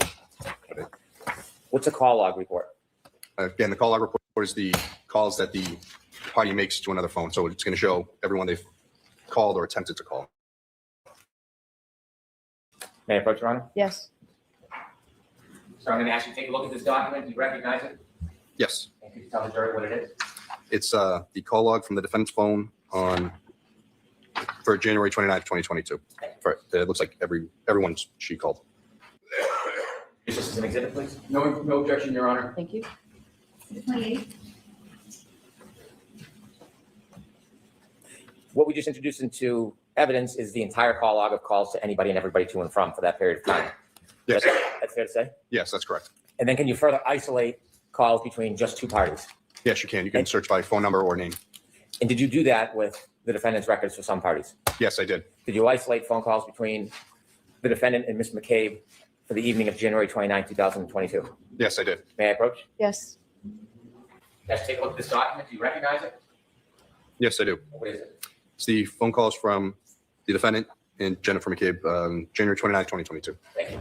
Your Honor, I'd like to move this into evidence, please. No objection, Your Honor. All right. Thank you. Did you isolate calls between the defendant and Ms. Roberts for the night of January 29, 22? Yes, I did.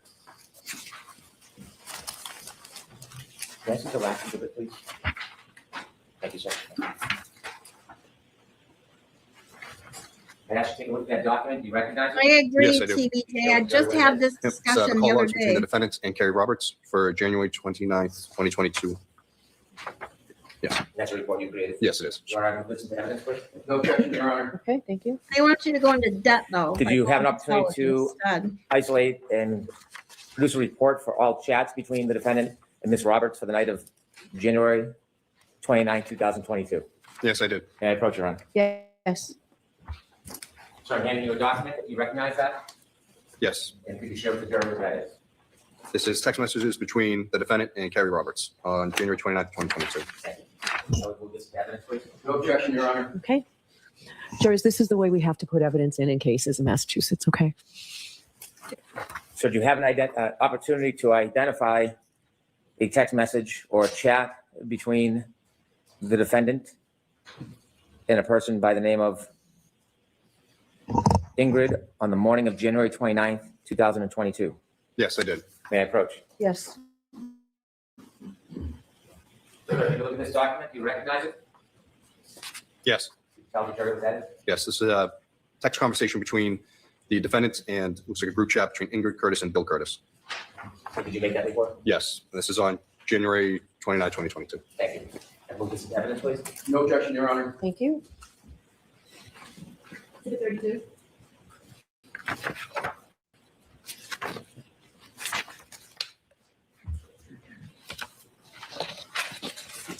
If this is a good time, if the honor would permit. Okay.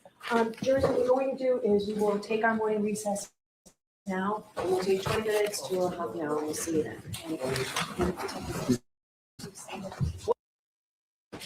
Just a few more items I'd like you to recognize. Your Honor, may I approach? Yes.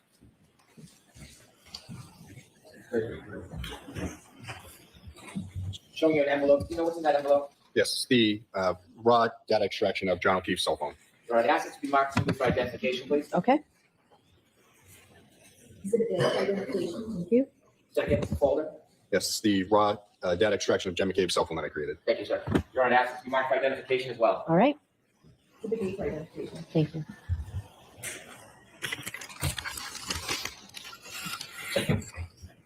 Trooper, you shared with us that you downloaded the extraction of the phones that you identified and you made reports based on specific identified features. For example, a conversation between two people. Yeah, so I didn't do the extraction of Jen's phone, but I made those reports with the PDFs from the data extraction. Relative to Mr. O'Keefe and the defendant's phones, you created a document that provided us the phone calls between them on January 29th? Yes, that's correct. And separately, you also provided a document that included all of the chats or text messages between John O'Keefe and the defendant on January 29th, 2022. Yes, it also included the 28th. Thank you. Yes. And in that compilation, did you put together or do you create or review a PowerPoint of those? Yes, I did. And what was the point of that? Just to show the texts and calls in a chronological order, because that way you're not looking at two different documents trying to compare and contrast the calls to text messages when each is coming in. And did you begin that PowerPoint presentation with a call at 2:16:10 on January 28th, 2022? Yes, that's correct. And are there additional chats or text messages earlier that morning? Yes, there's a handful starting around 9:45 a.m. Ed, may I approach you? Yes.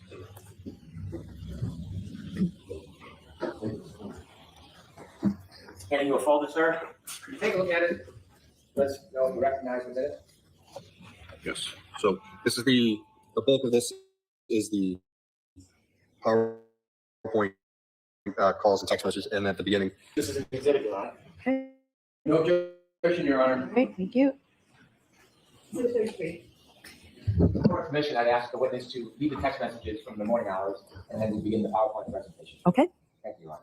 Do you have a hard copy of those for me? If you just provide it, I'll see if you have another copy if you don't want it. I have, it's in here, the pre-morning hours. The ones that we discussed at sidebar. If you don't have them. I'm sorry. Thank you.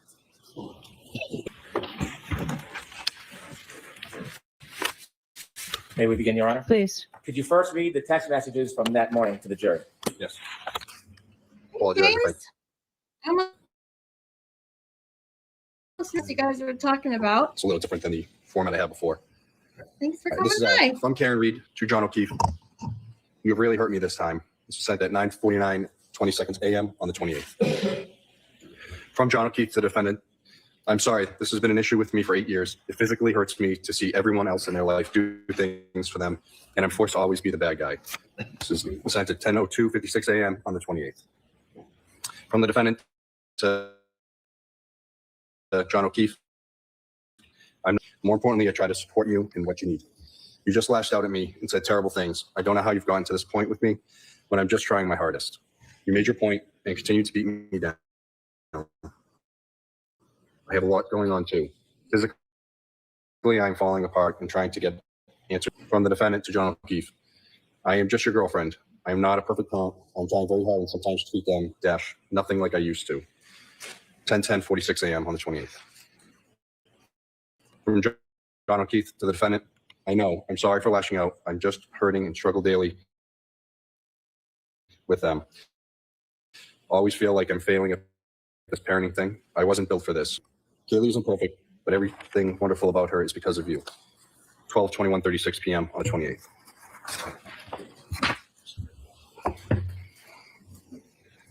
From John O'Keefe to the defendant, an emoji is sent at 12:21:59 on the 28th. From the defendant to John O'Keefe, it's true. I know she's her mother's daughter, but she wouldn't be so bright and successful if she lived with anyone else.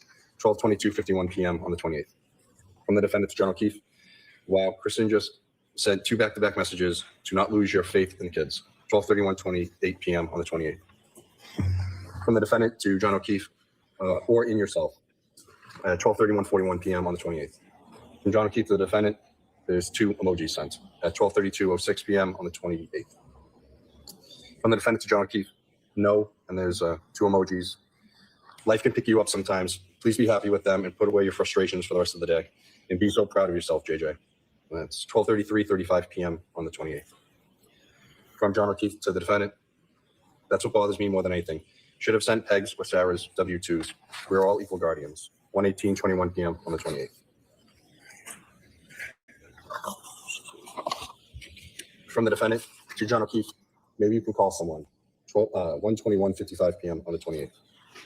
From John O'Keefe to the defendant, Like who? 1:46:42 p.m. on the 28th. From John O'Keefe to the defendant, what time are you coming here? 1:47:38 p.m. on the 28th. From John O'Keefe to the defendant, it's another emoji sent, 2:05:30 p.m. on the 28th. From the defendant to John O'Keefe, I don't know what time, feel kind of out of it, just trying to clear my head, 2:06:07 p.m. on the 28th. From John O'Keefe to the defendant, he writes, okay, 2:06:25 p.m. on the 28th. From the defendant to John O'Keefe, text me when you guys settle in later. 2:06:44 p.m. on the 28th. On the 28th. From the defendant to Oh my God. It's cut off here. This is so like I can't believe they did that. This way, getting John's text messages read by him, no less. Yeah. And Jeannie Lynn, anytime you want to talk about it in private on my channel, whatever, whenever, I'm always here for you, sweetie. You want to do a live? You got it. You just let me know when you want to do it. Whenever you're ready, sweetie. Just so no one thinks I'm a Harvard person, I applied to Howard. Oh, your premiere. Oh, okay. TBJ's got a premiere going on. So we got a lot going on this evening. So I think what we're going to do is finish up the rest of Garino tomorrow. And then we are going to get into, let's see what we got. We got about just under an hour left of Garino going over these text messages. Which there's another reason I kind of want to wait till tomorrow, because there's some things I wanted to point out regarding these text messages. And I am concentrating on too many other things to actually do what I wanted to do, say what I wanted to say really about them.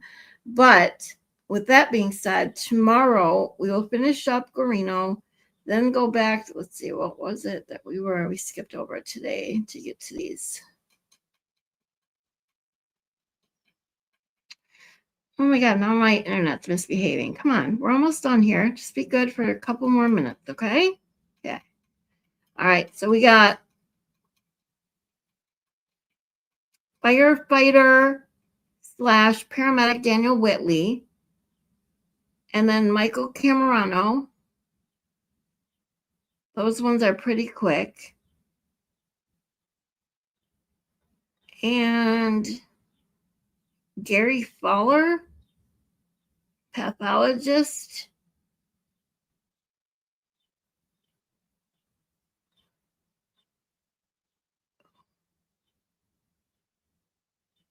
And then Canton Fire Department, Jason Becker, Arca Wadier, and then Ian Whippen, and then it's Jen McCabe. Those are the two this week. So, well, this week coming up anyways. So anyways, you guys, so the virtual juror is about to have a premiere. So if anyone has not subbed, please go do that. Angie M from Rat House Media is having a live stream tonight. It's her birthday. And she's doing a fundraiser for a split fundraiser for Kelsey Fitzsimmons and Turtle Boy.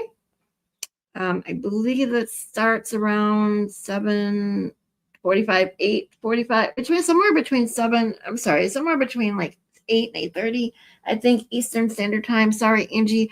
But check it out. Sub to her channel as well. And then we have, what else was there? There's so much going on tonight. You are so welcome, sweetheart. Jeannie. Yep. I'm here for you. You want the ham sandwich?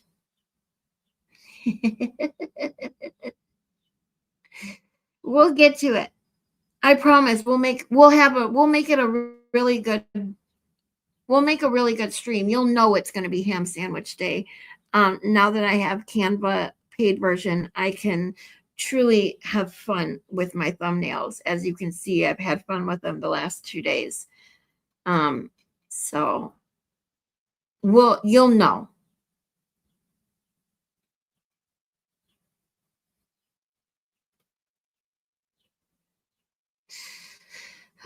oh boy, you guys are just awesome. You have no idea. Make me laugh, smile. So glad to just be here hanging out with you.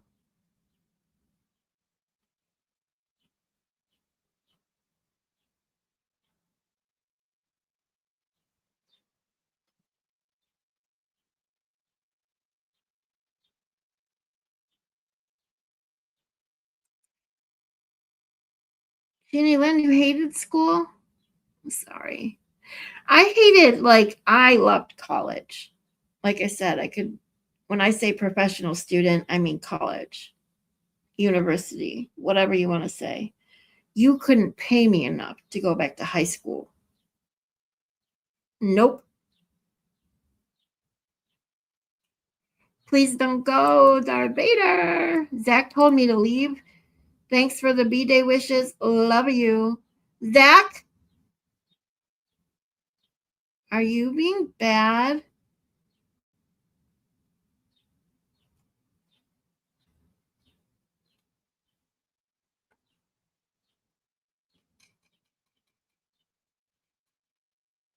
course, I'm here scrolling up, seeing what they were talking about.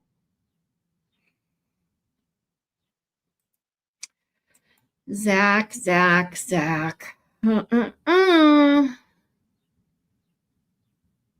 James was getting bored with school, plus smoking a lot of weed. That'll do it. Yep, me too, Jeannie.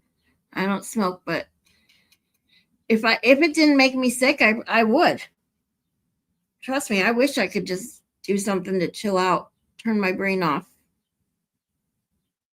I'm asleep, for heaven's sakes. Can't.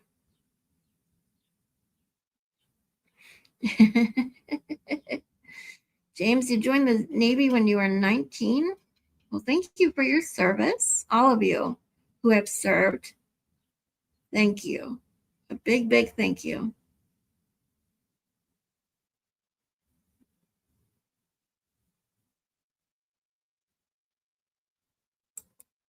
Terry, you were just shy of 17? Shy of being 17. Wow. Well, thank you as well for your service. You guys are amazing. Katie's going to have supper. Yep. Ooh, Zach's in trouble.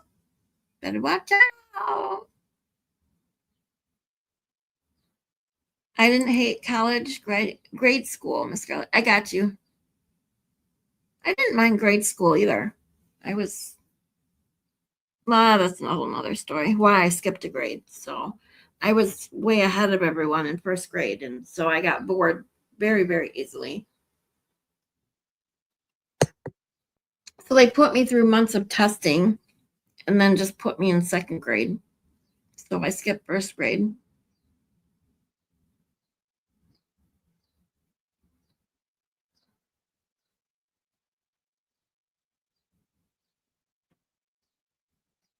You had to have your mom's permission to enter, was it the Navy as well, right, Terry? Before you were 17? Or Army? Why am I thinking Navy? You were Navy too, right? Oh, no, you were Army. Okay. Army. Got you. So okay, got it. I got to keep that straight. Do you have an issue with following orders? Well, the Army isn't the place to go if you have an issue with following orders, is it?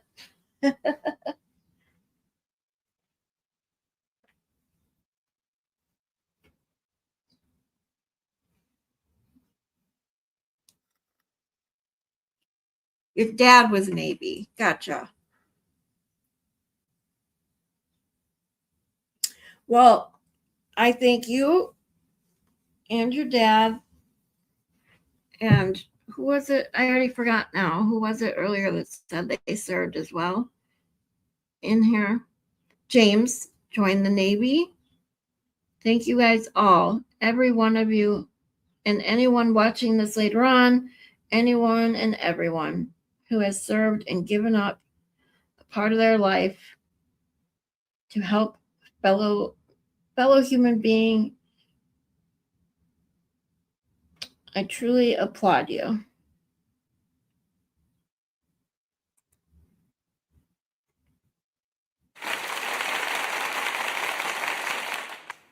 I remembered to have I have sound, so here's some clapping, some more clapping for all of you.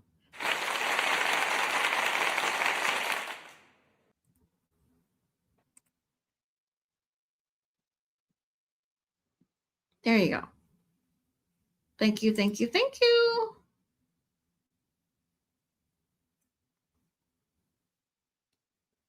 You found that out. I'm assuming you meant that the Army isn't the place to go if you have an issue following orders. Yeah. I think you'd find that out rather quickly.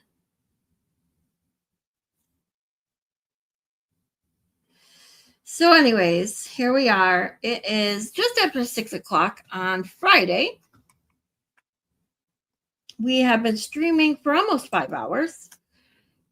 So thank you, all of you, for being here with me today.